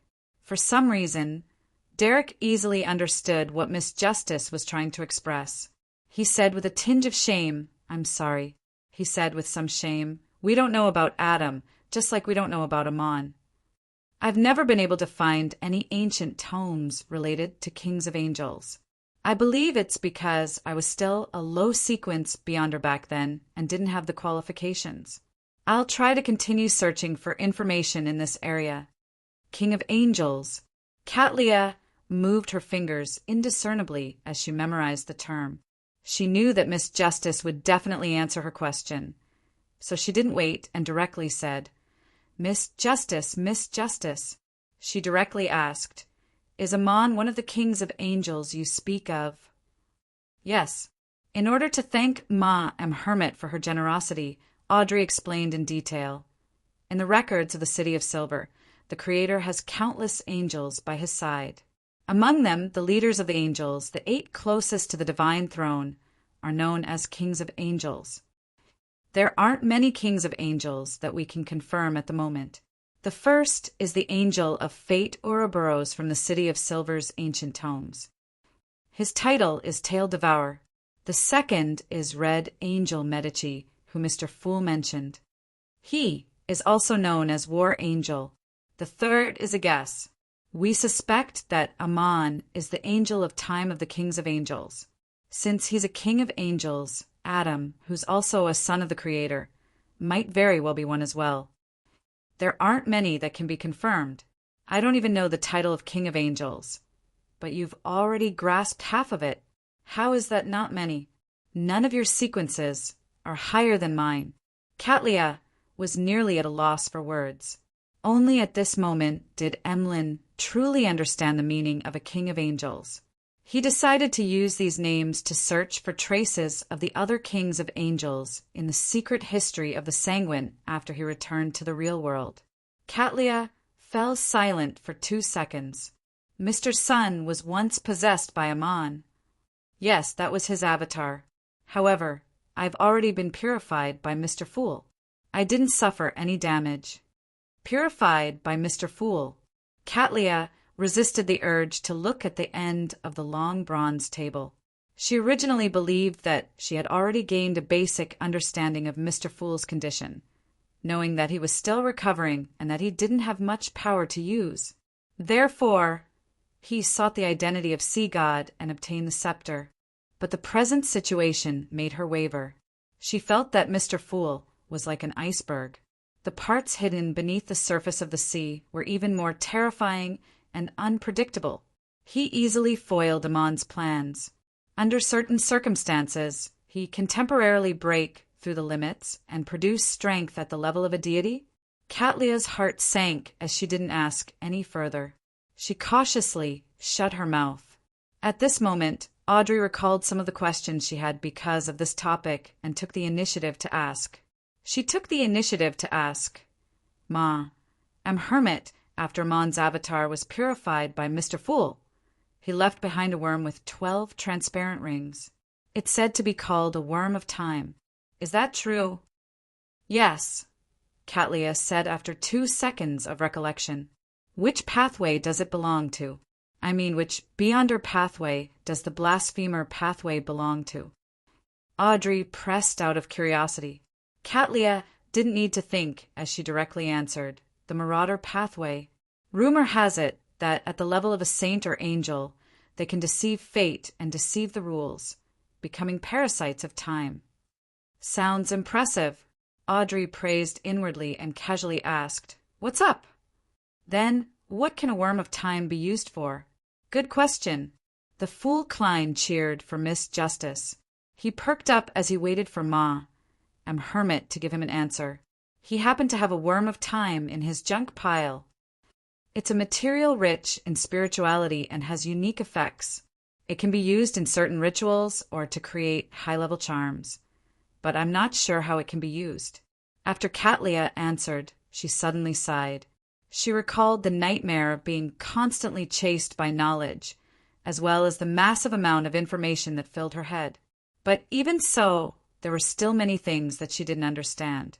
If the hidden sage hadn't gone mad and could teach me bit by bit, I'd actually be very happy to learn from him. Catlia sighed inwardly. As long as it's useful. As for how it can be used, I still have other people to consult. Klein controlled the world in satisfaction and looked at Emlyn. Mr. Moon, I have something I wish to discuss with you in private. Isn't the transaction completed? Emlyn nodded in puzzlement. All right. The world immediately made an application to Mr. Fool and successfully obtained the treatment of being blocked. Then he looked at Emlyn White. I hope you can recall Leonard Mitchell's every move and show it to me. Why? Emlyn asked in surprise. This involves some secrets. Klein controlled the world to give a simple reply. His true goal isn't to buy the mystical item, but to observe Leonard Mitchell? That fellow hides himself very deeply. World 2. He's actually willing to spend £7,500 just to investigate. However, that mystical item is indeed very powerful. Hasn't the world been searching for a way to remove the mental corruption in the Beyonder characteristic? This should be useful. Emlyn suppressed his thoughts and seriously recalled Leonard Mitchell from his point of view. Then, with Mr. Fool's help, he presented them as streams of light that were gathered into images. The streams of light landed in the world's hands as Klein quickly browsed through them. He confirmed that Leonard really knew of the grandpa's existence, but he was unable to determine if he understood the danger. Temporarily suppressing his corresponding thoughts, Klein removed the barrier and allowed the tarot members to continue. At this moment, Audrey was alerted by Mr. World's private communication. She quickly looked at Furs and asked in concern, Miss Magicians, did you discover anything abnormal at William Street? That will have to be answered by Mr. World, Furs said, feeling a little stumped. Without waiting for Miss Justice to speak again, Klein had already controlled the world and hoarsely replied, There was an abnormality, but I've already informed the Church of Evernight and Steam. If there are any problems in the future, I might seek your help. All right. Audrey heaved a sigh of relief. Informed the Church of Evernight and Steam. The hermit Catlia felt that this description was filled with absurdity. From what she knew, a secret organization like the Tarot was naturally hostile to the officials, and the conflict between them was irreconcilable. However, the world's way of handling things, and his choice of words made it seem as though the tarot was an official organization. With this feeling, she listened to the rest of the conversation and bade farewell with Mr. Fool's closing words. Soon, Klein was the only one left above the gray fog. P.S. It's the last few hours of January. Seeking monthly votes. Chapter 6:28. In January, I was constantly on the move due to the annual party and family matters. Plus, I often had to stay up late to make up for drafts. I fell sick twice in a row. The first time was gastroenteritis, and the second time was due to a recent cold and sore throat. Therefore, the updates this month weren't very stable. I missed a few chapters and was occasionally late by 1 or 2 minutes. Of course, it was only occasionally. Most of the time, the updates were late by a few minutes because Chidian's backend was always stuck. Updates couldn't be sent out, so I had to change the chapters and submit them again to succeed manual comedy. I took a look. Mysteries was almost 2 million words. This was probably the first book I had ever written to reach 2 million words without realizing it. That was because there were still many things I could write and many plots I could develop. I didn't need to think too hard. I just needed to lay out the plot layer by layer according to the predetermined structure. Of course, this didn't mean that writing wasn't strenuous. After writing for more than 7 years, I finally summarized many of my vague ideas into my own experience. It wasn't like before. When I was writing, it was like I was stuffed into a cloth bag. Everything was dark. I struggled and slowly explored, but I was always stuck where I was. Or I was like a novice driver who had just started on the road. I was nervous, sweating, and could only focus on what was in front of me. In the summary of my own experience, there was a rule called gentle. Yes, this rule only had this word, but I didn't know how many tens of thousands of words and plots I had written to condense it into this word. It meant that the plot couldn't be abrupt. The development of the plot couldn't be abrupt. Even if you wanted to stand out, there had to be some inconspicuous foreshadowing in advance. That way, people would think that it was unexpected but reasonable, and people would shout, F***CK, there's such a development, instead of F***CK. What kind of development is this?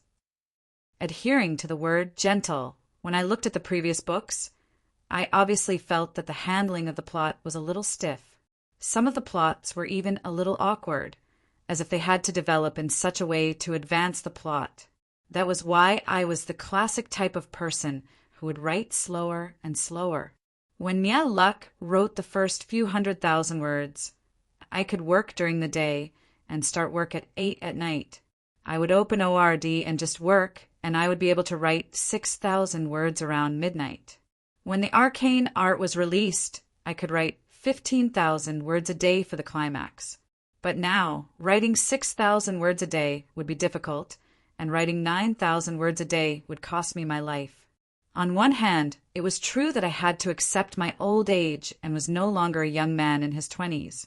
On the other hand, my typing speed wasn't slow, but most of my time was spent thinking about how to gently develop the plot.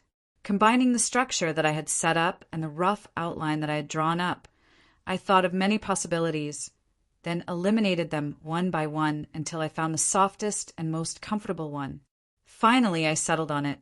Every time, the gap between two parts of the plot would be the most painful. This was also where I was the most awkward. Currently, the third book was the most difficult one I had written, because its style was different from the previous two. It was in a state of travel, and I would constantly say goodbye to people I knew and meet new people. This meant that I had painstakingly built up a few good supporting characters to make the plot not monotonous or empty. But after a few parts of the plot, I would have to temporarily give up and build new supporting characters. This was a very painful thing, and of course it was also a challenge for me. Also, after this, I would gradually develop the corresponding plots for the members of the tarot. This was another kind of challenge. I hoped that it wouldn't overshadow the main plot, but it would still be very attractive. After concluding, I talked about the update plan for February. It was close to the new year, and there were many things to do. After writing for almost 10 months, my body and mind had accumulated a lot of fatigue. I planned to rest during the new year and adjust my condition. So, from February 2nd to February 12th, I would only release one chapter, and it would be normal on February 13th. Rest was for the sake of walking further down the road. I hope everyone can understand. Yes, there were still a lot of preset major plots and mystery. I felt that 2019 wouldn't be the end. We still had more than a year, and it would be best to take it slow. Finally, since I was already shameless, I might as well continue. February 1st would be the normal update. As usual, please keep the monthly votes. Let the evil god have a good new year. 9 Heaven's God Emperor. Chapter 6, 29. In the owner's room on the second floor of Sweet Lemon Bar, Bilt Brando stood by the window with a cigar in his hand. His eyes were unfocused, and his face was frighteningly gloomy. At this time a bodyguard approached, slightly bent his back, and cautiously said, "Sir, Sotheth has returned from the east. Let him in." Bilt tried his best to adjust his expression. Sotheth Young was his right-hand man, an important member of the Adventure Association, a loose organization. In less than a minute, Sotheth, dressed in a linen shirt, a brown jacket, and a dark red turban, walked in. He looked to be in his 30s, with a bronze complexion, deep-set eyes, and a dark beard above and below his lips and chin. He looked like the kind of man who spent a lot of time at sea. Sotheth bowed casually and sized up Bilt Brando. "Boss, did something happen?" Something unexpected happened. It seems like the plan will fail." Bilt did not hide anything and sighed. "I don't even know how to explain this to that important person." Without waiting for Sotheth to reply, he asked, "Any changes in the east?" "It's still the same. The pirates chase after every ship that they can plunder, even treating each other as targets. The Navy can only guard the various colony points, barely maintaining the smooth sailing of the sea routes and protecting the relatively important ships. Naval battles often break out, and there are winners and losers." Sotheth shrugged. "The east side of the Sonia Sea is indeed a chaotic paradise for pirates." Bilt sighed in agreement. Sotheth thought for a moment, then added, "Recently, some news has appeared on the islands in the east. It is said that it was first leaked from the Black Death. Vice Admiral Ailment?" "What news?" Bilt perked up and asked. Sotheth said solemnly and excitedly, "Vice Admiral Ailment has indeed suffered an assassination attempt and was heavily injured. And the person who did it was the adventurer, German Sparrow." "German Sparrow?" Bilt blurted out. "Yes, it's him. He really was a pirate admiral-level powerhouse. Even if it was a sneak attack, it was on the Black Death. There were many famous pirates around, but he still managed to heavily injure Vice Admiral Ailment and successfully escape. Later, he even hunted Wormtongue Missile." Sotheth gave an affirmative answer with mixed emotions. Bilt paced around and sighed. "This is big news. Adventurers who are at the level of a pirate admiral are very rare to begin with, and there's only one who can heavily injure a pirate admiral on a pirate admiral's flagship. For such an operation, aside from absolute confidence in one's own strength, one must also be sufficiently crazy. Only a madman would directly infiltrate a pirate admiral's flagship and attempt to assassinate him instead of finding another location." At this point, his expression changed slightly. "I met an adventurer who called himself German Sparrow last night." "Really?" Sotheth's pupils constricted as he asked in a low voice. "I'm not sure. I've never seen the real German Sparrow, nor have I seen his picture or portrait." Bilt shook his head. Sotheth pondered for a moment. "We can search for the Rorstad Archipelago's newspapers to confirm it. So many days have passed, so there should be tourists bringing the corresponding news and Sonia Morning Post over. Yes, the government, the police, the church, and charity organizations all subscribe to the important newspapers in the Rorstad Archipelago." The Rorstad Archipelago was the largest and most important colony of the Ruan Kingdom in the central Sonia Sea. Its influence spread to the surrounding area, and Oroville Island, which was only 3 days away, was undoubtedly one of them. The official organizations, or the church, would subscribe to the newspapers and magazines there. Unimportant news could be read every 3 to 4 days. Yes, Bilt nodded and asked in depth. Do you have the exact details of German Sparrow's assassination of Vice Admiral Ailment? Sotha thought for a moment. It said that German Sparrow can transform into anyone, just like Vice Admiral Hurricane Zillings.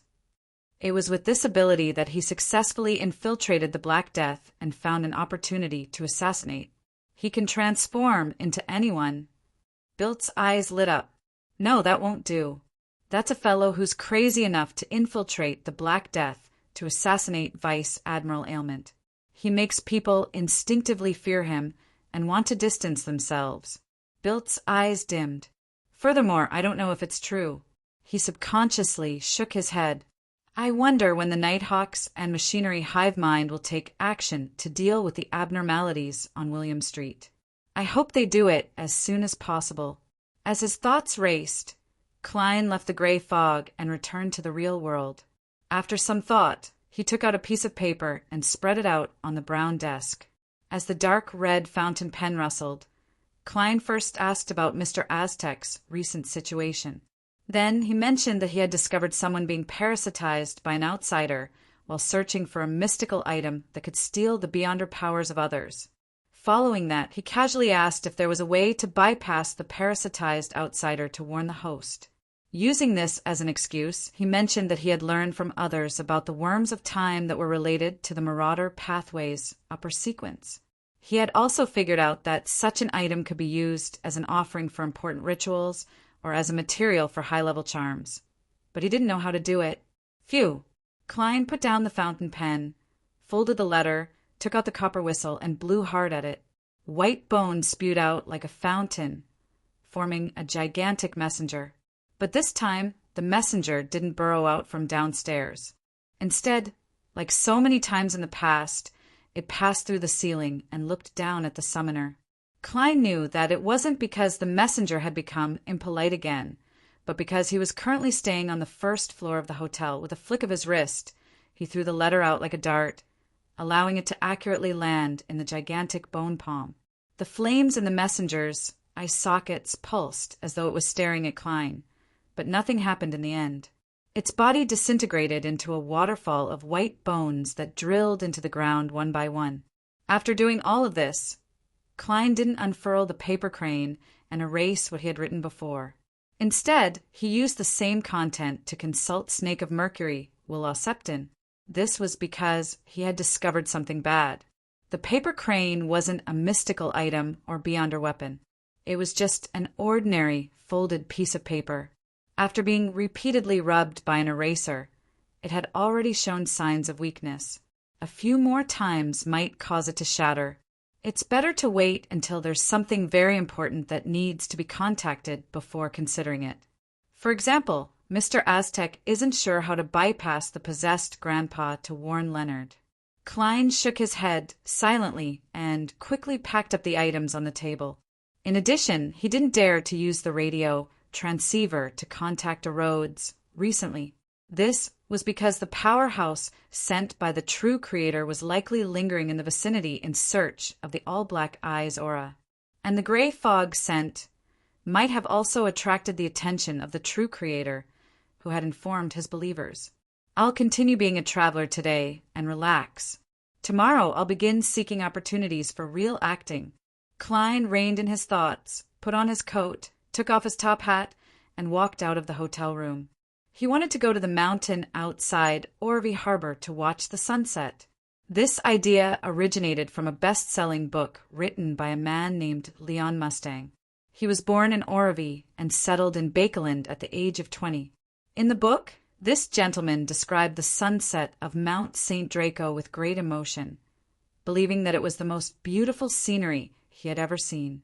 Klein took a carriage out of the city and walked to the foot of Mount St. Draco. It only took him an hour to reach the low peak. Time ticked by as the sun gradually set, dyeing the blue ocean to the left of the mountain as though it was on fire. It also blanketed the green forest and vast fields to the right with a golden hue. All the colors emitted a final burst of brightness at that moment before gradually dimming until it was dusky. Ships entered the harbor, carriages entered the city, and busy people followed the wheat fields and orchards as they returned home. When darkness began to envelop the land, warm lights lit up inside and outside the city. They were like resplendent gems on black velvet. It's really beautiful.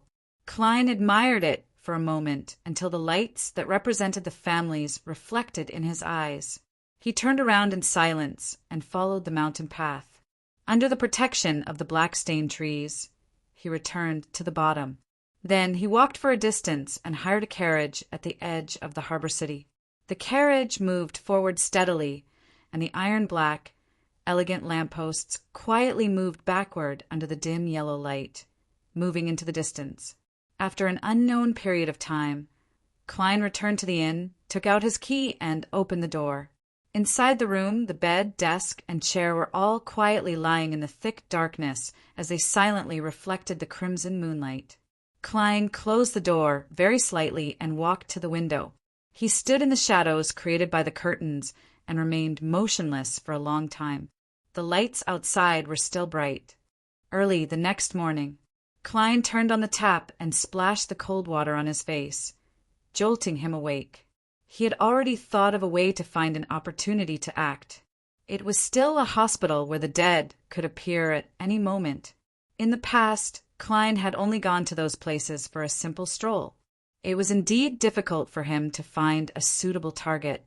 This time he decided to volunteer for a period of time and stay in the hospital for an extended period of time to care for the dying who temporarily had no family by their side. Only by doing so could he wait for the target he needed. After breakfast, Klein came to 10 Black Forest Street and entered the Orvie Medical Aid Foundation. This was a charity organization with the Church of the Evernight Goddess as its background. One of its responsibilities was to provide trained volunteers to the various hospitals. Klein came to the registration booth and saw a female staff member flipping through the newspapers. Hence, he rapped the surface of the table. "What's the matter?" the lady asked as she put down the newspaper. "I wish to volunteer," Klein said succinctly. "Name?" The lady looked up. Suddenly, her gaze froze as her right hand trembled. The fountain pen she had just picked up fell to the ground with a clatter. In the newspaper in front of her, there happened to be a portrait that was almost real. The owner of this portrait belonged to the crazy and dangerous adventurer, German Sparrow. P.S. Please get a guaranteed monthly ticket. Chapter 630. Orvie Medical Aid Foundation. The lady in charge of the volunteer registration hurriedly bent down and frantically fumbled for the fountain pen that had fallen to the ground. At this moment, Klein also noticed that she had been reading the news bulletin from a few days ago. It was the issue with his portrait and deeds. They also subscribed to the Rorstad Archipelago's newspapers. Considering the time it took for the ship to arrive, I can only read old news from 3 or 4 days ago. If I had known this would happen, I would have created a new face and thought of a fake name. Klein stood in front of his desk and thought helplessly. The lady in her 30s finally picked up the pen, raised her face, and said with a trembling voice, "I'm sorry." With a trembling voice, she said, "Why, you want to volunteer?" "Yes." Klein gave an affirmative answer. But you're an adventurer," the frightened lady stuttered as she found an excuse. She instinctively didn't want such an extremely dangerous fellow to become a volunteer. Being famous isn't necessarily a good thing. "Forget it. I'll change my face, clothes, and name before coming back." Klein had already given up, but he asked without any emotion on his face, "Who made the rule that adventurers can't do volunteer work?" The lady in charge of the registration looked as though she was about to cry as she blurted out, "It wasn't me." The volunteer registration room instantly turned abnormally quiet. Klein was first taken aback before he felt like laughing. It wasn't easy for him to maintain his image as German Sparrow. The lady calmed down a little and realized that there was an obvious problem with her answer. She forced a smile and said, "No, I mean that no one made the rule. It's just that my impression of adventurers is that they're very busy and need to go out to sea. They rarely have time to do volunteer work." "That's them," Klein replied succinctly. The lady covered her mouth with her palm and smiled again. "All right, I'll help you register immediately." As she spoke, she took out a form and handed it over. "Fill it out. We'll provide the corresponding training and volunteer positions according to your requirements. We'll contact you. You can also come and ask yourself." She had already made up her mind not to put the form filled out by German Sparrow into the file. Instead, she would directly hand it over to the Foundation's person in charge and hand it over to the police station. Goddess, why would such a dangerous fellow be doing volunteer work? She quietly drew a crimson moon on her chest. Klein nodded silently, took the form, sat down, picked up a pen, and began filling in the basic content. During this process, a man in a white doctor's robe came in and asked, "Juana, is there a new volunteer? We're going to start the morning training." Juana, who was in charge of registration, wanted to shake her head, but the German Sparrow sitting opposite her gave her a strong sense of urgency, even though he did not speak or raise his head. She did not dare to lie. "Yes." She first responded to the man in the white coat, then looked at Klein and said, "Mr. Sparrow, do you want to receive the basic volunteer training now, or do you want to wait until tomorrow?" Klein thought for a moment. Now, he planned to familiarize himself with it so that he could change his identity and become a professional volunteer in the future. This way, he could quickly enter the hospital to help. Joanna took a deep breath and said, "Then fill out the form and follow Mr. Graja." "All right," Klein replied calmly. Half an hour later, the calm and polite German Sparrow, who hid his insanity, looked at the abnormally dirty toilet in front of him and held his breath. "Clean it? Yes, you have already received simple training on caring patients, but this isn't what we do most often in the hospital. We are mainly in charge of cleaning the patient's vomit, changing the items on the bed, and maintaining the washroom clean and hygienic." "Ha ha! Things like bandaging wounds are left to the professionals. We only need to have a basic grasp of it." Graja pinched his nose and pointed at the toilet in front of him that was covered in yellow and black stains. "A volunteer has already demonstrated it. You may begin. This is different from what I imagined." Different. Klein's first reaction was to turn around and leave, but in the end he picked up the cleaning tools with a deadpan expression. Enduring the intense disgust, he went over and squatted down. Following that, he leaned back slightly and stretched out his right hand. At noon, Klein took off his white coat, wore his top hat, and left the Orvie Medical Rescue Foundation with a cold expression. He had a strong waver over whether he should do volunteer work or seek out acting opportunities in the future. Only when he arrived at Sweet Lemon Bar by carriage did he make up his mind to continue trying. "I have to become a marionettist in 1350 and digest this potion before beginning my search for clues to a high sequence beyonder." Klein emphasized his goal again. He reined in his emotions and entered Sweet Lemon Bar. He spent 8 pence at the bar counter for a pork chop with apple juice and a piece of buttered bread. This, along with a rye beer worth one. 5 pence formed Klein's lunch. He finished his meal unhurriedly and took out a handkerchief to wipe his mouth. He said to the bartender, "Where's your boss? I have something I need him for." Since he had verbally agreed to join the Adventurer Association, Klein naturally wouldn't miss the opportunity to make use of this loose alliance. He planned on getting Bilt Brando's help in contacting an artisan who was willing to do private work to create something similar to Aztec's copper whistle. This would prevent him from having to set up a ritual and recite an incantation every time he summoned a messenger. It was complicated, troublesome, and time-consuming.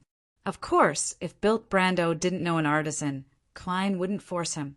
After all, he didn't need to pay to join the Adventurer Association. The bartender pointed at the staircase and said, "He's on the second floor." "He's on the second floor." If you have already agreed to join his alliance and meet those bodyguards, they will let you up." Klein nodded indiscernibly as he slowly got up and walked to the staircase. Indeed, no guard stopped him. It was only when he reached the second floor that a bodyguard came to inquire about him. Thanks to Gehrman Sparrow's reputation, he easily met Bilt Brando again. He also discovered that there was an unfamiliar man beside him. "My friend, Sothith Young, an important member of the association." Bilt pointed at the man in the dark red headscarf. At the same time, he exchanged looks with him and saw the same heavy and puzzled look on each other's faces. After a simple greeting, Klein found a chair and sat down. He very directly said, "I wish to obtain an artisan's help." "I hope to obtain the artisan's help. I wonder if the fraternity can provide any clues." "Artisan." Bilt took a puff of his cigar and paused for a few seconds. After some deliberation, he said, "I do know an artisan, but he doesn't wish to meet people he's not familiar with. It will bring him great danger. If you have any requests, I can help you. I believe I have the credibility to do so." To the various churches, low and mid-sequence beyonders who didn't have any ill intentions could be ignored at times, but artisans had to be dealt with indiscriminately. Otherwise, it would lead to the proliferation of mystical items, bringing great instability to human society. From the looks of it, Bilt's organization of the Adventure Association isn't just a waste of money. At the very least, he has gathered quite a bit of resources and channels. Klein took out the Murloc puppet he had long prepared. "I wish to make it into a ring that mainly provides underwater mobility." He temporarily didn't mention anything about the messenger. He planned on testing the artisan's abilities and the credibility of Bilt and company. If the incantation to summon the messenger were to spread too widely, it would cause a lot of unnecessary trouble. A sequence 9 Beyonder characteristic isn't expensive. Even if Bilt becomes greedy and hides a mystical item that has been made, it doesn't matter. After all, I still have a bunch of charms from the Sea God domain. Besides, it's not like I can't come knocking on his door to collect the debt. That's even better. For him to organize an adventurer association, he definitely has plenty of money and ingredients. As Klein thought about it, he couldn't help but size up Bilt. At that instant, Bilt shuddered for some baffling reason as the hair on the back of his neck stood up. He felt that Gehrman Sparrow's gaze was like he was looking at a treasure, and as a treasure, this wasn't a good experience. Bilt looked at Sothith beside him and forced a smile. "This is a Murloc's bladder, right?" There's basically no accident when creating a mystical item with ingredients of this level. The craftsman's fee is 150 pounds. You can pay me after the job is done. A very fair price. Klein nodded silently and tossed the Murloc's bladder over. After Bilt caught it, he added, "Also, help me ask that artisan if he has the ability to solidify the ritual to summon a spirit world creature on an item. The requirement is that it can be used for at least a year." "No problem." Bilt heaved a sigh of relief and gave Sothith a look. Sothith rubbed his sunken eye sockets and stepped forward.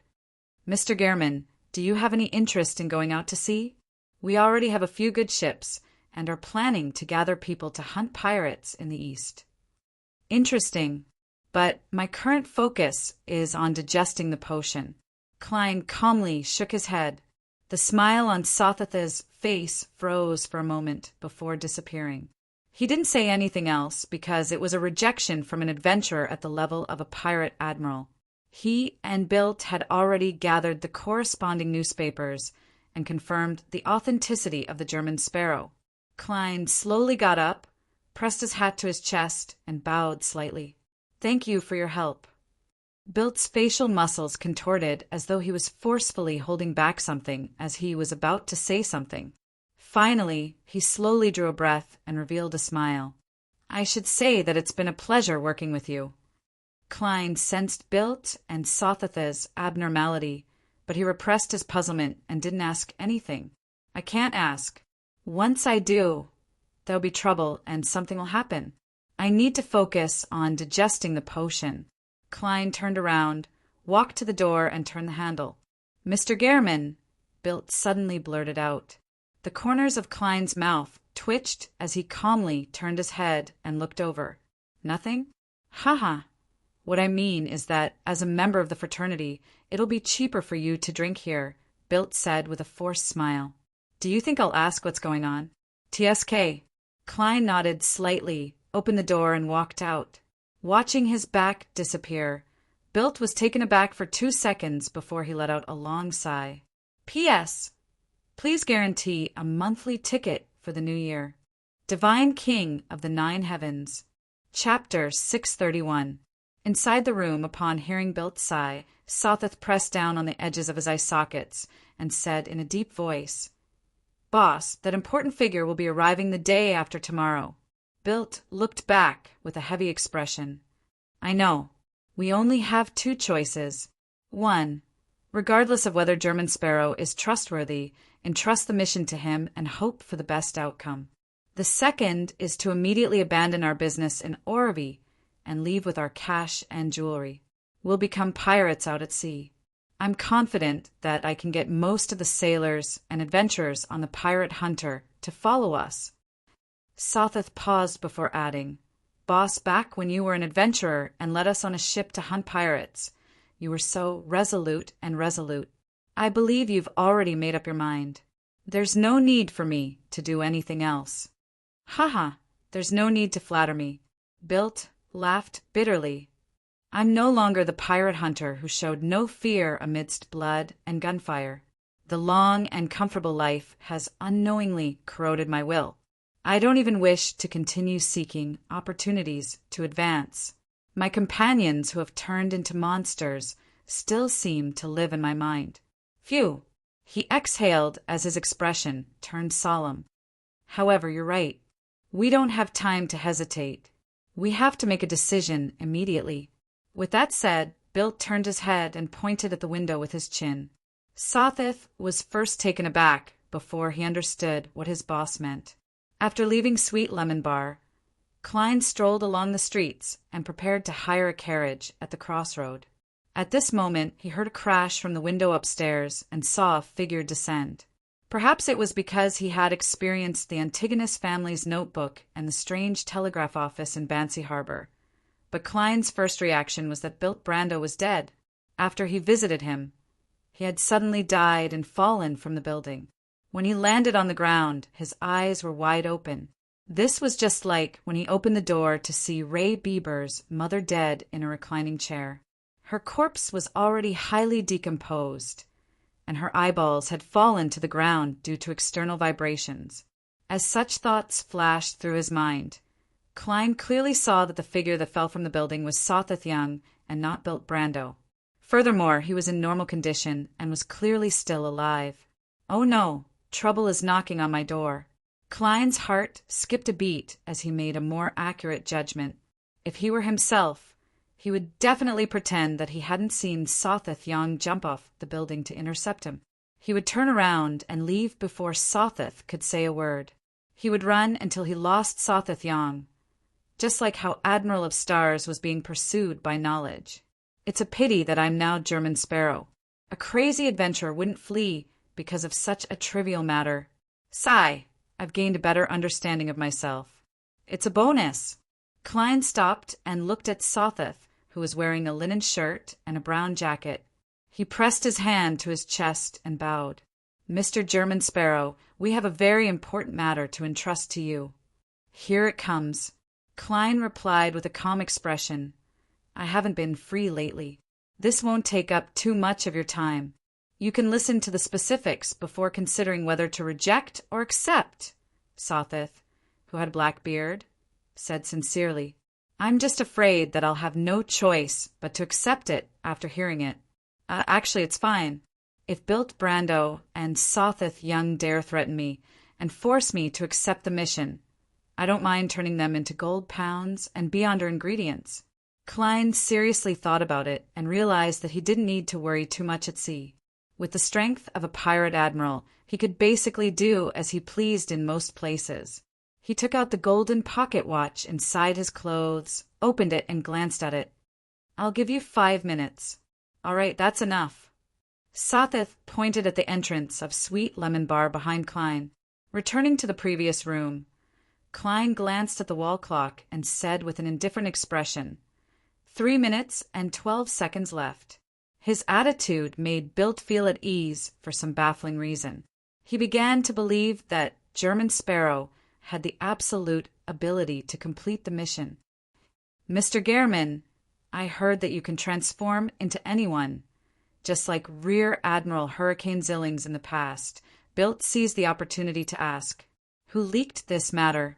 Klein's brows pricked up as he looked at Bilt with a deep gaze. If news of German Sparrow being able to transform into anyone were to spread, it would be quite troublesome for Klein. This was because it would either make people think of Creeping Hunger or Zillings's death, or he would be suspected as a faceless by Beyonders who knew certain secrets. The former might attract the attention of the Twilight Hermit Order, and the latter was likely to attract the attention of the Church of the Evernight Goddess, who would send people to investigate. Of course, the Church of the Evernight Goddess didn't have much influence at sea, so Klein wasn't too worried. He just didn't wish to have a conflict with the Nighthawks. When the time came, he would have no choice but to abandon his identity as German Sparrow. His image as a crazy, powerful, and soft-hearted adventurer would become more and more widely known, gaining recognition and more feedback. Bilt sensed the change in German Sparrow's gaze as his entire body tensed up. He chuckled and said, "This is news from the Black Death. Tracy, she's taking revenge on me. One day, I'll complete my hunt for her." Klein nodded gently. "You can treat this news as real." He didn't deliberately explain where his ability to transform into others came from, as it matched German Sparrow's persona. Bilt immediately heaved a sigh of relief and calmed down for 2 seconds.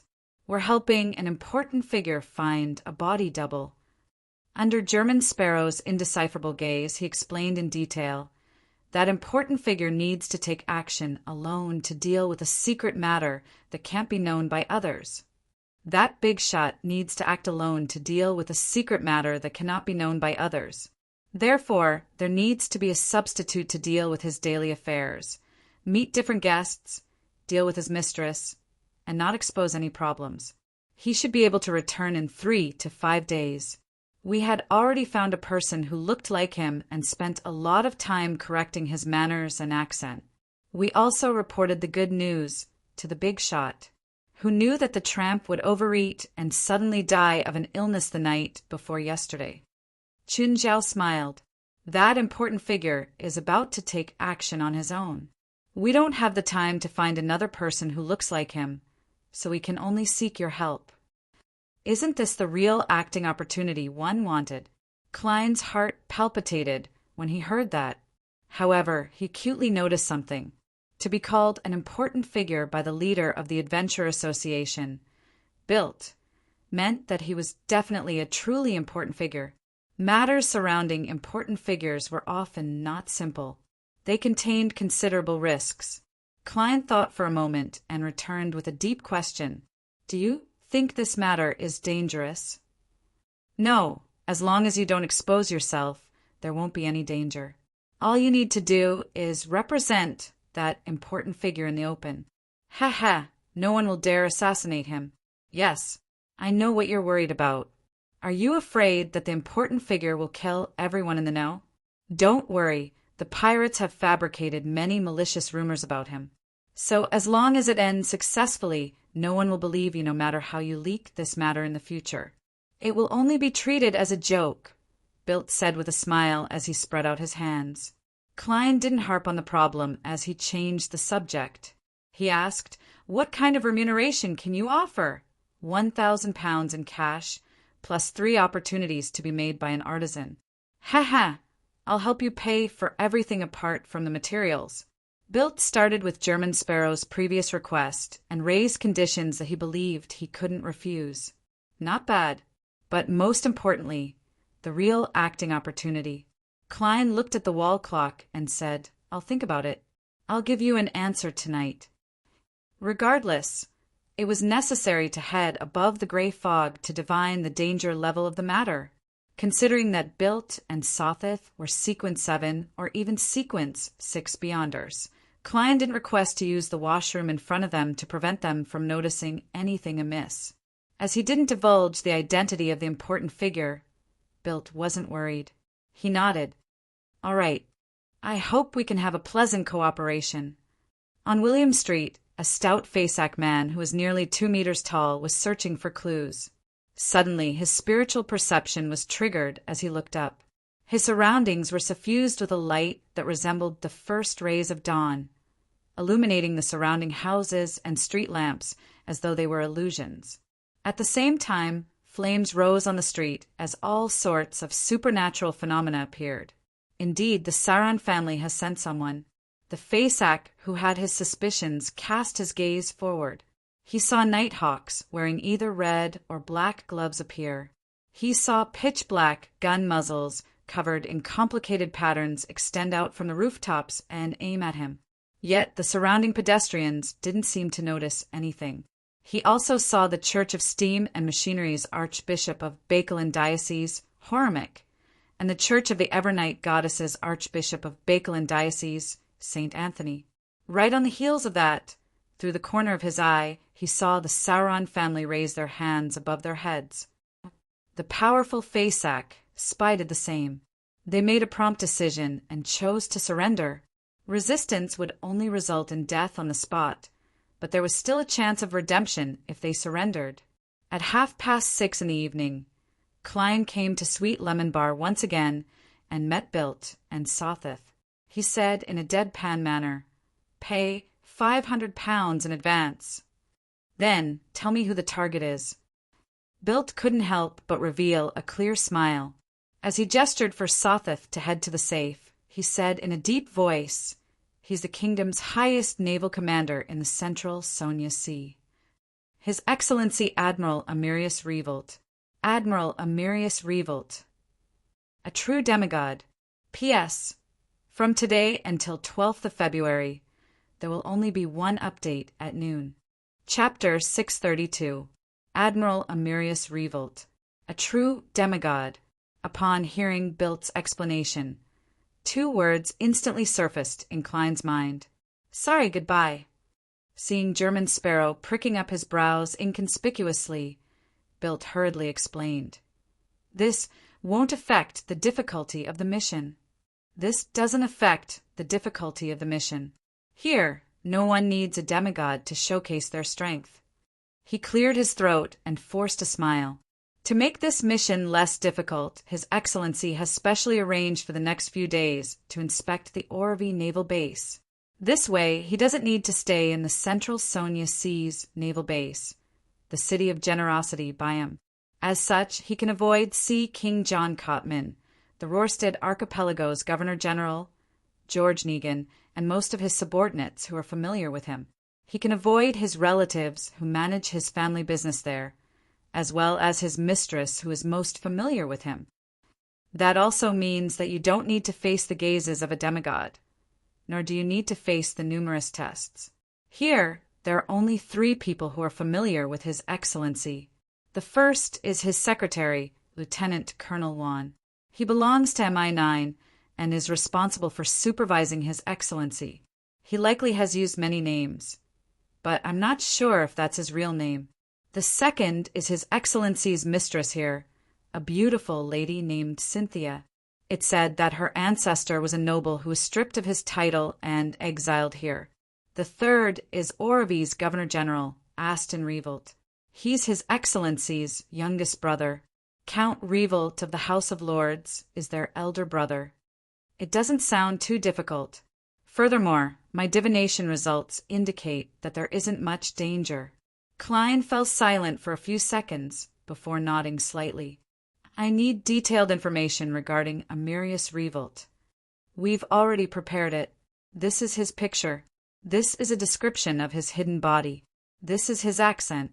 This is his habit of using words.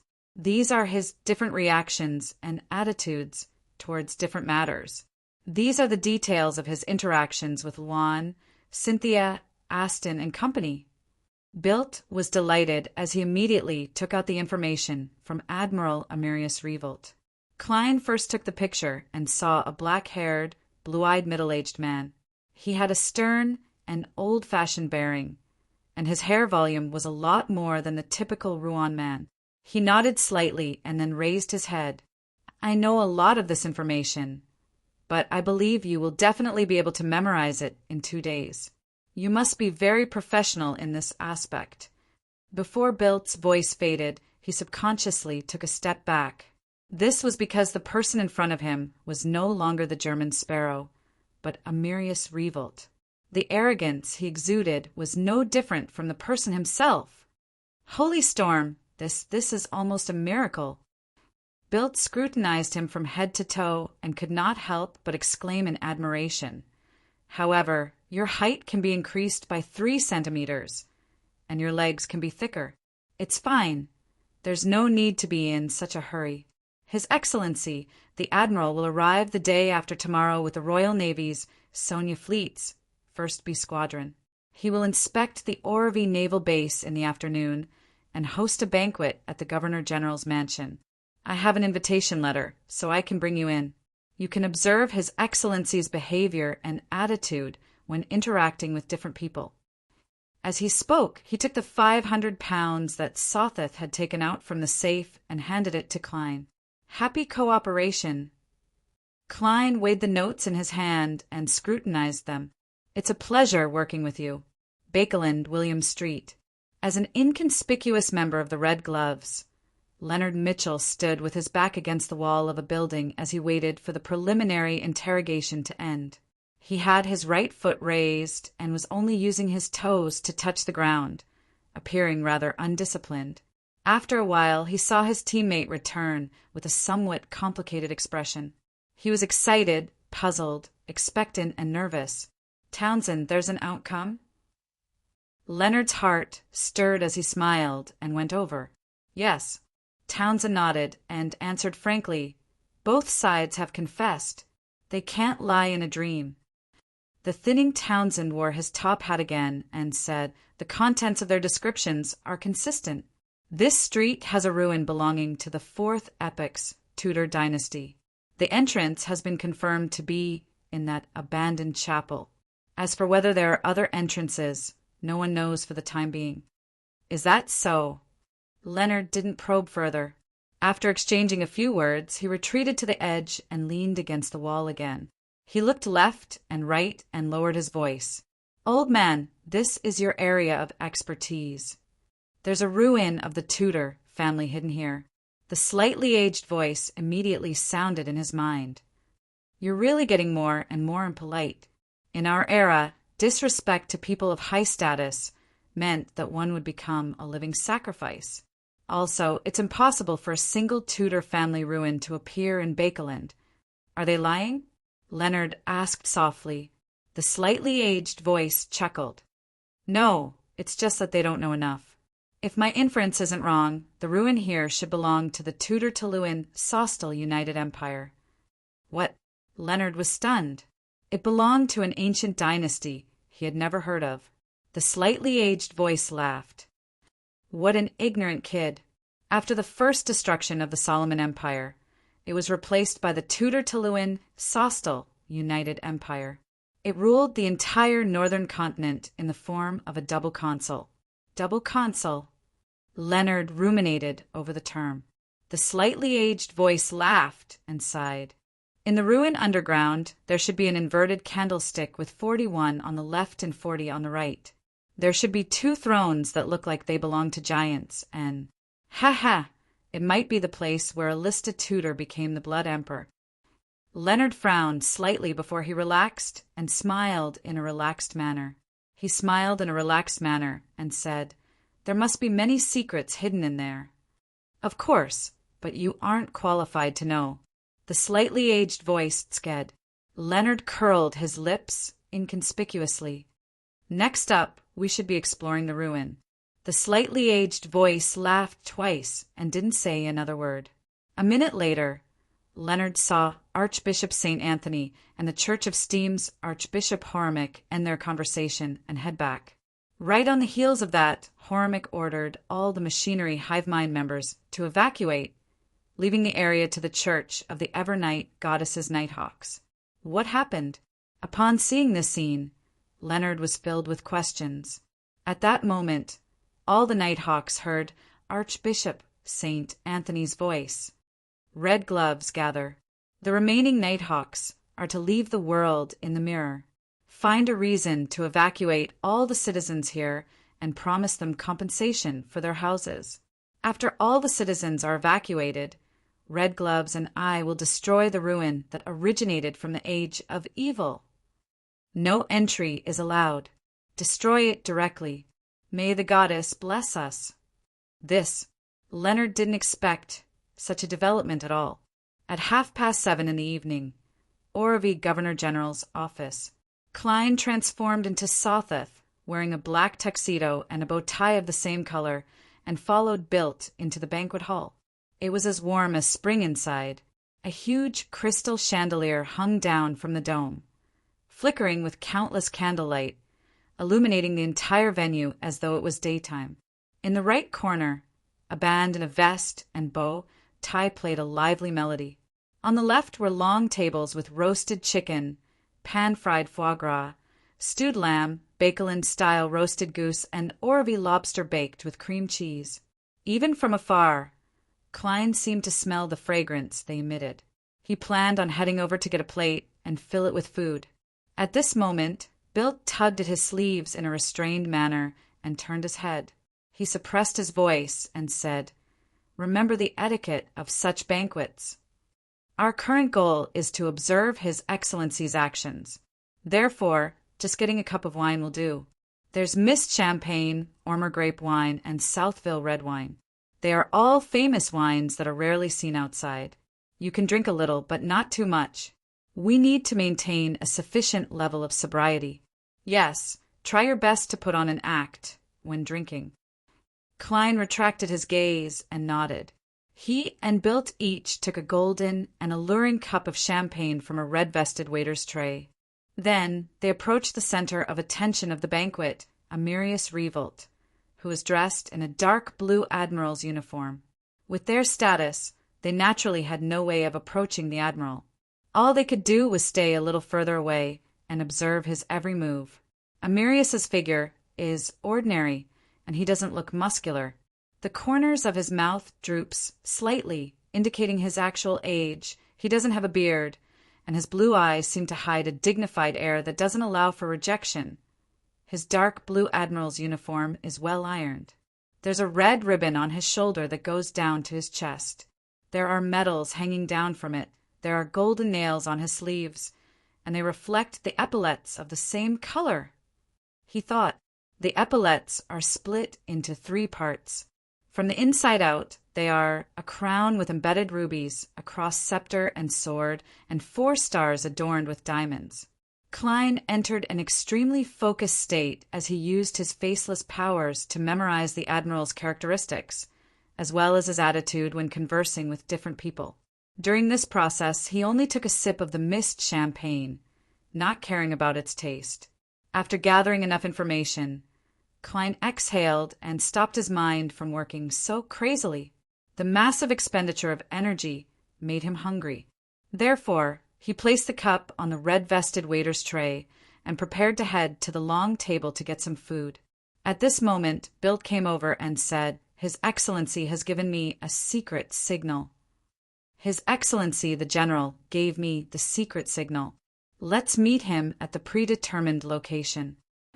Klein retracted his gaze from the roasted chicken and swept Bilt with an indifferent gaze. Bilt shuddered for some baffling reason as he hurriedly turned around and led German Sparrow into the garden through the floor-to-ceiling windows. After walking on a secluded path for nearly a minute, he stopped and pointed at Klein's face. "You can transform into His Excellency the Admiral. Pretend that you are that tramp who looks like him." Klein nodded slightly as he wiped his face with his palm. This was to hide the disgusting things like granulation and pimples that might appear on his face when he transformed. After he lowered his palm, Bilt saw a middle-aged man who resembled Amirius Revolt. Very good. Bilt took a few steps forward and came to the sundry room's door. He reached out to push open the unlatched door. Amirius Revolt was still wearing the eye-catching admiral's uniform. His side faced the entrance as he stood by the window, enjoying the garden scenery. At this moment he turned his head halfway and cast his gaze at the visitor who resembled him. The indescribable sense of authority and oppression made Klein involuntarily lower his head. Amirius Revolt's gaze didn't linger on him as he slowly moved it towards Bilt. He said without any emotion, "This isn't the tramp you previously mentioned. He's a Beyonder, Divine Emperor of the Nine Heavens." Chapter 633. Upon hearing Amirius Revolt's statement instead of a question, Bilt's forehead instantly seeped out a dense layer of cold sweat. He opened his mouth as if he wanted to explain something, but in the end he still knelt down on one knee and said in a trembling voice, under the indescribable pressure, he trembled and said, "Admiral, Your Excellency, the tramp from before suddenly died from an illness." At that moment, Klein wasn't too nervous. This was because Admiral Amirius Revolt had noticed him back in the banquet hall. It didn't make sense for him to only recognize him as a Beyonder now. For him to be willing to meet instead of avoiding the risk meant that he didn't mind who Bilt had found. He's actually not worried at all. This is the confidence of a demigod. Perhaps his Beyonder pathway can eliminate any latent dangers ahead of time. Klein raised his head with great difficulty and cast his gaze at the admiral, who had already turned around. "Not bad," Amirius Revolt evaluated in a deadpan manner. He continued, looking at the kneeling Bilt. "Don't try to play tricks in front of me that can't be used on the card table. Ordinary people and Beyonders have different standings in this world, and as a practitioner of order, I can clearly confirm this. Indeed, it's as described in the information. This admiral has the tendency to preach. I have to remember this point. This is a completely different style from me and German Sparrow." Klein retracted his gaze in thought as he cast it to the ground, as though he couldn't withstand the pressure. Amirius Revolt took a step forward. "Deception is the first mistake you made. Being careless is the second. The tramp that you spent so much effort on suddenly died. Following that, an adventurer that can change his appearance appeared in front of you. Don't you find this too much of a coincidence?" "That's right, it's a little of a coincidence." Klein nearly repeated the other party's question. If he hadn't confirmed it above the gray fog, he would have suspected if he had been arranged by some mythical creature or grade 0 sealed artifact. Bilt's pupils constricted as he came to a realization. He realized that out of fear and dread, all he wanted to do was to grab onto that last lifeline. He had completely lost the cautiousness that came with experience. He did not consider whether the appearance of German Sparrow was too much of a coincidence. The first time he went to the Sweet Lemon Bar, the homeless man died of a sudden illness. The more Bilt thought about it, the more he felt that he had fallen into a meticulously planned trap. Amirius Revolt saw the changes in Bilt's expression as he looked enlightened and regretful. "My father, the late Count Revolt, once taught me something. He said to forgive your men for their first mistake. Bilt, you have to thank him for his kindness." Bilt's tense nerves relaxed, and he was inexplicably moved. He believed that Admiral Amirius Revolt, who was closer to a god than a human, would execute him on the spot to warn all the adventurers who were secretly working for him. To his surprise, he chose to pardon him. "General, Bilt was momentarily at a loss for words. Amirius maintained a solemn attitude and said in a deep voice, "There's a second half to what I said just now, which is severely punish them for their second mistake. Bilt, do you know what to do in the future?" Bilt, who was kneeling on one knee, immediately straightened his back and pressed his right fist against his left chest. "We are loyal to His Excellency the General." Amirius nodded and turned to look at Klein. "What's your name?" "That depends on which identity you're asking about." Klein lampooned in his heart and calmly replied, "That's right. German Sparrow." Amirius Revolt suddenly fell silent for 2 seconds as the atmosphere in the storeroom seemed to freeze. Just as Klein couldn't help but feel uneasy, Amirius finally spoke. "So it's you. General, you speak as if you know me. I'm just an ordinary military informant who received the bounty through you guys. I haven't even had the time to claim anything." Klein mumbled to himself. The more he thought about it, the more confident he felt. Amirius nodded and said to Bilt and Klein, "That's right. The plan will proceed as planned. But we need to sign a contract." "Contract?" Klein resisted the mite with great difficulty as he looked up at Amirius. Admiral Amirius didn't explain anything. He picked up a pen and paper that he had long prepared and placed on the windowsill. He began writing. Every time he put pen to paper, there seemed to be a burst of golden light. The scene was solemn and sacred, as if he was drafting a law. Klein gradually narrowed his eyes, and his vision began to blur. He couldn't help but lower his head again. After an unknown period of time, Amirius stopped writing and picked up the piece of paper. "Sign your name at the end. If you're not satisfied with the terms, you don't have to sign. Do you think I dare or not?" Klein criticized inwardly as he watched Bilt stand up, take the pen and pass it to him. The terms on the piece of paper were very simple. There were only a few, but they generally restricted German Sparrow's actions when acting as Amirius Revolt. It included, but wasn't limited to, not exposing any problems, not using his status as an admiral to do anything that was detrimental to Amirius himself, and not having overly intimate contact with Miss Cynthia, etc. I thought such an important figure wouldn't care too much about the chastity of his mistress. This admiral is indeed an old-fashioned man. However, I'm not that kind of person either. Klein hid his curiosity and asked as though he was discussing an academic question. "What if Miss Cynthia wishes to have intimate contact with me?" What he was implying was that if he appeared too distant and resistant, it would be easy for Cynthia to notice a problem and ask how he should handle it. "It's fine," Amirius said without any expression. "During the duration of the contract, you will either lack any desire when facing her, or your body will lack the necessary abilities." "That's possible. This contract is a little impressive. Apart from a contract with a spirit world creature, this is the first time I'm seeing another contract. Furthermore, the former requires borrowing the powers of the underworld, but this contract only involves both parties. This is Admiral Amirius's demigod beyond her powers? From the Arbiter pathway?" Klein glanced at the contract's duration and discovered that it was 5 days. Is he confident that he'll return in 5 days, or is his present level only able to maintain the contract for 5 days? Klein read the clause again, picked up a fountain pen, and wrote the name German Sparrow. As he finished writing the last letter, he saw the words on the piece of paper emit a golden glow, converging into a resplendent brilliance. Enveloped by the resplendent brilliance, the piece of paper rapidly faded away, as though it had fused with the laws of the world. The thin, invisible gray fog around him gently rippled as Klein clearly sensed that there were layers of indescribable restrictions on him. These restrictions rapidly internalized and temporarily became a part of his spirit body and body.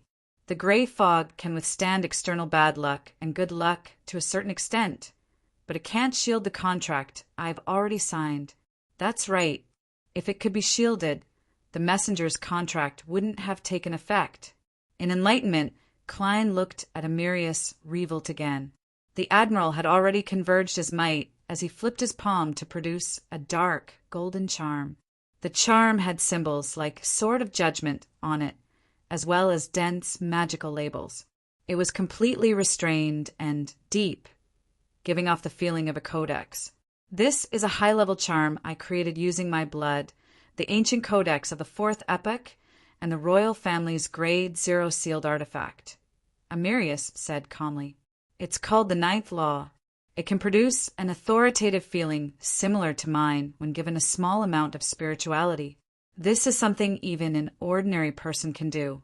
Without it, it's very difficult for you to truly disguise me." Indeed, the authoritative feeling I have is only limited to the surface. It's fine to fool others, but once I need to shock and awe my subordinates, it's useless."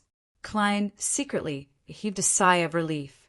Amirius continued, "With your present strength, you should be able to withstand its use. Through its use, you can specify the necessary restrictions on the target, forcing him to endure extremely disadvantageous situations. This way, even if a demigod were to probe you, you can scare him away. If no accidents happen in the end and there's no need to use it, it will belong to you after the matter is over. Its effective date is a year." Klein was first taken aback before he felt an intense sense of pleasant surprise. Ever since he used up the high-level charm he created from the mutated sun's sacred emblem, he finally had another one. Although such an item had a time limit and could only be used once, it had no negative effects. Of course, the stringent requirements to create it made it extremely rare. As expected of a demigod, he's much more generous than built.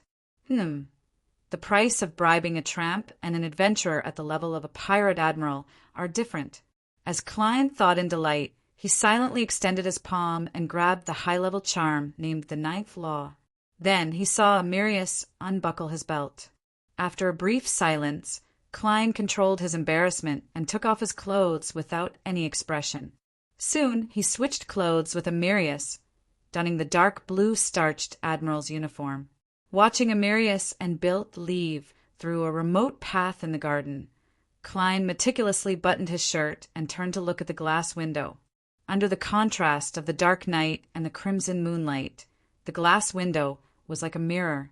It vaguely reflected Klein's present appearance: neatly combed black hair, deep blue eyes, a slightly drooping mouth, a beardless face, an old-fashioned and solemn bearing, and a dark blue attire with ribbons, medals, and epaulettes. The corners of Klein's mouth twitched as he silently muttered to himself, "From this moment forth, I'm an admiral. P.S. Happy New Year's Eve to everyone. I'll also recommend a book. Classmate Yang Pingon. No, it's Don't Soar with Warm Words to Alcohol. It's an excellent work without any tricks." Chapter 634. Touching the Ninth Law charm in his pocket, Klein adjusted his height and appearance, making him no different from Admiral Amirius Revolt. He left from another door in the storeroom and walked along the quiet corridor towards the main building of the governor's manor.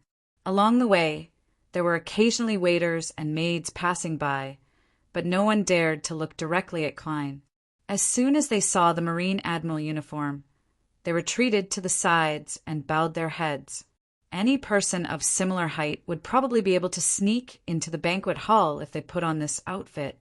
I have to say, sometimes it's easier to pretend to be a big shot than an ordinary person.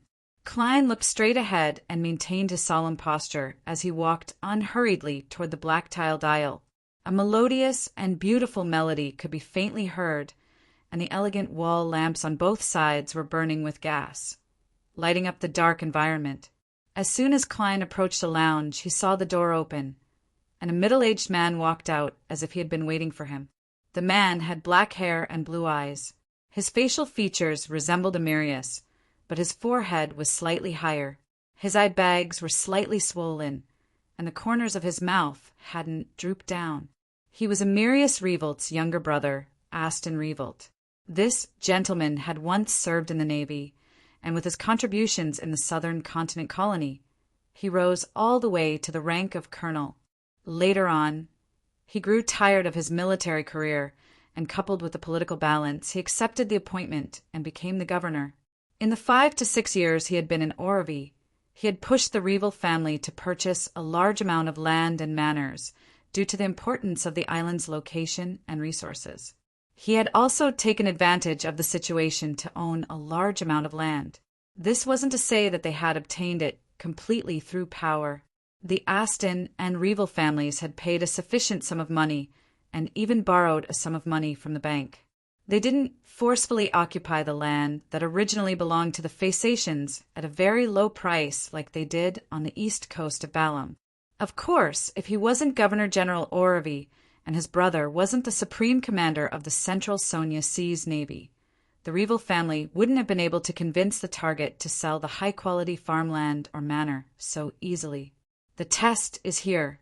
Klein calmly approached and stopped in front of Orsten Revolt. Austin looked around and said in a deep voice, "That's right. Have you thought about it? What is it?"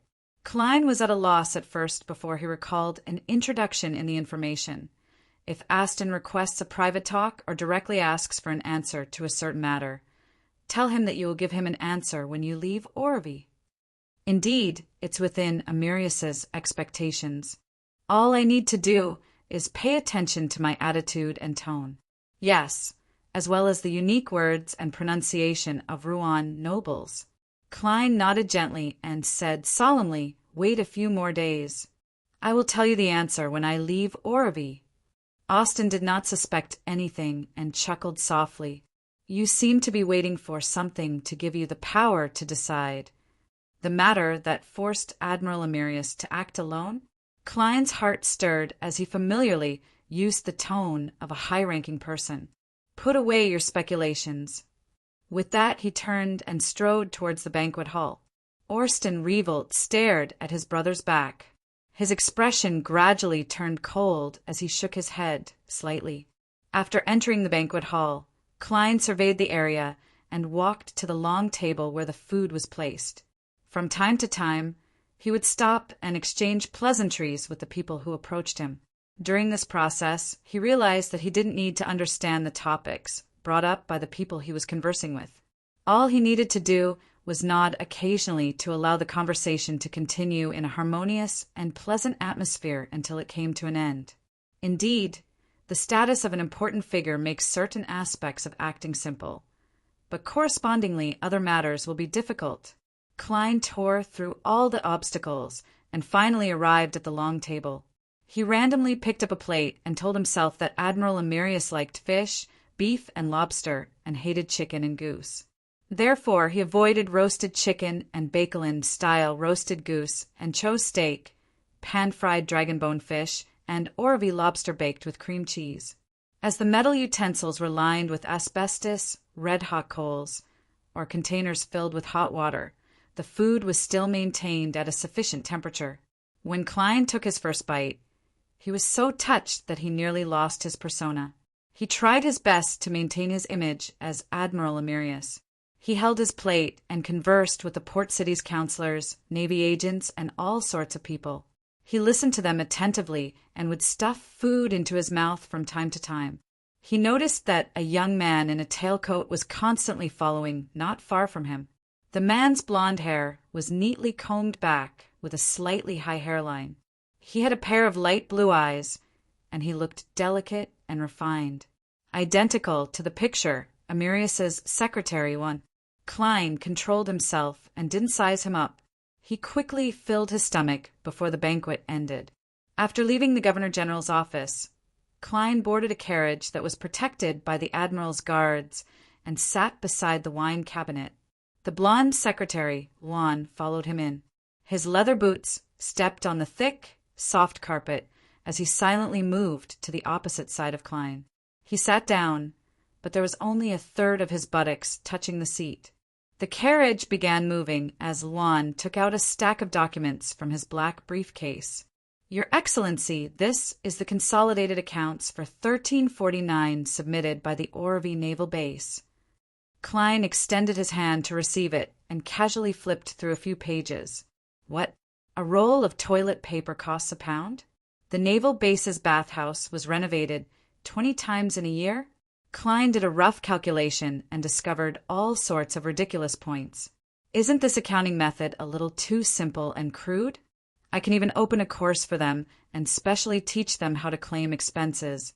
Klein seriously considered the attitude he should show. From his point of view, the greatest difficulty in disguising Amirius was to fool Juan. This didn't mean that Governor-General Aston and Miss Cynthia weren't as familiar with Admiral Amirius as the secretary, but that as the younger brother, Aston might help his elder brother conceal the truth after receiving a hint. Similarly, as a mistress, Cynthia was attached to the Admiral and had the tendency to help conceal the truth. Of course, He couldn't eliminate the possibility that Cynthia was a spy or was being used by a spy. However, it wasn't as dangerous as Lon, who was an overseer. I can't expose any problems. What sort of attitude would Admiral Emerius have when faced with such a report? Would he fly into a rage or pretend to be furious? No, the people from the Orvie Naval Base wouldn't be that bold to directly submit such an obvious report, treating Admiral Emerius as a blind man. They definitely have a certain level of confidence and tacit understanding. As there wasn't any similar situation in the information, Klein could only make a judgment based on his experience. Furthermore, he could confirm one thing. The Orvie Naval Base's report was either something Admiral Emerius hadn't expected, or he didn't think it was important. It was just a matter of his schedule, something he could easily deal with. Regardless of which possibility it is, I can deal with it in the usual manner of a person in a high position, which is to not express my stance. Klein closed the document and handed it back to Lon. He said without any expression, "That's not the case." He said without any expression, "Place it on my desk." The subtext of the sentence was, "I'll take a careful look." Outwardly, it had different meanings depending on the reader's standpoint. If the Orvie Naval Base had launched a sudden attack, it meant that the Admiral was somewhat displeased and was waiting for an explanation. If this was something that both parties had a tacit understanding about, it meant that Admiral Emerius wished to obtain greater benefits. As for whether he would offend someone as a result, Klein didn't care at all.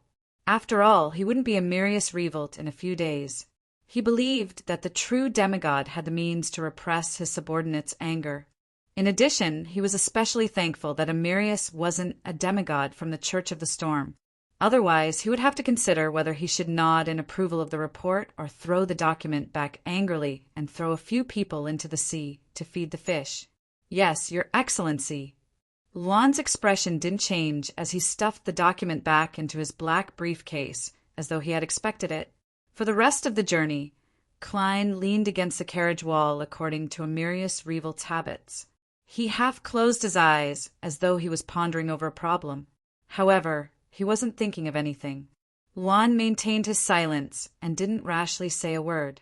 The iron-black street lamps that were the height of a human quickly flashed past as the carriage arrived near the naval base and turned into a house with a garden and lawn. Just as Klein walked up the stairs, a butler opened the door. Servants stood respectfully by the sides. The living room was decorated very elegantly. There were oil paintings of landscapes, plaster sculptures, simple but elegant vases, and other items. A faint but lingering fragrance emanated as it seeped into his lungs. Klein, who should have relaxed, secretly tensed up when he saw a beautiful lady in a home dress walk over. She was in her early 20s. Her blonde hair cascaded down, and when her blue eyes looked over, there seemed to be a glint hidden within them. While she was filled with feminine beauty, there was also a hint of a young girl. She was none other than Admiral Emerius's mistress, Cynthia. Klein held back his uneasiness as he made Emerius's stern face reveal a smile. Following that, he opened his arms. Cynthia threw herself into his embrace and tiptoed as she chuckled with her cheek against his cheek. "Admiral, I've already boiled hot water for you and placed it in the bathtub. She's been keeping an eye on when the banquet will end. Being a mistress isn't something easy either. Emerius does like to soak in hot baths to relax and contemplate." In order to not notice how their cheeks were pressed against each other, Klein allowed his thoughts to run wild. As a man with a straight sexual orientation, he should have enjoyed being close to a beautiful member of the opposite sex while feeling awkward. However, the temporary contract didn't allow him to have any additional urges. Therefore, all that was left was discomfort. "Very good," Klein praised as his hands gently pushed Cynthia away as though he had nowhere to place them. Knowing that His Excellency didn't like to be intimate in front of the servants, Cynthia retreated and led Klein to the second floor. They entered the bathroom and prepared a bathrobe. After doing all of this, Cynthia instructed the servants not to come to the second floor unless they heard the bell. Then she returned to the bedroom and took off all her clothes, changing into a pure silk nightgown. The nightgown's collar was wide open, revealing an alluring snow-white area, and in between her cleavage hung a strange necklace. It resembled a black rhinoceros horn that had shrunk to the size of a knuckle. Cynthia took off the necklace and stuffed it under her pillow. Then she left the bedroom with some embarrassment and hesitation. She walked to the bathroom where the Admiral was bathing and mustered her courage to twist the handle. Click! Her hand paused as she realized that the bathroom door had been locked from the inside at some point in time. With a blank look, Cynthia instinctively twisted it twice. Click! Click! The bathroom door didn't budge at all. P.S. I wish everyone a Happy New Year. May everything go smoothly. Divine Emperor of the Nine Heavens. Chapter 635. In the bathroom, there was a wet and dry section. Steam filled the entire bathtub. Apart from his head, Klein's entire body was immersed in the hot water. He lay there comfortably, not even wishing to move his toes. What a beautiful night. If only Cynthia wasn't outside. I'll still have to deal with her later. Klein sighed as he considered how to find an excuse to avoid intimate matters. According to Admiral Amirius Revolt's characteristics, he decided to start with his work. Following that, he would list his recent physical discomfort, the loss of his ability in that area due to his injuries, the fact that he had just ingested drugs that needed some time to digest, or the sudden awakening of his true sexual orientation, making him find a curly-haired baboon attractive. As for whether this would damage the Admiral's image, Klein didn't feel any pressure. As long as Cynthia didn't suspect him of being a fake Amirius Revolt, he would have successfully completed his mission. How to explain those excuses and find a reason to return to normal is Admiral Amirius's problem. What has it got to do with me, German Sparrow? What has the German Sparrow's ruined image got to do with me, Sherlock Moriarty? Klein stood up in satisfaction and walked out dripping wet. He wrapped himself in a towel and wiped his body. After changing into the hanging bathrobe, Klein silently drew a breath. As though he was facing a formidable foe, he unlocked the door and opened the bathroom door. Seeing the empty corridor with only the light from the wall lamps illuminating the dark corridor, Klein relaxed a little and no longer tensed up. This feels no different from challenging the pirate admirals. Amidst his mumbling, he suddenly discovered a serious problem. He didn't know which master bedroom or study was. Regardless, I have to inform Cynthia. Otherwise, it will make Admiral Amirius look odd and guilty. Klein recalled the layout of similar houses and attempted to accurately find the master bedroom. At this moment, the door diagonally opposite opened with a creak. Cynthia, who was only wearing a silk nightgown, walked out. Her blonde hair was slightly messy, and there were even a few strands floating in front of her blue eyes and bright red lips. Her eyes were half hidden, and her lips were half closed. In the dim and ambiguous environment, she looked extremely alluring. The collar of the silk nightgown was wide open, and the snow-white cleavage was reflected in Klein's eyes at the same time. Klein nearly looked up at the ceiling to escape the intense stimulation. Calm down, calm down. You are Amirius Revolt. Furthermore, you are someone who has seen a demoness. Compared to Ailment Maiden, this lady's charm is clearly lacking. Wait, why am I thinking of demoness? Who knows if they were male or female in the past? Klein maintained his gaze and even sized him up with a teasing expression. At this moment, he could feel that primitive desire, but the lower half of his body did not move.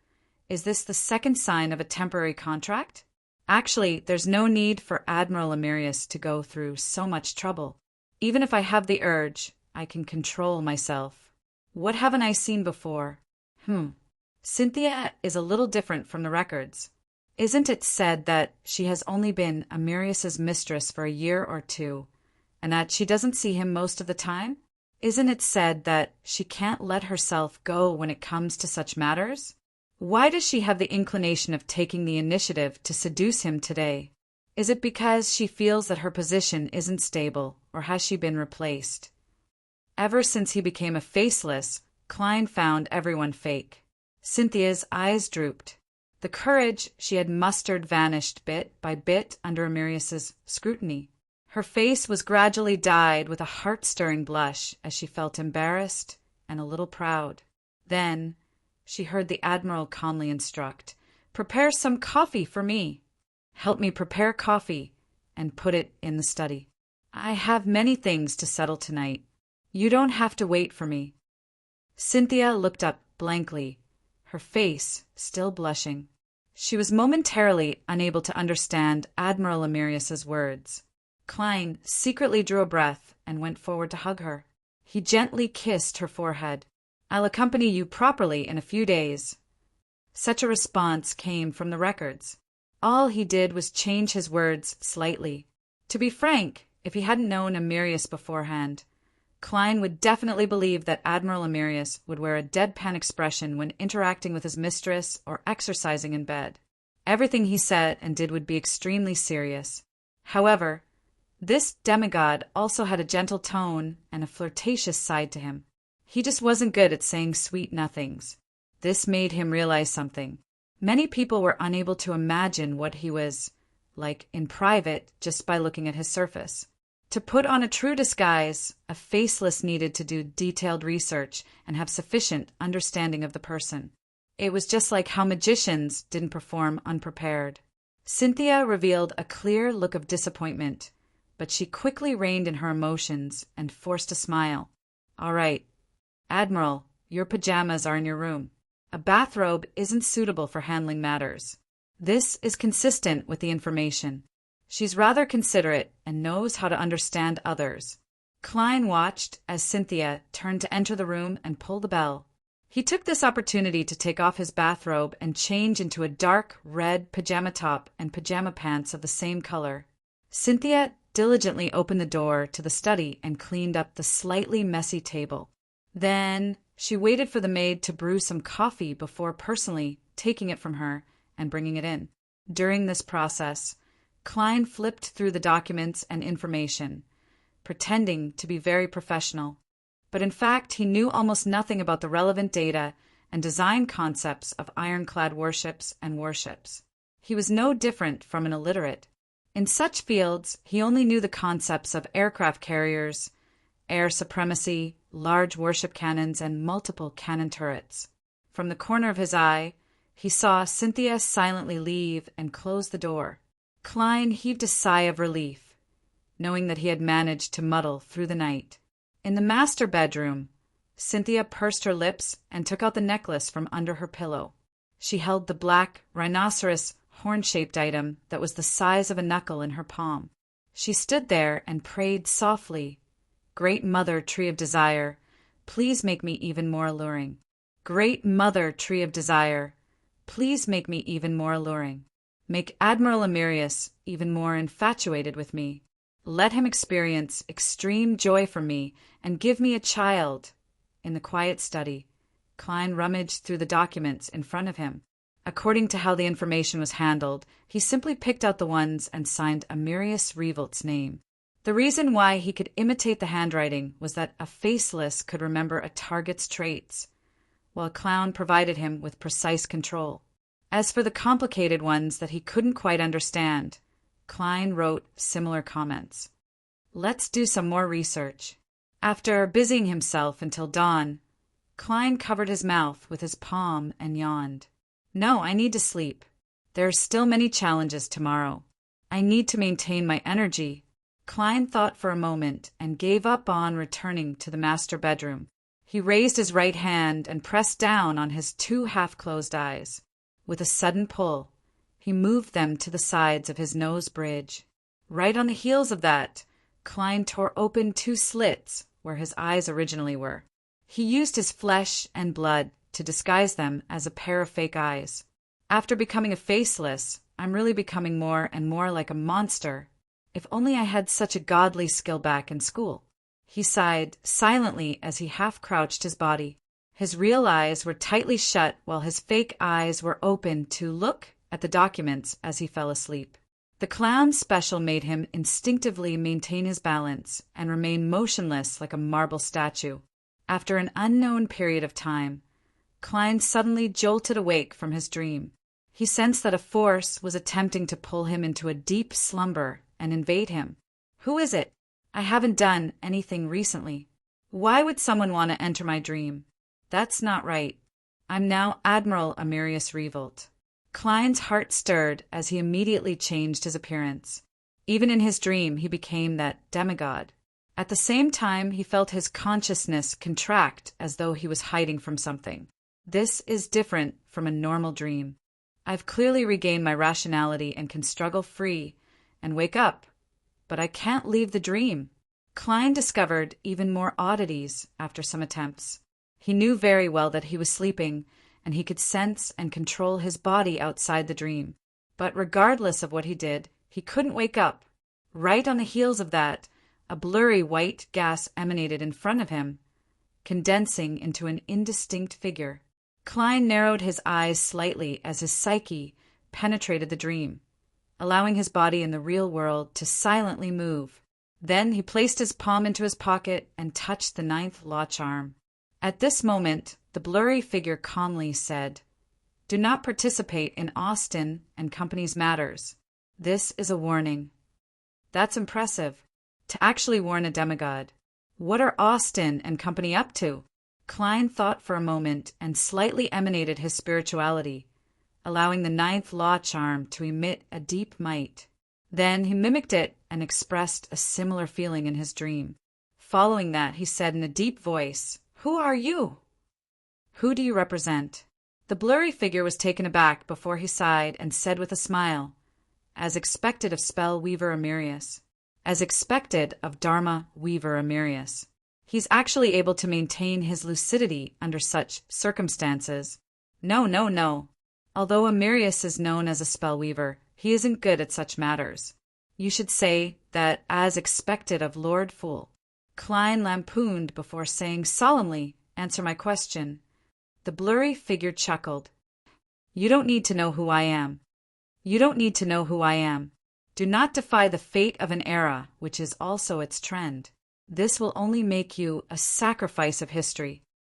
Do not defy the fate of an era, which is also its trend. This will only make you a sacrifice of history. The fate of an era, the trend of an era, the sacrifice of history." Upon hearing this, Klein suddenly thought of a term, Twilight Hermit Order. However, Klein didn't say a word or say those few words. This was because Admiral Amirius had been himself for the past few days. When the blurry figure saw Amirius fall into silence, he didn't say another word. He transformed back into a white gas and vanished from the dream. Chapter 636. Phew! What are Amirius and Aston Revolt plotting to actually draw a warning from the Twilight Hermit Order? Unless it's something that can truly change the times and influence the direction of history, this ancient and secretive organization won't appear, even if they don't reveal their identities. Klein stood at the periphery of the magnificent castle in his dream as he looked in thought at the spot where the blurry figure had vanished. Amidst his thoughts, he suddenly came to a realization. He wasn't so certain about his previous guess. Admiral Amirius and his brothers' plotting might not really affect the trends of the times, although the Twilight Hermit Order only interfered with important matters in this aspect. As the leader of a secret organization, Klein knew very well that such organizations not only had their own principles and ideals, but they also had members that helped each other. From Roselle the Great's diary, it could be seen that the Twilight Hermit Order had members of different domains, statuses, and sequences, apart from a number of them fervently believing in the original creator, waiting for the arrival of dusk and the awakening of the true God. The rest had their own interests to pursue. Under such circumstances, as long as the organizer didn't exercise strict control from the very beginning, an internal commission was bound to happen. Perhaps Aston Revolt's plotting only affected a particular Twilight Hermit Order member, causing him to notice it ahead of time. He then made an internal commission, allowing other members to use the trends of the times as an excuse to warn Amirius Revolt. From this logic, the hidden matter is rather interesting. With the Twilight Hermit Order standing, only sequence for Spellweaver Amirius isn't a difficult target to eliminate. I even suspect that they can send 3 or more angels, one that surpasses the 7 churches. Then, why didn't they directly take action and instead came to give an advance warning? Back in Bakeland, if an angel had really appeared, a true god might have descended. Therefore, the Twilight Hermit Order had no choice but to use a more roundabout and inconspicuous method to deal with the Duke of Negan. However, this is Orvie Island. Even high-sequence Beyonders aren't permanently stationed here. Is the warning because the Twilight Hermit Order advocates secrecy and doesn't wish to expose themselves, so they try their best to avoid using extreme means? Or is it because the member who made the internal commission doesn't wish to see Amirius die? To him, this admiral is rather useful, so he can't bear to abandon him, even if he might participate in operations that aren't beneficial to him. Then, his real identity seems to be able to delineate a few ranges. Klein made a bold assumption, but he had no way to prove it. He could only put this matter aside for the time being and throw it to the back of his mind. After all, the person who triggered the Twilight Hermit Order's warning is Admiral Amirius. It has nothing to do with me. As long as I don't do anything or involve myself in the next few days, I'll be able to successfully last until the mission is over. Whatever happens in the future has nothing to do with me. With my current rank, I'm still far from being able to investigate the Twilight Hermit Order. I don't have the right to pry into anything. Klein obeyed his will and turned to examine his tarot. I've discovered problem. Other secret organizations focus on implementing their own principles and ideals, with members helping each other out. As for us, Tarot, it's impressive. We only entrust each other, without any principles or ideals. No, in the eyes of certain members, there are principles and ideals. For example, Student Moon believes that this is an organization born to save the world. The fool Klein gave a self-deprecating laugh and left the dream. He rubbed away the fake I and pushed the real I back to its original spot. His actions were very smooth, but he suddenly paused midway. That wasn't a simple dream infiltration. As he recalled the scene, Klein frowned slightly. This was because the power had first attempted to pull him into a deep slumber, and back then I was already asleep. Why did he still do that? Captain said that a nightmare can directly see dreams, so it's impossible for him to make such a mistake. Therefore, that visitor didn't use Beyonder powers similar to a nightmare, but some other method, locating me in the spirit world? Or could it be that, after knowing my location, he directly influenced my body of heart and mind through the sea of collective subconscious described by Mayim Daly? I'm more inclined to the second possibility.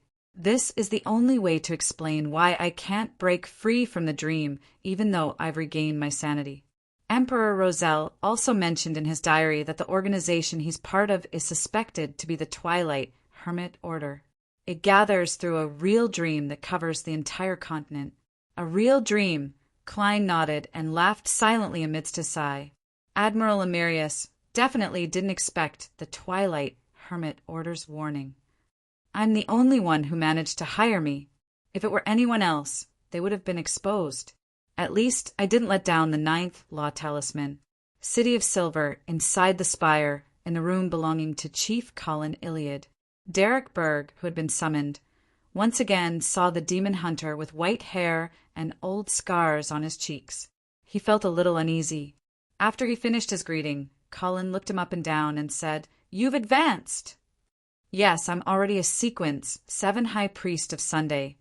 Derek had already registered, so he didn't hide it. Colin's deep and experienced light blue eyes moved away, and he asked in a seemingly inadvertent manner, "Is there a subsequent potion formula?" In the past, Derek would definitely have directly answered no, but now he was already used to thinking before speaking.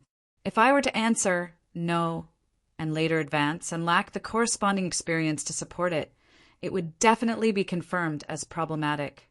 But if I were to answer yes, the chief might get me to exchange it for items and begin nurturing more Beyonders of the Sun pathway. This would undoubtedly prove that I'm lying. Derek's thoughts raced as he sincerely said no. From his point of view, experiences could be created. In his opinion, experiences could be created. Colin nodded without any abnormalities. In about 2 months, I'll arrange for an exploration for you. Follow the team and fix the path and ruins we previously found with Jack's help. We'll do a second cleanup. I hope you'll gain more from it. Yes, Your Excellency. Just as Derek replied, he suddenly recalled Shepherd Elder Lovia. After daybreak, Klein changed his clothes with Cynthia's help and enjoyed a sumptuous breakfast. Following that, he took a carriage and entered the Orvie Naval Base under the escort of the Admiral's guards. In the morning, he was accompanied by the brigadier generals and colonels to inspect the condition of the ships and the ammunition stores. He visited the newly built training grounds and the bathhouse that had been renovated 20 times a year. After having lunch at the Navy's canteen, Klein gathered all the officers above the lieutenant commander to listen to the reports according to his schedule. During this process, he had a thick black notebook spread open in front of him. In it were some questions that Admiral Amirius had specially prepared. Over the past few decades, due to the deduction of wages and abuse of sailors, there were a total of 17 rebellions by the soldiers at the bottom of the hierarchy in Orvie.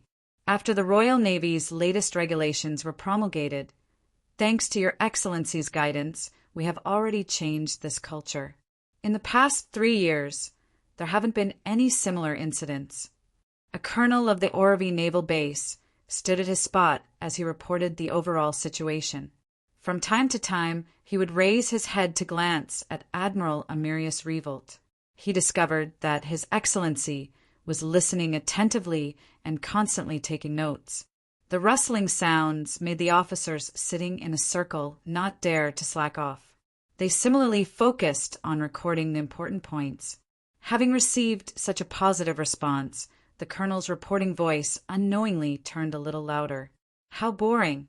Klein held a fountain pen as he casually drew turtles, octopuses, and dragons on the black notebook. As he had never learned how to sketch, he drew whatever came to mind. It was a tragic sight to behold. Later on, he even drew intersecting lines and began playing the game Roselle the Great had invented, 5 in a row with himself. Of course, his rich experience and awareness of his status made him raise his head from time to seriously look at the reporter and give him a nod of encouragement. As for what the other party was saying, he didn't pay any attention to it. All he could remember was the occasional sentence. In between the reports, Klein would glance at his blonde secretary, Luan, and get him to explain the contents of the report on his behalf. Everything was going according to plan. Towards the end, Klein flipped a few pages forward in his black notebook and used a Rouen aristocratic's accent to recite the report that the secretary had drafted and amended. According to the actual situation and Amirius's habit of using words, he would add some connectives and idioms, such as "there are a few more points" or "I'll go on a few more points." It was already evening when the meeting ended. Klein, accompanied by Luan's secretary, left the Orvie base and headed to a naval agent's residence to participate in a banquet. At the banquet, they chatted about the fluctuations in the prices of the port supplies. Klein would mimic Admiral Amirius, occasionally cracking outdated Bakelin jokes, garnering a warm response from everyone as they praised the Admiral for his humor. After successfully acting until the banquet ended, Klein boarded the carriage, feeling physically and mentally exhausted. I have to pay attention to my words and actions every second. Acting for a day is more tiring than fighting a pirate admiral. Klein silently exhaled as he half closed his eyes without a change in expression. He knew that the most difficult stage of the day hadn't passed. He still had to deal with Cynthia next. Inside the villa, Cynthia learned from an attendant that Admiral Amirius was about to return. She silently returned to her bedroom and took off the tiny black rhinoceros horn-like pendant. She used a thin metal piece to scrape off some powder and mixed it into the hot water in a white porcelain teacup. She silently recited the honorific name of the Tree of Desire 7 times and waited for nearly a minute. Filled with hope, She raised the teacup and gulped it down. Divine Emperor of the Nine Heavens. Chapter 637. As he looked at the villa that was emitting lights in the darkness, Klein mentally prepared himself for a few seconds before getting off the carriage. He walked up the 3 flights of stairs to the entrance and entered the house while surrounded by the general's guards and servants. Seeing that Cynthia was dressed conservatively due to the presence of others, Klein silently heaved a sigh of relief. He maintained his solemn expression as he slowly approached. Cynthia's smile became more obvious as she tucked a few strands of hair behind her ear, revealing her slender and fair neck. There were no signs of a necklace on it. Seeing Secretary Juan and the general's guards head for their rooms or spread out to stand guard outside the house, Klein said in a deep voice before Cynthia could give him a hug, "There's no need to prepare hot water. There's no need to prepare hot water. Give me a quiet room. I need to be alone for a night." Cynthia used her eyes to express her confusion and puzzlement. Klein surveyed the area and said in a deep voice, "Something happened. Something happened. I need to enter a very calm state to recover." As he spoke, he raised his right hand and tugged at his sleeve slightly, revealing distinct, light-colored flesh buds. His poor physical condition and abnormal reactions were an excuse Admiral Emerius had prepared for the tramp substitute from before. It was to help him avoid Cynthia's request to be intimate with him without exposing any problems. To increase his persuasiveness, Klein had deliberately used his faceless skills to provide evidence. Cynthia's mouth turned agape as she nearly screamed. Thankfully, she reached out her palm in time to stifle her voice. "Are you all right? Do you need to find a doctor?" Cynthia calmed down a little as she immediately asked nervously. Her concern was evident in her words. "No, this is the necessary price for obtaining powerful strength. I just need 2 or 3 days of peace to return to normal." Klein had also found a follow-up reason. Okay. Cynthia hurriedly led Klein to the second floor and led him to the quietest room. As for the master bedroom, she had lit a few sticks of incense and sprinkled some pure dew with a refreshing fragrance, so she didn't give it up. Seeing the door close, Klein slowly exhaled. He changed out of his general's attire and lay in bed in satisfaction. Not far away, in the master bedroom, the worried and disappointed Cynthia took a hot bath before getting into bed. Her eyes were unfocused as she stared at the ceiling. She couldn't help but think of her father and mother's advice a few days ago. They wanted her to curry favor with Admiral Emerius, and it was best if she could get pregnant with his child. This way, the family would be able to obtain even more representation of the Central Sonia Navy. The general seems to be hiding a lot of things in his heart, to the point that there's a certain abnormality in his body. Cynthia thought aimlessly, and her thoughts gradually drifted away. She drifted off to sleep. Vaguely, she felt her stomach heat up and her body heat up. In her dream, she seemed to see a pitch-black night sky dotted with bright stars. One of them seemed to sense her gaze and shone even brighter. The next morning, the refreshed Klein enjoyed a sumptuous breakfast that did not have any special characteristics. He was once again surrounded by the Admiral's guards and arrived at the Orvie Naval Base. He commandeered the most luxurious and spacious office. According to Admiral Emerius's habits, he would spend some time alone every 2 or 3 days to study and grasp his beyonder powers at a deeper level, as well as develop more practical techniques. Therefore, Klein had most of the day without any disturbances. All he needed to do was handle simple official duties. In the quiet and spacious office, Klein was either leisurely pacing back and forth or flipping through the books on the shelves. From time to time, he would reach his palm into his pocket and touch the 9th law charm, making it emit an abnormally heavy might.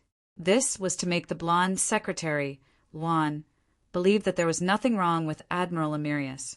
After an unknown period of time, Klein felt a little sleepy and planned on taking a nap. At this moment, he heard knocking on the door. "There's something very important." Klein frowned. Something that could make Secretary Luan disturb Admiral Amirius's focus training was definitely not simple. "Come in." Klein reined in his emotions and replied in a deep voice. The delicate-looking blonde youth, Luan, twisted the doorknob and entered. In his hand was a telegram. He suppressed his voice. "Your Excellency, a telegram from Bakeland. Mr. Aston has been relieved of his position as Governor General. He will be temporarily replaced by the City Council's chairman. It said that the new Governor General will arrive today. Aston Revolt has been relieved of his position as Governor General? Their ploy has been discovered. That's right. Even the Twilight Hermit Order came to warn me. No, Amirius. It means that they have long grasped the exact situation. Through the operations of certain members, there's a high chance that the matter will be resolved through a series of changes in positions. They gave the warning last night, and they are taking action today. They must have been preparing for a long time. Yes, just from the fact that the new Governor General will arrive today, I can tell that." Klein was first alarmed before he felt that it was reasonable. He mimicked Admiral Amirius's attitude when faced with a major problem. He paced around and said with a solemn expression, "I understand." Klein didn't express his stance or give any orders. He appeared extremely brooding. However, in fact, he hadn't thought of what to do. There's a saying in our foodie empire, being still is better than being active. I wonder if Roselle has translated it. Klein thought in a self-deprecating and lampooning manner. Luan looked up at Admiral Amirius and didn't say a word before silently leaving the office. Phew! Klein paced around once again as he considered what choice the real Admiral Amirius would make if he were standing there. This was an unexpected and important matter. Without the corresponding contingency plan, Klein could only infer from Amirius's personality, experiences, and some of the self-descriptions in the information. He's a conservative person. Even though he's a low or mid-sequence beyonder, he seldom takes risks when he's on all kinds of ships. He believes that he's a Rouen noble who values his family, his children, and his emotions. He's a gentleman who is very gentlemanly and is very likable to women. Yes, this point is worth discussing. With his level and status, even a curly-haired baboon would be loved by women and men. No, he might even be loved more. At the very least, curly-haired baboons don't tell outdated jokes. Information flashed through Klein's mind as they interwove into a three-dimensional image of Admiral Amirius. As he immersed himself in the image, he heard knocking on the door again. "Come in." Klein instantly tensed up. The blonde secretary, Luan, entered and pointed outside. "Your Excellency, Mr. Aston wishes to meet you." Why is Aston here? Does he wish to meet Amirius for protection? Or is he planning on putting up a last-ditch struggle? Klein narrowed his eyes and realized that he had no choice but to make a decision for Admiral Amirius. What will he do? After receiving the warning from the Twilight Hermit Order, he should have understood that the matter had been exposed, and the target had long since made preparations. With his conservative personality, it's not hard to imagine his choice, but he also placed great importance on family. He even described some of the interesting things about Aston Revolt in detail. It's not hard to tell that it's the concern and love an elder brother has for his younger brother. He doesn't like marijuana or cigarettes. Drinking is just for socializing. Aside from being a little obsessed with women, he doesn't have any major problems. He places great importance on his family. Family, Klein quickly recalled, allowing himself to completely immerse himself in Amirius's identity.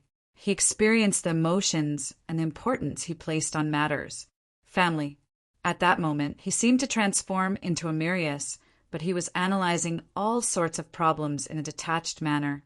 After more than 10 seconds of silence, Klein heard himself speak in a somewhat unfamiliar and cold tone. "Tell him that I have a lot of things to deal with and don't have time to see him. Also, buy him a ticket back to Bakeland." Luan seemed to have expected it. He retracted his gaze and replied as if nothing was out of the ordinary. "Yes, Your Excellency." Seeing Juan leave the office and head outside in search of Austin Revolt, Klein sighed like the real Amirius Revolt. He knew that if Amirius were to return early, he would make the same choice. This was because he placed great importance on his family. With his scheme exposed, Amirius wouldn't risk his final bargaining chip and place his family at risk of destruction. As long as he didn't get involved, as long as he was still a demigod, the Revolt family wouldn't suffer too much damage even if he was no longer the supreme commander of Central Sonia's navy. As for getting his secretary to buy the ticket, it indicated that Amirius still treated Austin as a brother. It was a warning to others not to harm him before the problem was resolved. After nearly a minute, Juan replied, "Your Excellency, Mr. Austin has left." Amirius places great importance on family. Klein fell silent for 2 seconds. With his back facing the secretary, he asked in a deep voice, "Admiral, Mr. Austin has left." Amirius places great importance on family. Klein fell silent for 2 seconds. He asked, "Did he say anything?" Juan answered truthfully. He said that you are indeed a naturally cold person. Klein listened quietly. The corners of his mouth curled up slightly, revealing a smile without a hint of a smile. This was his instinctive reaction, but having assimilated into Amirius's identity, he believed that the Admiral would have similar reactions. That kind of feeling, that kind of emotion, was the same. In the time that followed, Klein sat in his office. He didn't meet any guests, nor did he handle any official matters. All he did was occasionally listen to Secretary Juan's report on the situation on Oravi Island. Until the new governor arrived, nothing happened. In the evening, he canceled the dinner that he had booked and returned to the garden villa. When he saw Cynthia walking towards him, he gave her a hug. Then he calmly said, "Austin has been relieved of his governorship." All the sighs, and all the pain were condensed into this emotionless sentence. "I heard about it. It should be fine, right?" Cynthia asked nervously. Klein closed his eyes and didn't bring up the matter again.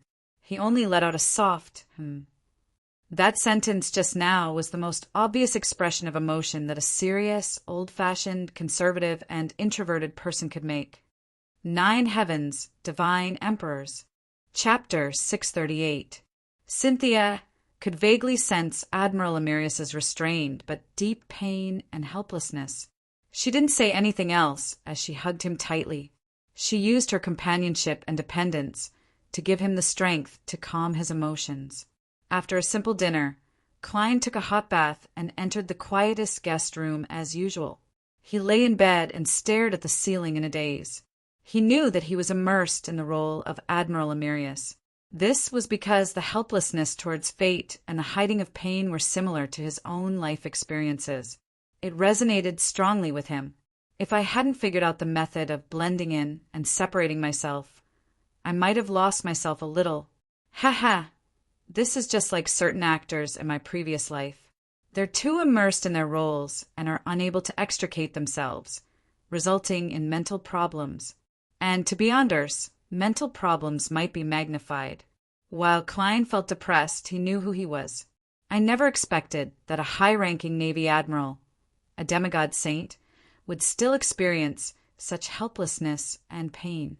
Strength can bring many things, but it's not a panacea. Everyone has different faces. This is the truest side of a demigod. Klein saw the crimson moonlight gradually turn brighter as it dyed every piece of furniture in the room red. At that moment, through the resonance he had with Admiral Amirius, the contrast between the two of them, and his previous acting experience, Klein built a more three-dimensional and realistic image of Amirius in his heart. At the same time, he also made his relatively blurry self turn clearer. A person who valued relationships. A person who came from Earth, but had been remolded by Klein Moretti's fragmented memories to a certain extent. A person who hadn't been a Nighthawk for long, but his actions and choices had been deeply influenced by that experience. A person who played it safe and was afraid of danger, but was also able to defeat himself at critical moments. A person who wanted to slack off, eat delicacies, travel, and enjoy life from the bottom of his heart, but had no choice but to be busy for more important matters. A person who liked beautiful women, but was able to adhere to his principles and not indulge himself. A person who loved money, but was willing to spend large sums for his siblings. A person who always hid his pain in his heart and displayed a smile on the outside. A person who was used to lampooning inwardly while appearing polite on the surface. A person who could overcome his psychological obstacles, but not cross his bottom line. A person who would feel embarrassed because of his acting.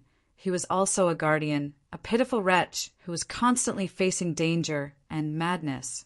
The corners of Klein's mouth curled up slightly as he added silently. As these thoughts flashed through his mind, he felt as if he had truly touched himself. Unknowingly, Klein fell asleep, his body and mind peaceful. In the master bedroom, Cynthia was already asleep. She was wearing a nightgown and her legs were exposed. She held a few layers of blankets between her legs and gently stroked them. Her hands subconsciously scratched her skin, leaving red marks and tiny bumps. In her dream, she saw the illusory and beautiful starry sky again. She saw the bright star that bloomed. Her field of vision zoomed in, and she could vaguely see the star. Phew! Klein suddenly woke up from his dream, the indescribable charm still lingering in his eyes. Why am I having such a dream? He frowned slightly and turned his head in disbelief. Just now, not only did he dream of Cynthia, who was only wearing a silk nightgown, but he had also dreamed of the naked demoness of pleasure, Madame Sharon, who he had seen before. He dreamed of Miss Sharon, who was as exquisite as a doll, and Miss Justice, who had a rather blurry appearance. He dreamed of Trissy Cheek, Teresa, and all the beautiful women he had seen before. Then he used all sorts of methods to indulge himself with them. To many beyonders and ordinary people, this might just be a normal reaction from being seduced recently. But as a seer, dreams had a special meaning. Klein quickly examined himself and realized that he was still towering beneath him. His unquenchable lust was flowing everywhere like a flood. This isn't a seer's revelation dream, but an external influence. There's an enemy. Alarmed, Klein quickly made a judgment. At the same time, he cautiously got out of bed and quickly put on his general's attire. This way, he would have the ninth law charm and creeping hunger on him, giving him powerful means to protect himself. As he wasn't sure of the present situation, Klein didn't attempt to head above the gray fog. He continued treating himself as a Mirius. With a heavy expression, Klein carefully walked to the door and reached out to grab the handle. At that instant, he seemed to finally find his interaction with the real world. He heard a lot of chaotic sounds coming from outside. There were clear sounds of chewing, moaning of indulgence, roaring of anger, and a sharp urging. What exactly happened? Everything was normal before this. Klein gulped a mouthful of saliva and used cogitation to maintain the necessary calm. He had been using his spirit vision to observe the situation in the villa every day, but he hadn't discovered any problems. Where are the general's guards? Where's Secretary Luan? The more Klein pondered over the present situation, the stranger and more terrifying he found the situation. He touched the ninth law charm with one hand and emanated a deep and dignified aura, repressing the unease that flowed in the air. Exerting strength with his left palm, Klein twisted the handle and opened the door. Before he took a step forward, he saw an attendant in a red vest sitting opposite him. In front of the attendant was a lot of cooked or raw food. There were steak, lamb, dragon bone fish, and Orvie lobster. At this moment, the attendant picked up the huge fish that seemed to have just stopped struggling. He looked up at Klein and smiled in a daze. "General, I've always been envious of your food." His belly was different from before. It was bulging up like a woman in her 7th or 8th month of pregnancy. Just as he said that, the attendant raised his hands and bit down on the raw dragon bone fish, forcefully tearing off an extremely thick piece of meat. Bright red blood flowed from the corner of his mouth as the sound of his chewing sent chills down one's spine. He hurriedly moved his throat as he swallowed the food in his mouth. His bulging belly trembled as though it would explode at any moment. This is an instinctive appetite control. Klein looked at the attendant in front of him with a heavy expression. For some reason, he thought of the tramp substitute who had died of a sudden illness due to overeating. He didn't have the time to think too much, nor did he attempt to save the attendant who was crazily eating. This was because he knew that if the root of the problem wasn't resolved, there wouldn't be any obvious effects no matter what he did. Klein moved his feet and, according to his spiritual intuition, he carefully walked towards the master bedroom. By the door, there were two maidservants. One was sitting on the other, bending over to strangle the other's throat. With a beaming smile, she shook the maidservant beneath her and hurriedly urged, "Quick, praise me! Quick, praise me! Quick, quick, praise me!" A desire for recognition. Klein frowned as he took a few steps forward and grabbed the maidservant's collar. With a smack, he threw the maidservant to the other wall, knocking her unconscious. However, this didn't stop the maidservant from crawling over. The maidservant beneath her kept yawning, unable to open her eyes. Even when she was being strangled, it was as though she couldn't get enough sleep. Such a scene. Klein momentarily had the urge to flee and seek help from the church and the military. However, the most powerful person on Orvie Island was Admiral Amirius, and I'm now Amirius. However, if the situation doesn't look right, I'll still have to retreat. I can't use my life to act. Klein's scalp tingled as he pushed open the master bedroom's door. The first thing that sounded from behind the door was the sound of indulging and happy moans. Following that, a smell that made one's heart race and blood flow drilled into Klein's nose. In addition, there were all kinds of bodily fluids that emanated in the air. It made one's mind involuntarily conjure up scenes of indulgence. Right on the heels of that, Klein saw the blonde secretary, Juan. He stood by the door and coldly looked inside with a condescending attitude. His arrogance seemed corporeal. Upon sensing someone enter, he turned his head and discovered that it was Admiral Amirius. His expression didn't change, nor did his gaze change. It was as though he was looking at an ordinary person, a trivial figure. This secretary is usually very respectful, but in fact he's such an arrogant person? Klein originally wanted to ask the seemingly rational Juan a question, but he saw the latter shift his gaze and look down at the center of the master bedroom. He only looks normal. Klein traced Juan's gaze and discovered a fair, 3-meter-tall body on the bed in the middle of the master bedroom. Its surface was covered with brownish-green lumps that resembled tree pimples. Some of them had already split open, turning into flower-like organs. A number of the general's guards and the male attendants in the room were gathered around it. They were either standing or kneeling, floating or crawling as they copulated with the organs while emitting heavy panting. The other members of the general's guards and female servants were scattered across the carpet in the bedroom, enjoying each other's bodies to their heart's content. In addition, the tall, fair body with lumps and flowers had brown branches extending out, participating in every group's revelry. What kind of monster is this? Klein refreshed his knowledge of mysticism once again. He naturally lowered his left palm in preparation for battle. At this moment, at the top of the 3-meter-tall terrifying body, a head turned over. It was a woman. She had long blonde hair and azure blue eyes. She had a high nose bridge and plump lips. She was none other than the gentle and beautiful Cynthia, who still had traces of a young girl's charm. As the branches waved and the flowers opened and closed, Cynthia looked down at Klein with a blushing face and said shyly, "I'm sorry." She said shyly, "General, I want to have a child with you." Divine Emperor of the 9 Heavens. Chapter 639. Upon seeing Cynthia's fair body gigantified with many tumors and flowers growing on it, making her look like a strange tree, Klein couldn't help but shiver when he heard her shy and low request.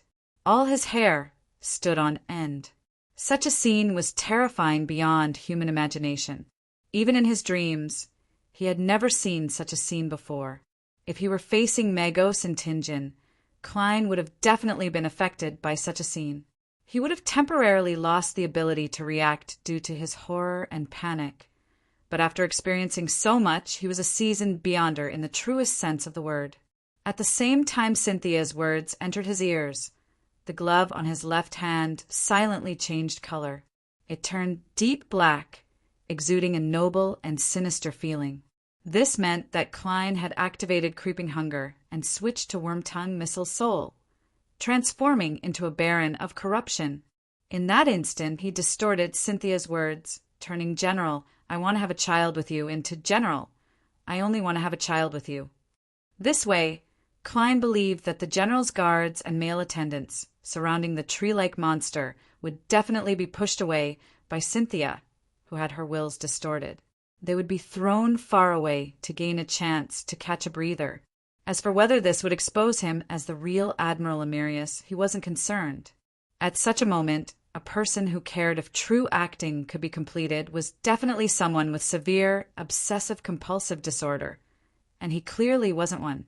In addition, in an environment where all kinds of desires were magnified to the extreme, Klein suspected that the others who had been affected wouldn't be able to pay attention to the exact situation of the battle.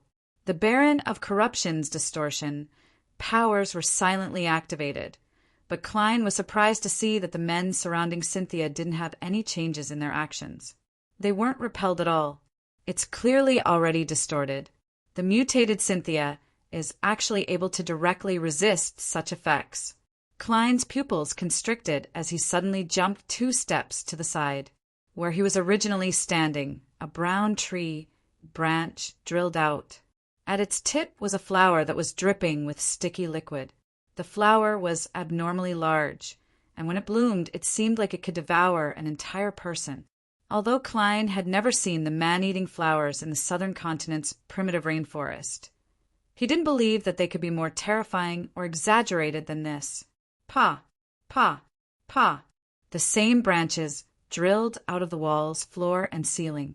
They carried wet flowers and chased after Klein from all directions. During this process, the flowers bit the golden-haired secretary, Luan's head, as well as the surrounding guard servants and servants who were partying on the carpet. At this time, with the previous distortion ability being resisted, Klein did not hesitate to pull out his right hand, holding the dark, golden high-level charm in his palm. 9th Law. He originally didn't plan on using the charm so quickly. It wasn't that he couldn't bear to use it, but that he hoped to engage in battle for a while and confirm what the monster Cynthia had mutated into as good at before doing a targeted weakening. After all, the 9th Law couldn't make broad restrictions.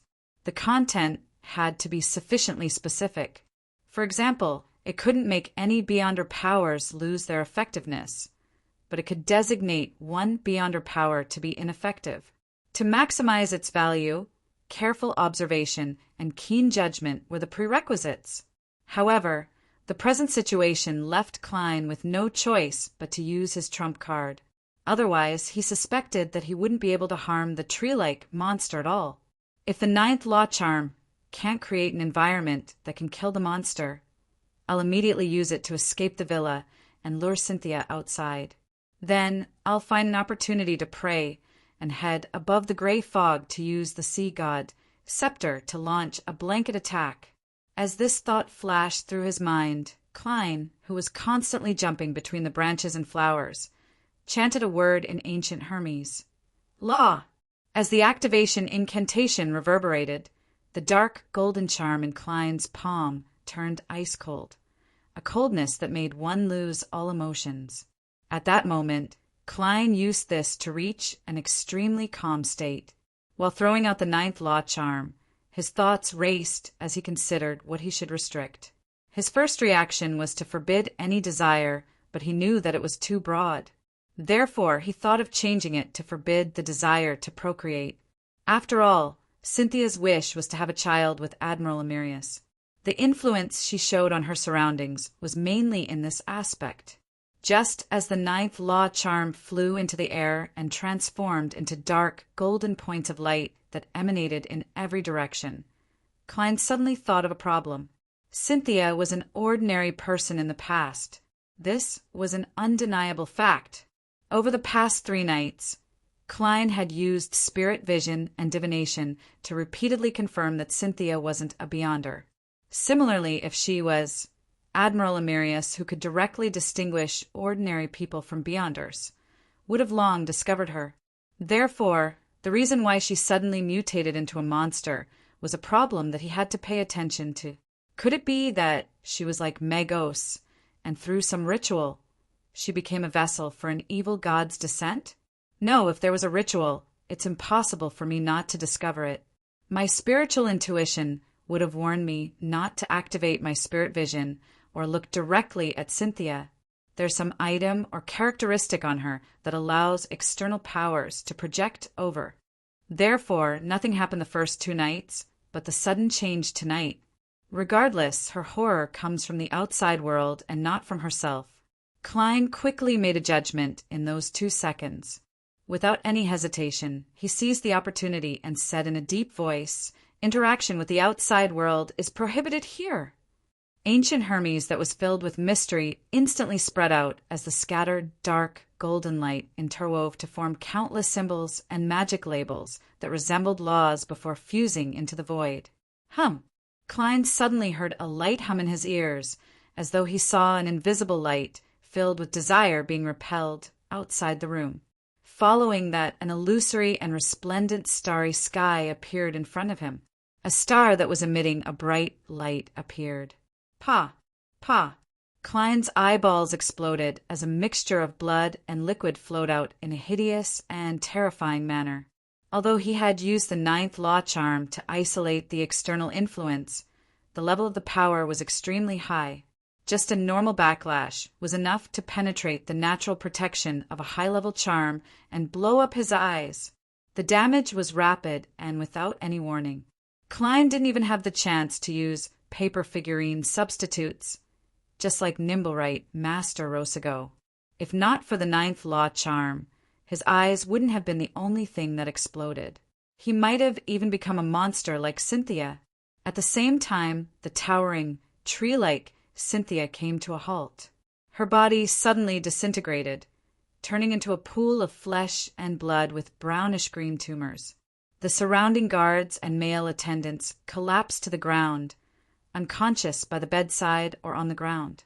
Cynthia's head was embedded in the mass of flesh and blood as she muttered to herself, "Admiral, I want to have a child with you. Admiral, I want to have a child with you." She tried her best to extend the remnant branches on the ceiling and walls, instantly binding the dazed Klein and dragging him towards her. Klein recovered a little as he immediately struggled with all his might. Be it his attempt to snap his fingers to ignite a flame or switch to creeping hunger, he found it difficult to succeed due to his arms being bound tightly. Seeing the brownish-green tumors approaching, Klein suddenly had a thought. He changed his appearance from Admiral Emerius to German Sparrow, a German sparrow with blood-stained eyes. The entangling branches paused for a second before strangely loosening. They flailed around as though they were trying to grab something. Cynthia's head was filled with disappointment and confusion as she muttered, "Admiral, where did you go?